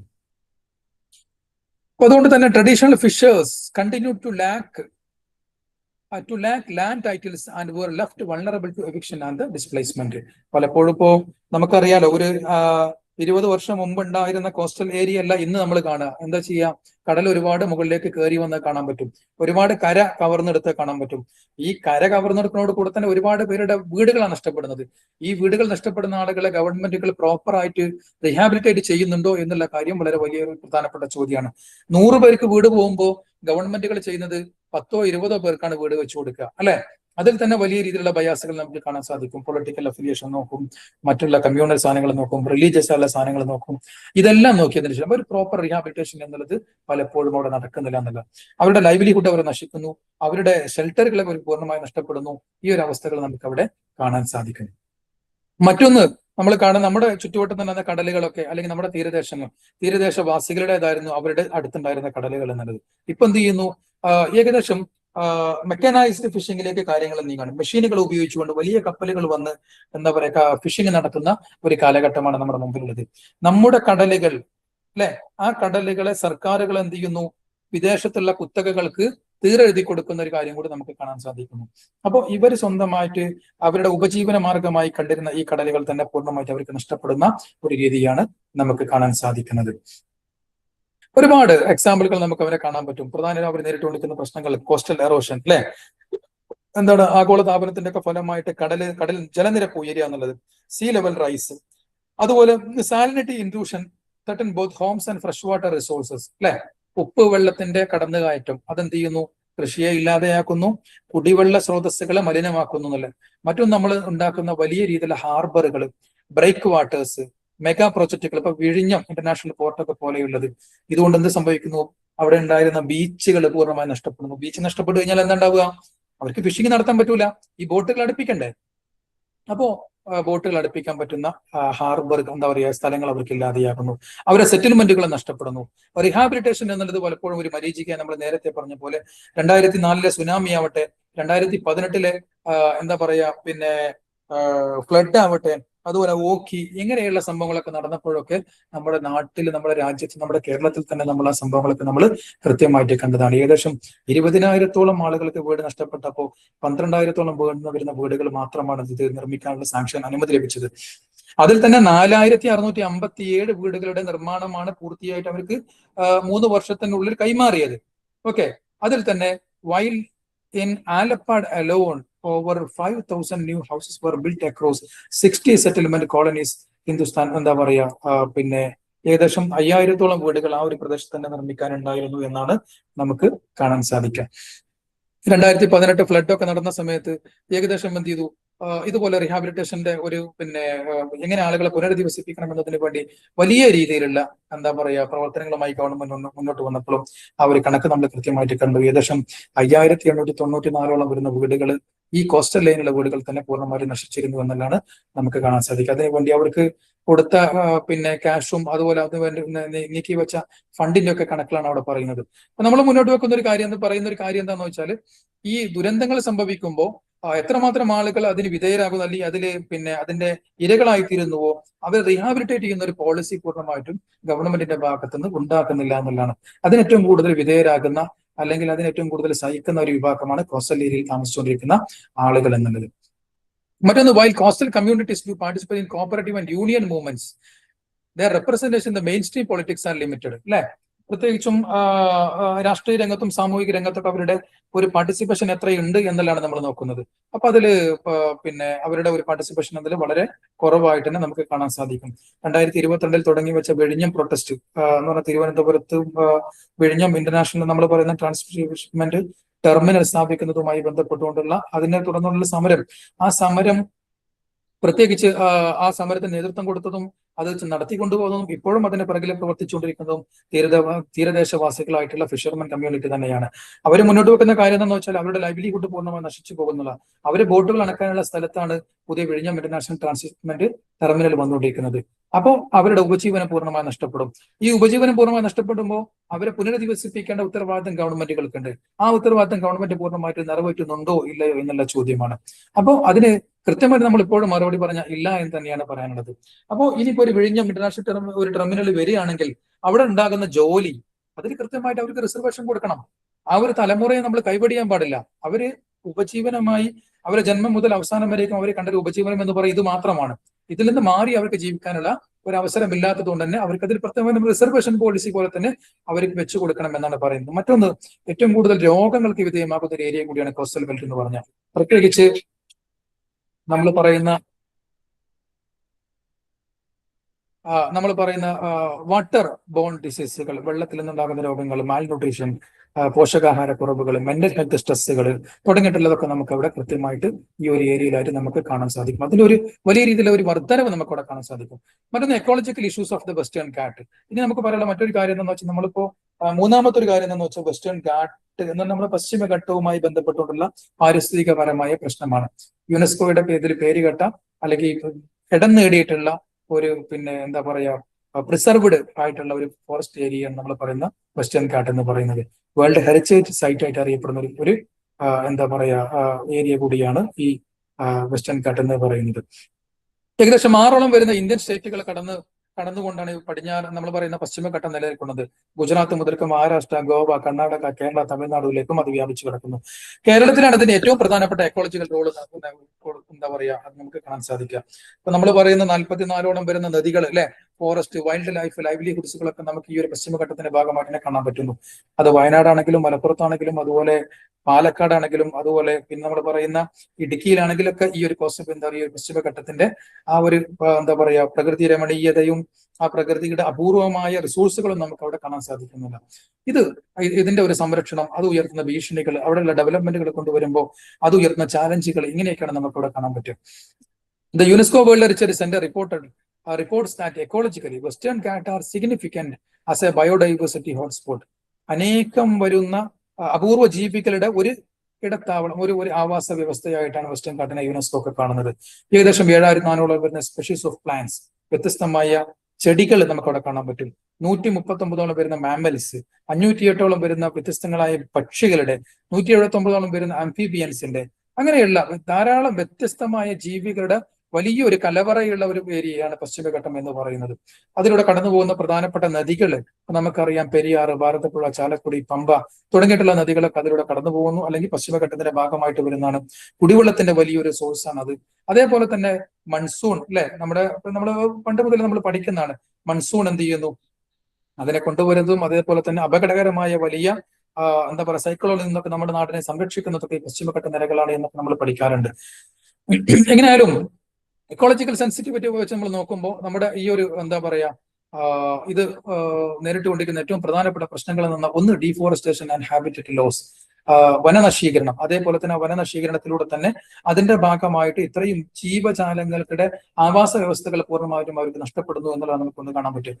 മറ്റൊന്ന് അൺറെഗുലേറ്റഡ് ഡെവലപ്മെന്റ്, അല്ലെ, നമ്മൾ ഒരിക്കലും എന്താ പറയാ ഒരിക്കലും നമുക്ക് എന്താ പറയാ നമുക്ക് ആർത്തി തീരാത്ത, അല്ലെ, ആ രീതിയിലുള്ള നമ്മുടെ വികസനം. ഈ വികസനങ്ങൾ പലപ്പോഴും വലിയ രീതിയിലുള്ള ബിൽഡിങ്ങുകൾ കെട്ടാനും ഇങ്ങനെയാണ്.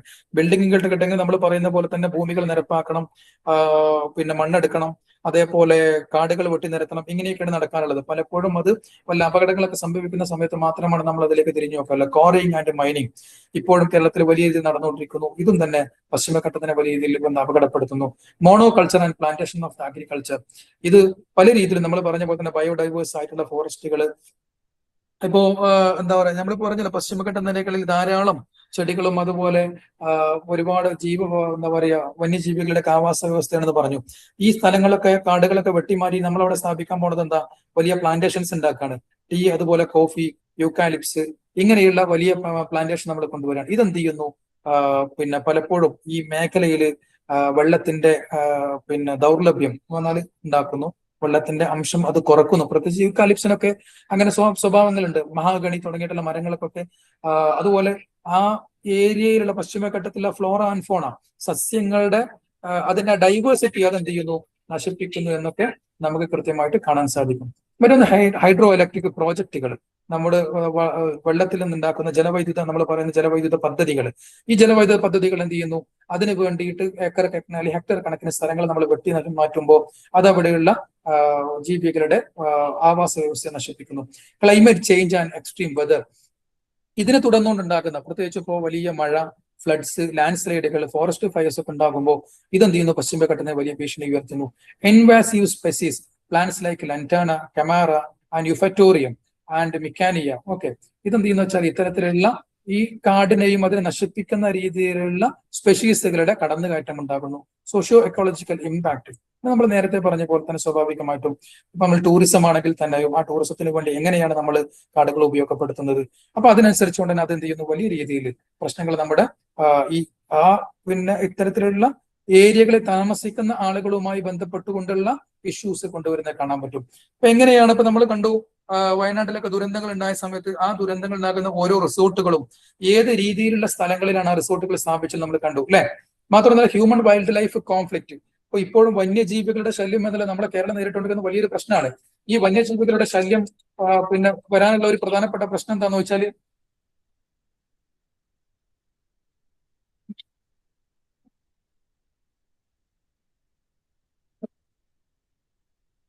വന്യജീവികളുടെ ഒരു മനുഷ്യരും വന്യജീവികളും തമ്മിലുള്ള ഒരു പ്രശ്നം ഇപ്പോഴും നേരിട്ടുകൊണ്ടിരിക്കുന്നു. അത് നേരിടാനുള്ള ഏറ്റവും വലിയ ഒരു പ്രശ്നം എന്താണെന്ന് വെച്ചാൽ കാരണം ഇതാണ്. കാടുകൾ നമ്മൾ പല രീതിയിൽ നശിപ്പിക്കുന്നു. ആ നശിപ്പിക്കുന്നത് കാരണമായിട്ട് എന്ത് ചെയ്യുന്നു, ജീവികൾ പുറത്തിറങ്ങുന്നില്ല. മറ്റൊന്ന്, ഈ പ്രശ്നങ്ങളൊക്കെ എണ്ണി പറഞ്ഞിട്ടുള്ള 2 റിപ്പോർട്ടുകളാണ്. ഒന്ന് ഗാഡ്ഗിൽ റിപ്പോർട്ടും അതുപോലെ കസ്തൂരിരംഗൻ റിപ്പോർട്ടും. ഇതിൽ മാധവ് ഗാഡ്ഗിലാണ് ആദ്യമായിട്ട് റിപ്പോർട്ട് സമർപ്പിക്കുന്നത് 2011. അദ്ദേഹം അതിൽ പറഞ്ഞത് ഏകദേശം 64% ഓഫ് ദ വെസ്റ്റേൺ കാറ്റിന്റെ നമ്മൾ പറയുന്ന പശ്ചിമഘട്ടത്തിന് 64% അത് എക്കോളജിക്കലി സെൻസിറ്റീവ് ഏരിയ ആണെന്ന്. എന്ന് പറഞ്ഞാൽ ഏറ്റവും കൂടുതൽ വനനാശനങ്ങൾക്ക് എന്താ പറയാ, പിന്നെ വളരെ സെൻസിറ്റീവ് ഏരിയ ആയതുകൊണ്ട് തന്നെ ആ ഒരു പ്രദേശങ്ങൾ കൂടുതൽ നമ്മൾ എന്ത് ചെയ്യണം, സംരക്ഷിക്കണം എന്നുള്ള രീതിയിലാണ് അദ്ദേഹം മുന്നോട്ട് വെച്ചത്. പക്ഷേ അത്രയും സ്ഥലങ്ങൾ അത് വലിയൊരു പൊളിറ്റിക്കലായിട്ട് വലിയൊരു ഒരു കൊടുങ്കാറ്റ് തന്നെ അഴിച്ചു വിട്ടുന്നില്ല. കാരണം പശ്ചിമഘട്ടത്തിന് 64% നമ്മൾ ഇങ്ങനെ ഒരു പ്രിസർവ്ഡ് ഏരിയ ആയിട്ട് നമ്മൾ പിന്നെ പ്രഖ്യാപിക്കണം എന്ന് പറഞ്ഞപ്പോൾ പിന്നെ ഒരുപാട് അപ്പൊ ആളുകൾക്ക് വീടുകൾ നഷ്ടപ്പെടും, വികസനങ്ങൾ മുരടിക്കും എന്നുള്ള രീതിയിൽ വലിയൊരു വിമർശനം വന്നു. ആ വിമർശനം വരുന്ന സമയത്താണ് വീണ്ടും ഗവൺമെന്റ് അടുത്ത കമ്മിറ്റിയെ വെക്കുന്നത്, കസ്തൂരിരംഗൻ കമ്മിറ്റി. കസ്തൂരിരംഗൻ കമ്മിറ്റി 2013 വരുമ്പോൾ അവര് സംരക്ഷിക്കപ്പെടേണ്ട പശ്ചിമഘട്ടത്തിന്റെ തോത് കുറക്കുകയാണ്, 64 നിന്ന് 37% അപ്പൊ നമ്മുടെ പൊളിറ്റിക്കൽ പാർട്ടികൾക്കും ഗവൺമെന്റിനൊക്കെ വെച്ചൊരു ആശ്വാസം. കാരണം 37% നോക്കിയാൽ മതിയല്ലോ. കാരണം ബാക്കിയുള്ള ഭാഗങ്ങൾ എന്ത് ചെയ്യാം, ഇതുപോലെ വികസനത്തിനുള്ള പേരിൽ അല്ലെങ്കിൽ നമ്മൾ പറയുന്ന ബിൽഡിങ്ങുകൾ കെട്ടാൻ അതിനൊക്കെ വേണ്ടി നമുക്ക് ഉപയോഗപ്പെടുത്താൻ. പക്ഷെ അതിന്റെ ഒരു ആഫ്റ്റർ മച്ച് കോൺസിക്വൻസസ് എന്തായിരുന്നു എന്ന് ചോദിച്ചാൽ, നമ്മളിപ്പോൾ വയനാട്ടിൽ കണ്ട ലാൻഡ് സ്ലൈഡുകളാവട്ടെ, അതല്ലെങ്കിൽ പിന്നെ കവളപ്പാറയിൽ നമ്മൾ കണ്ട ലാൻഡ് സ്ലൈഡുകളാവട്ടെ, അല്ലെങ്കിൽ മറ്റുള്ള ഒരു തോരാത്ത ഒരു ദിവസം നീണ്ടു നിൽക്കുന്ന ഒരു മഴ പെയ്താൽ തന്നെ നമ്മുടെ നാട് വളരെ വൾണറബിൾ ആണ് എന്നുള്ള ഒരു സത്യം കൂടി ഇത് എന്ത് ചെയ്യുന്നു, പുറത്തു കൊണ്ടുവന്നതാണ്. അപ്പോൾ ഈ 2 റിപ്പോർട്ടുകളും വളരെ പ്രധാനമായിട്ട് നമ്മുടെ എക്കോളജിക്കൽ ആയിട്ടുള്ള വൾണറബിലിറ്റിയെ തുറന്നു കാണിക്കുന്നത്. മറ്റൊന്ന് ഗവൺമെന്റ് ആൻഡ് കമ്മ്യൂണിറ്റി റെസ്പോൺസ്. ഇതിനോട് എങ്ങനെയാണ് ഗവൺമെന്റുകളും അതുപോലെ പിന്നെ റെസ്പോണ്ട് ചെയ്യുന്നുള്ള. പലപ്പോഴും ഇതുപോലെ ഈ രീതിയിലുള്ള ഇഷ്യൂസ് വരുന്ന സമയത്താണ് ഗവൺമെന്റുകൾ അതേക്കുറിച്ച് ബോധ്യവാന്മാരാവുന്നത്. ഹരിത കേരള മിഷൻ അതിൽ പെടുന്നു. ഗവൺമെന്റിന്റെ മറ്റൊരു പോളിസിയാണ് അഗസ്ത്യമല ബയോസ്ഫിയർ റിസർവ്. അതുപോലെ കമ്മ്യൂണിറ്റിയിലെ എക്കോ ടൂറിസം, വയനാടും തേക്കടിയിലൊക്കെ ഗവൺമെന്റുകൾ കൊണ്ടുവന്ന പുതിയ സ്റ്റെപ്പുകളായിട്ട് നമുക്ക് ഇവിടെ കാണാൻ സാധിക്കും. ഓക്കെ, ഇനി മറ്റൊന്ന് ecological issues of the coastal areas. Coastal ഏരിയകളിൽ നേരിട്ടുകൊണ്ടിരിക്കുന്ന പാരിസ്ഥിതിക പ്രശ്നങ്ങളാണ്. ഇതിൽ ഏറ്റവും പ്രധാനപ്പെട്ട ഒരു കാര്യം തന്നെ കോസ്റ്റൽ എറോഷൻ ആണ്. നമ്മൾ നേരത്തെ പറഞ്ഞു, ഇത് ഇവിടെ അല്ല, തൊട്ട് മുമ്പത്തതിന്റെ കൂടെ ആയിട്ട് പറയേണ്ടതാണ്. അപ്പൊ കോസ്റ്റൽ എറോഷൻ എന്ന് പറഞ്ഞാൽ നമ്മൾ പറഞ്ഞ പോലെ സീ ലെവൽ അല്ലെ, സീ വാട്ടർ ലെവലിന്റെ എന്താ പറയാ, കടൽ അതിന്റെ ജലനിരപ്പ് ഉയരുമ്പോൾ സ്വാഭാവികമായിട്ട് എന്ത് സംഭവിക്കും, തീരദേശങ്ങൾ പൂർണ്ണമായിട്ട് വെള്ളത്തിനടിയിലേക്കായി പോകും അല്ലെ. അങ്ങനെ നമ്മൾ അതിന് പല ഇന്റർപ്രിട്ടേഷൻ കൊടുക്കാറുണ്ട്. ആഗോളതാപനം കൊണ്ടാണ് നമ്മൾ പറയും, ആഗോളതാപനം കാരണമായിട്ട് വലിയ ഐസ് ബ്ലോക്കുകൾ ആർട്ടിക്കിലും അന്റാർട്ടിക്കിലൊക്കെ ഉള്ള ഐസ് ബ്ലോക്കുകൾ മെൽറ്റ് ചെയ്യുന്നു. അത് മെൽറ്റ് ചെയ്യുന്നതിന്റെ ഫലമായിട്ട് എന്താ പറയാ, കടൽ ജലനിരപ്പുകൾ ഉയരുന്നു, അത് നമ്മുടെ കരയെ വിഴുങ്ങുന്നു. ഇങ്ങനെയൊക്കെയാണ് നമ്മൾ പറയാറുള്ളത്. പക്ഷെ ആ ഒരു ആഘാതം എന്നുള്ളത് എന്ത് ചെയ്യുന്നു, തൗസൻഡ്സ് ഓഫ് ദ ഹൗസസ് അല്ലെങ്കിൽ ഇതുപോലെ കോസ്റ്റൽ അല്ലെങ്കിൽ ഫിഷർമെൻ അവരുടെ ഉപജീവനത്തെ ഇല്ലാതാക്കുന്നു, അവരുടെ ഷെൽട്ടറുകളെ ഇല്ലാതാക്കുന്നു. അപ്പോൾ അതൊരു വലിയ പ്രശ്നമായിട്ടവിടെ വരുന്നു. മറ്റൊന്ന് see level rice and climate change. നമ്മൾ ഇപ്പോഴും നമ്മൾ ഡിസ്കസ് ചെയ്യുന്നുണ്ട്. ഇപ്പൊ നിങ്ങൾ ഞാൻ ജീവിച്ചുകൊണ്ട് ഞാൻ നിൽക്കുന്നത് ഇവിടെ കൊല്ലത്താണ്. എനിക്ക് കൊല്ലത്തെ കുറിച്ച് അത്ര കഴിഞ്ഞൊരു 3-4 വർഷത്തെ ഒരു പരിചയം മാത്രമേ ഉള്ളൂ. പക്ഷെ ഞാൻ കണ്ടൊരു സത്യം എന്താന്ന് വെച്ചാൽ, കൊല്ലം ഇവിടെ ബീച്ച്, ടൗണിനോട് ചേർന്ന് നടക്കുന്ന ബീച്ച് എന്ന് പറഞ്ഞാൽ നമ്മളൊക്കെ വരുന്ന സമയത്ത് ഏകദേശം ഇപ്പൊ നിലവിലുള്ള ബീച്ചിന്റെ ഏകദേശം അത്ര തന്നെ ബീച്ച് അത്രയും വൈഡ് ആയിട്ടുണ്ടായിരുന്നു. പക്ഷെ അതിശക്തമായ എന്താ പറയുക കടലാക്രമണങ്ങൾ നടക്കുന്നു. കരയെ പൂർണ്ണമായിട്ട് തന്നെ കവർന്നെടുത്തുകൊണ്ട് അതിന്റെ ഒരു പകുതിയോളം കരയെ പൂർണ്ണമായിട്ടും എന്താ പറയാ കടൽ കവർന്നെടുത്തു തന്നെ പറയാം. ഇത് ഇവിടെ മാത്രമല്ല, തിരുവനന്തപുരത്തോട് ചേർന്ന് നടക്കുന്ന പൂന്തറയിലും അതുപോലെ പൂവാറില് അതുപോലെ ശംഖുമുഖം ബീച്ചിലൊക്കെ ഇതിന്റെ എഫക്റ്റുകൾ കാണുന്നുണ്ട്. പലപ്പോഴും 1-2 സ്റ്റഡികളിലൊക്കെ അതിന്റെ ഒരു റിസൾട്ട് ആയിട്ട് പറയുന്നത് എന്താണെന്ന് വെച്ചാൽ, വിഴിഞ്ഞം ഇന്റർനാഷണൽ പോർട്ട് അല്ലെങ്കിൽ വിഴിഞ്ഞം ആ ഒരു ഇത് വരുമ്പോൾ സ്വാഭാവികമായിട്ടും അതിന് വേണ്ടി കിലോമീറ്ററുകളോളം എന്ത് ചെയ്യുന്നു, ബ്രേക്ക് വാട്ടറുകൾ സ്ഥാപിക്കുന്നു. ഈ ബ്രേക്ക് വാട്ടറുകൾ സ്ഥാപിക്കുമ്പോൾ നമ്മൾ പറയുന്ന കടലിലെ തിരമാലകൾ അതിന്റെ എന്താ പറയുക അതിന്റെ ആ ഒരു വേവ് അതെന്ത് ചെയ്യുന്നു, അത് ദിശ മാറുന്നു. ആ ദിശ മാറുന്നത് ഇവിടേക്ക് സ്ട്രോങ് ആയിട്ട് വരുന്നു. അതിനനുസൃതമായിട്ട് എന്ത് ചെയ്യുന്നു, തീരങ്ങൾ പൂർണ്ണമായിട്ട് നഷ്ടപ്പെടുന്ന ഒരു രീതിയാണെന്നുള്ളതൊക്കെയാണ്. അപ്പോൾ ഇത് നമ്മൾ നിലവിലുള്ളതുമായിട്ട് നമ്മൾ ഇതിനെ കൂട്ടി വായിക്കാന്നല്ല മാത്രമാണ്. മറ്റൊന്ന് decline of the mangroves and the wetlands.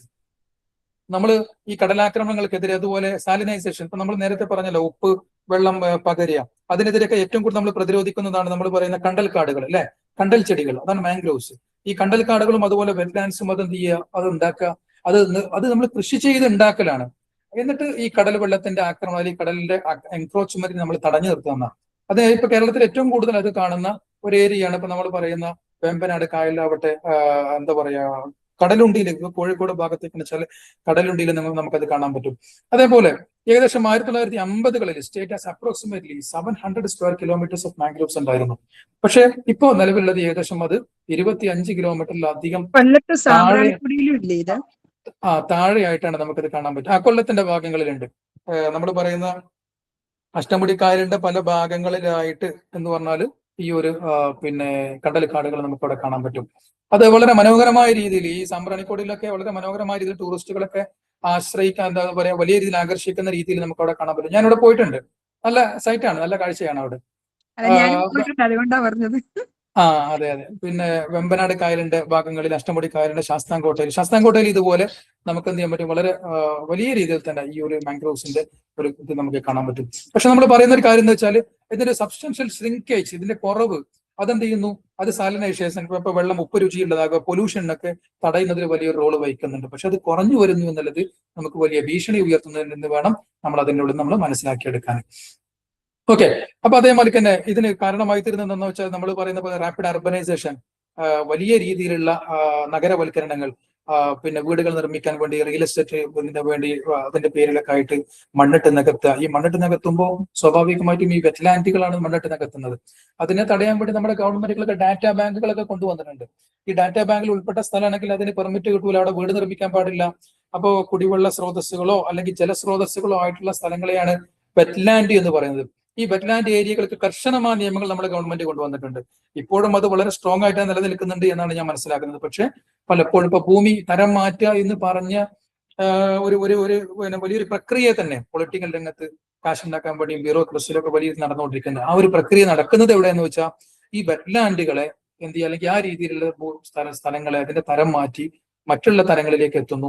അപ്പൊ മറ്റുള്ള തരങ്ങളിലാക്കുമ്പോൾ അതിൽ ഭൂമികൾ നിർമ്മിക്കാൻ പറ്റുന്ന രീതിയിലേക്ക് കൊണ്ടുവരുന്നു. അവിടെ പാരിസ്ഥിതികമായ പ്രശ്നങ്ങൾ നമ്മൾ ചോദിക്കുന്നതിനപ്പുറം മനുഷ്യാവകാശമായി ബന്ധപ്പെട്ട വിഷയങ്ങളുണ്ട്. കാരണം ഓരോ കുടുംബങ്ങൾക്കും അവർക്ക് ജീവിച്ചു പോകാൻ ആവശ്യമായ ഒരു വീട് നിർമ്മിക്കാൻ ഒരു 5 സെന്റ് സ്ഥലമെങ്കിലും അവർക്ക് ലഭിക്കണ്ടയോ എന്നുള്ള ഒരു ചോദ്യം കൂടി അതിന്റെ അപ്പുറത്ത് കിടക്കുന്നുണ്ട്. അപ്പോൾ ഇങ്ങനെയുള്ള ഈ ഒരു നമ്മൾ പറയുന്ന ഈ വലിയൊരു ഡൈലമന്റെ ഇടയിലാണ് നമ്മൾ ജീവിച്ചുകൊണ്ടിരിക്കുന്നത് എന്നുള്ളൊരു സത്യം കൂടിയുണ്ട്. മറ്റൊന്ന് pollution from household sewage. ഈ വെറ്റ്ലാൻഡുകളൊക്കെ നശിപ്പിക്കുന്നതിൽ ഇതുപോലെ plastic waste, fertilisers, industrial discharge, ഇതൊക്കെ വലിയ രീതിയിലുള്ള അപകടങ്ങൾ ഉണ്ടാക്കുന്നു. അതിന് ഏറ്റവും വലിയ എക്സാമ്പിളാണ് വെമ്പനാട് കായൽ എന്നുള്ളത്. അപ്പൊ തൊട്ടു മുമ്പ് നമുക്കറിയാം കോഴിക്കോട് ഭാഗത്ത് മാവൂര് ഗോളിയോറൻസ് ഉണ്ടായിരുന്നു അല്ലെ. ആ ഗോളിയോറൻസ് ഒരു പൾപ്പ് ഫാക്ടറി ആയിരുന്നു. അത് എന്ന് പറഞ്ഞാൽ ഈ മുളയൊക്കെ കൊണ്ടുവന്നിട്ട് ബാമ്പ് കൊണ്ടുവന്നിട്ട് അത് എന്ത് ചെയ്യുക, പേപ്പറാക്കി മാറ്റുന്ന ഒരു ഇതും. പക്ഷെ വളരെ അതിന് തൊട്ടടുത്ത് കിടക്കുന്ന ചാലിയാർ പുഴയിലേക്കാണ് അതിന്റെ മാലിന്യങ്ങൾ മുഴുവൻ തള്ളി നീക്കിയിരുന്നത്. ആ ചാലിയാറും അതിന്റെ ഈ ഗോളിയോറൻസിന്റെ തൊട്ടടുത്ത സ്ഥലം അല്ലെങ്കിലും അവർ കുറച്ച് വിദൂരത്തായിട്ടാണ് അതിന്റെ പൈപ്പ് ലൈനൊക്കെ അവർ സീവേജ് ഒക്കെ അവർ തള്ളിയിരുന്നത്. അതിനെ തുടർന്ന് ആ ഒരു ഏരിയയിൽ പൂർണ്ണമായിട്ടും ക്യാൻസറസ് രോഗങ്ങൾ പടർന്നു പിടിക്കുന്നു. വലിയ ആരോഗ്യ പ്രശ്നങ്ങൾ കണ്ടതിന് ശേഷമാണ് ആളുകൾ പിന്നീട് സംഘടിതമായിട്ട് ഗോളിയോറൻസിനെതിരെ എന്താ പറയാ പ്രൊട്ടസ്റ്റ് ചെയ്തതിന്റെ ഫലമായിട്ടാണ് പിന്നീട് ആ ഫാക്ടറി അവിടുന്ന് പൂട്ടിപ്പോകുന്നതൊക്കെ നമുക്ക് കാണാൻ പറ്റും. അപ്പൊ അതുകൊണ്ട് തന്നെ ഇങ്ങനെ ധാരാളം പ്രശ്നങ്ങൾ, എന്താ പറയാ, ഇഷ്യൂസ് നമുക്ക് എക്കോളജിക്കലുമായിട്ട് നമുക്ക് ബന്ധപ്പെട്ട് കാണാൻ പറ്റും. വെറ്റ്ലാൻഡുകളുടെ ശോഷണങ്ങൾ, മാംഗ്രോവ്സിന്റെ ശോഷണങ്ങളൊക്കെ എന്താ പറയാ നമ്മുടെ കുടിവെള്ള സ്രോതസ്സുകളൊക്കെ എന്താ പറയാ ഇല്ലാതാക്കുന്നത് നമുക്ക് കൃത്യമായിട്ട് മനസ്സിലാക്കാൻ സാധിക്കും. ഓക്കെ. ഇത് വളരെ പ്രധാനപ്പെട്ട ഒരു കാര്യം എന്താണെന്ന് വെച്ചാൽ ഇത്തരത്തിലുള്ള ഇതിന്റെയൊക്കെ സംരക്ഷണത്തിന് വേണ്ടി എക്കോളജിക്കൽ പ്രിസർവേഷന് വേണ്ടിയിട്ടുള്ള ധാരാളം ഇനീഷ്യേറ്റീവ്സ് ഗവൺമെന്റ്സും അതുപോലെ തന്നെ മറ്റുള്ള സന്നദ്ധ സംഘടനകളും നടത്തുന്നതാണ്. പ്രത്യേകിച്ച് കോഴിക്കോടും അതുപോലെ കണ്ണൂരിലൊക്കെ ഉള്ള ഒരുപാട് NGOകൾ, ലോക്കൽ കമ്മ്യൂണിറ്റീസും ഒക്കെ ഈ എക്കോ റെസ്റ്റോറേഷൻസ് വേണ്ടിയുള്ള ആക്ടിവിറ്റീസും അതുപോലെ തന്നെ ഇതിന്റെ ക്യാമ്പയിനുകളൊക്കെ വളരെ സജീവമാണെന്നുള്ളതാണ്. വെറ്റ്ലാൻഡ് കൺസർവേഷൻ റൂൾസ് 2017 അതിൽ കൃത്യമായിട്ട് strict adherence to the coastal regulation zone norms അതിൽ കൃത്യമായിട്ട് പറയുന്നത് എന്താണെന്ന് വെച്ചാൽ involving local state holders are essential for reversing the decline and ensuring long term ecological and livelihood security in the Kerala's coastal and wetland regions. ഇതുപോലെ നമ്മൾ പറയുന്ന coastal ഏരിയകളിലാവട്ടെ അല്ലെങ്കിൽ wetland ഏരിയകളിലാവട്ടെ ഇത്തരം സ്ഥലങ്ങളിൽ ഡെവലപ്മെന്റ് പ്രോസസ്സുകൾ നടക്കുമ്പോൾ അതിൽ അവിടെ ആ നാട്ടിലുള്ള ലോക്കൽ സ്റ്റേക്ക് ഹോൾഡേഴ്സിന്റെ ഒരു പങ്കാളിത്തം കൃത്യമായിട്ട് ഉറപ്പുവരുത്തണം എന്നുള്ള രീതിയിൽ അത് പറഞ്ഞു വെക്കുന്നുണ്ട്. മറ്റൊന്ന് മറൈൻ പോപ്പുലേഷൻ എന്ന് പറയുമ്പോൾ കടലാവട്ടെ അതല്ലെങ്കിൽ നമ്മൾ മറ്റുള്ള വെള്ളവുമായി ബന്ധപ്പെട്ട സ്ഥലങ്ങളാവട്ടെ ഇതിന്റെ മറൈൻ പൊല്യൂഷൻ അതിന്റെ മലിനീകരണം എന്നുള്ളത് വലിയൊരു ചാലഞ്ചായി അല്ലെങ്കിൽ ഒരു വെല്ലുവിളിയായിട്ട് നമ്മുടെ മുമ്പിലുണ്ട്. ഇപ്പോൾ പ്രത്യേകിച്ച് ഇപ്പൊ നമുക്കറിയാം, ഇപ്പോൾ വിഴിഞ്ഞം ഇന്റർനാഷണൽ പോർട്ടിന് തൊട്ടടുത്തായിട്ട് വലിയൊരു കപ്പല് അല്ലെ, കേരളം വലിയൊരു ട്രാൻസിറ്റ്മെന്റിന്റെ ടെർമിനൽ നമുക്ക് ഉണ്ടാക്കി, അതിനെ തുടർന്നുകൊണ്ട് തന്നെ ഇതുപോലുള്ള വലിയ മദർഷിപ്പുകൾ വരുന്ന വലിയൊരു ഏരിയ ആയി മാറിയെങ്കിൽ തന്നെയും വലിയൊരു ദുരന്തമാണ് നമ്മുടെ മുമ്പിൽ സംഭവിച്ചത്. അത്തരത്തിലൊരു ദുരന്തം വരുന്ന സമയത്ത് അതിനെ നേരിടാൻ നമ്മൾ എത്രമാത്രം എക്യുപ്ഡ് നമ്മുടെ ഒരു എന്താ പറയാ, എല്ലാവിധ വീക്ക്നെസ്സും തുറന്ന് അല്ലെങ്കിൽ പുറത്ത് കാണിച്ച ഒരു സംഭവമായിരുന്നു ആ എൽസ 3 എന്ന് പറയുന്ന ആ കപ്പൽ മറിഞ്ഞതും അതേ തുടർന്നുണ്ടായ സംഭവ വികാസങ്ങളൊക്കെ. അപ്പോൾ വലിയ രീതിയിൽ എന്താ പറയാ, അർബനൈസേഷൻ, ഇൻഡസ്ട്രിയൽ ഡിസ്ചാർജ്, അതുപോലെ അൺറെഗുലേറ്റഡ് ടൂറിസം, ഇതൊക്കെ പൂവർ വേസ്റ്റ് മാനേജ്മെന്റ്, പിന്നെ റെഗുലേഷൻ അല്ല എന്ന് പറയാ സിസ്റ്റം, ഇതൊക്കെ എന്ത് ചെയ്യുന്നു നമ്മുടെ മറൈൻ ഏരിയകളെ, പ്രത്യേകിച്ചും നമ്മുടെ കടൽ മേഖലയൊക്കെ പൂർണ്ണമായിട്ടും പൊല്യൂട്ട് ചെയ്യുന്നതിലേക്ക് അത് എത്തുന്നു. കൊച്ചിയും കോഴിക്കോടും കൊല്ലവും അടങ്ങുന്ന ഏരിയകളൊക്കെ പൂർണ്ണമായി നമുക്ക് കാണാൻ സാധിക്കും. പ്രത്യേകിച്ച് വിദേശികളൊക്കെ വരുന്ന സമയത്ത് നമ്മുടെ ഈ ബീച്ചുകളൊക്കെ കണ്ടിട്ട് അവിടെയുള്ള നമ്മൾ എന്താ പറയാ ഈ മലിനപ്പെടുത്തുന്നത് കണ്ടിട്ട് അവരൊക്കെ വലിയ രീതിയിലുള്ള അത്ഭുതപ്പെടാറുണ്ട്. പ്രത്യേകിച്ചും ഒരു എന്താ പറയാ, ഒരു ഹൈജീനിക് അല്ലെങ്കിൽ ഒരു ക്ലീൻലിനെസ് എന്നുള്ള ഒരു സ്വഭാവം കൃത്യമായിട്ട് നമ്മൾ ശീലിച്ചിട്ടുണ്ടോ എന്നുള്ളത് വളരെ സംശയകരമായിട്ട്, അല്ലെങ്കിൽ നമ്മളിപ്പോഴും നമ്മോട് തന്നെ ചോദിക്കേണ്ട ഒരു ചോദ്യമായിട്ട് നിലകൊള്ളുന്നുണ്ട് എന്നുള്ളതാണ്. അതിൽ ഇൻഗ്രീഡിയൻസ് പലതും നമുക്ക് കാണാൻ പറ്റും. പ്ലാസ്റ്റിക് വേസ്റ്റ്, ഫിഷിംഗ് എന്താ പറയുക, ഗിയർ ഡെബ്രീസ്, ഓയിൽ സ്പിൽസ് ഒക്കെ from the boards and ports contribute to the accumulation of the pollutant along the beaches and the near shore waters. എങ്ങനെയാണ് വെള്ളവും അതുപോലെ നമ്മുടെ മറൈൻ ഏരിയ ഒക്കെ മലിനപ്പെടുന്നത്? അതിൽ ഏറ്റവും പ്രധാനമായിട്ട് ഇപ്പോൾ അവിടെ ഫിഷിംഗ് നടത്തുന്ന ആ ഫിഷിംഗ് കമ്മ്യൂണിറ്റിക്കും അല്ലെങ്കിൽ ഫിഷർമെൻ കമ്മ്യൂണിറ്റിക്കും തന്നെ അതിൽ കൃത്യമായിട്ട് റോൾ ഉണ്ട്. പക്ഷെ അവരും എന്താ പറയുക, വൃത്തിയെ കുറിച്ച് അല്ലെങ്കിൽ ക്ലീനിനെസിനെ കുറിച്ച് നമ്മൾ പറഞ്ഞുകൊണ്ടിരിക്കുന്ന ഹൈജീനിക്കിനെ കുറിച്ചൊക്കെ അവർക്ക് എത്രമാത്രം ബോധവാന്മാരാണെന്നുള്ള കാര്യം കൂടി നമ്മൾ നടത്തപ്പോൾ ഒരേ സമയത്ത് ഗവൺമെന്റിന്റെ തലത്തിലുള്ള ഇംപ്ലിമെന്റേഷൻ അല്ലെങ്കിൽ പോളിസീസും സ്കീംസും മുന്നോട്ട് പോകണം. അതേ സമയത്ത് സാമൂഹിക സംഘടനകളെ വെച്ചുകൊണ്ട് തന്നെ അവയർനെസ് പ്രോഗ്രാമുകൾ കൂടി നടത്തേണ്ടതുണ്ട് എന്നുള്ള കാര്യം കൂടി നമ്മൾ മനസ്സിലാക്കണം. മറ്റൊന്ന് സാൻഡ് മൈനിങ്, മണലെടുപ്പ്. അപ്പോ ഈ കടലുകൾ എന്താ പറയാ, പുഴകളിൽ നിന്നും അതുപോലെ പുഴയോരങ്ങളിൽ നിന്നൊക്കെ വലിയ രീതിയിൽ മണലുകൾ എടുക്കുന്നത് എന്ത് ചെയ്യുന്നു, പലപ്പോഴും അതിന്റെ തീരങ്ങൾ ഇടിഞ്ഞു പോകാൻ കാരണമായി തീരുന്നു. പുഴകള് എന്താ പറയാ, അതിന്റെ ഒരു സ്വാഭാവികമായ ഒഴുക്ക് അതിലൂടെ ഇല്ലാതെയാകുന്നു. പുതിയ സ്ഥലങ്ങളിലേക്ക് അതിന്റെ ഡയറക്ഷൻ മാറി വരുന്നു. ഇങ്ങനെയുള്ള കാര്യങ്ങളൊക്കെ നമുക്ക് സാൻഡ് മൈനിങ്ങിലൂടെ കാണാൻ പറ്റും. മറ്റൊന്ന് over phishing and fish stock depletion.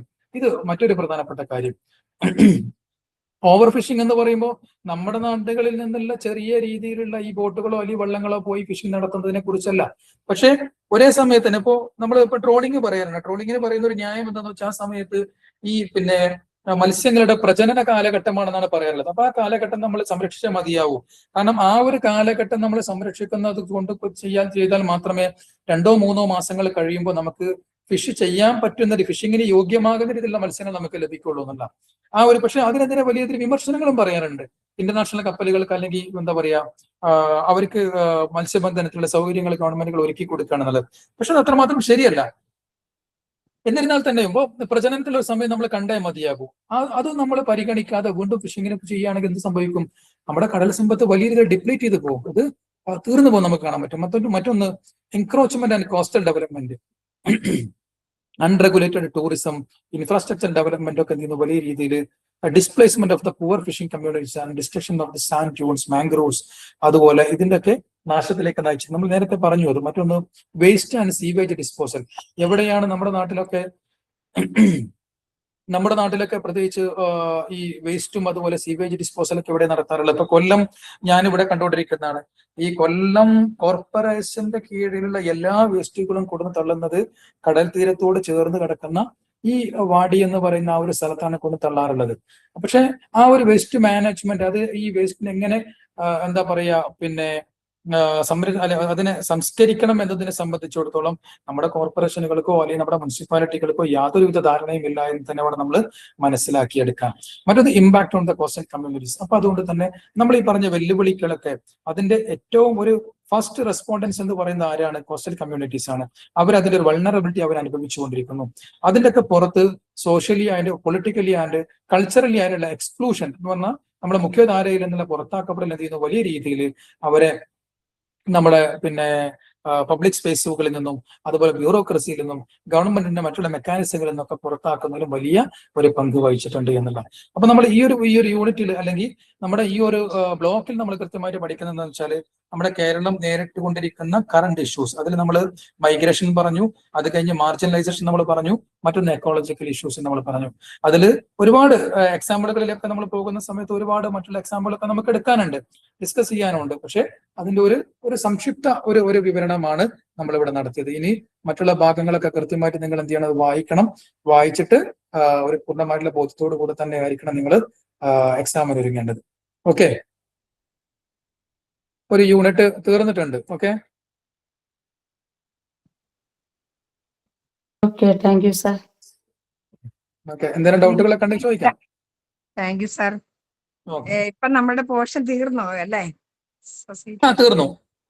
ഇതിപ്പോ 6ാമത്തെ ബ്ലോക്ക് ആയിരുന്നു.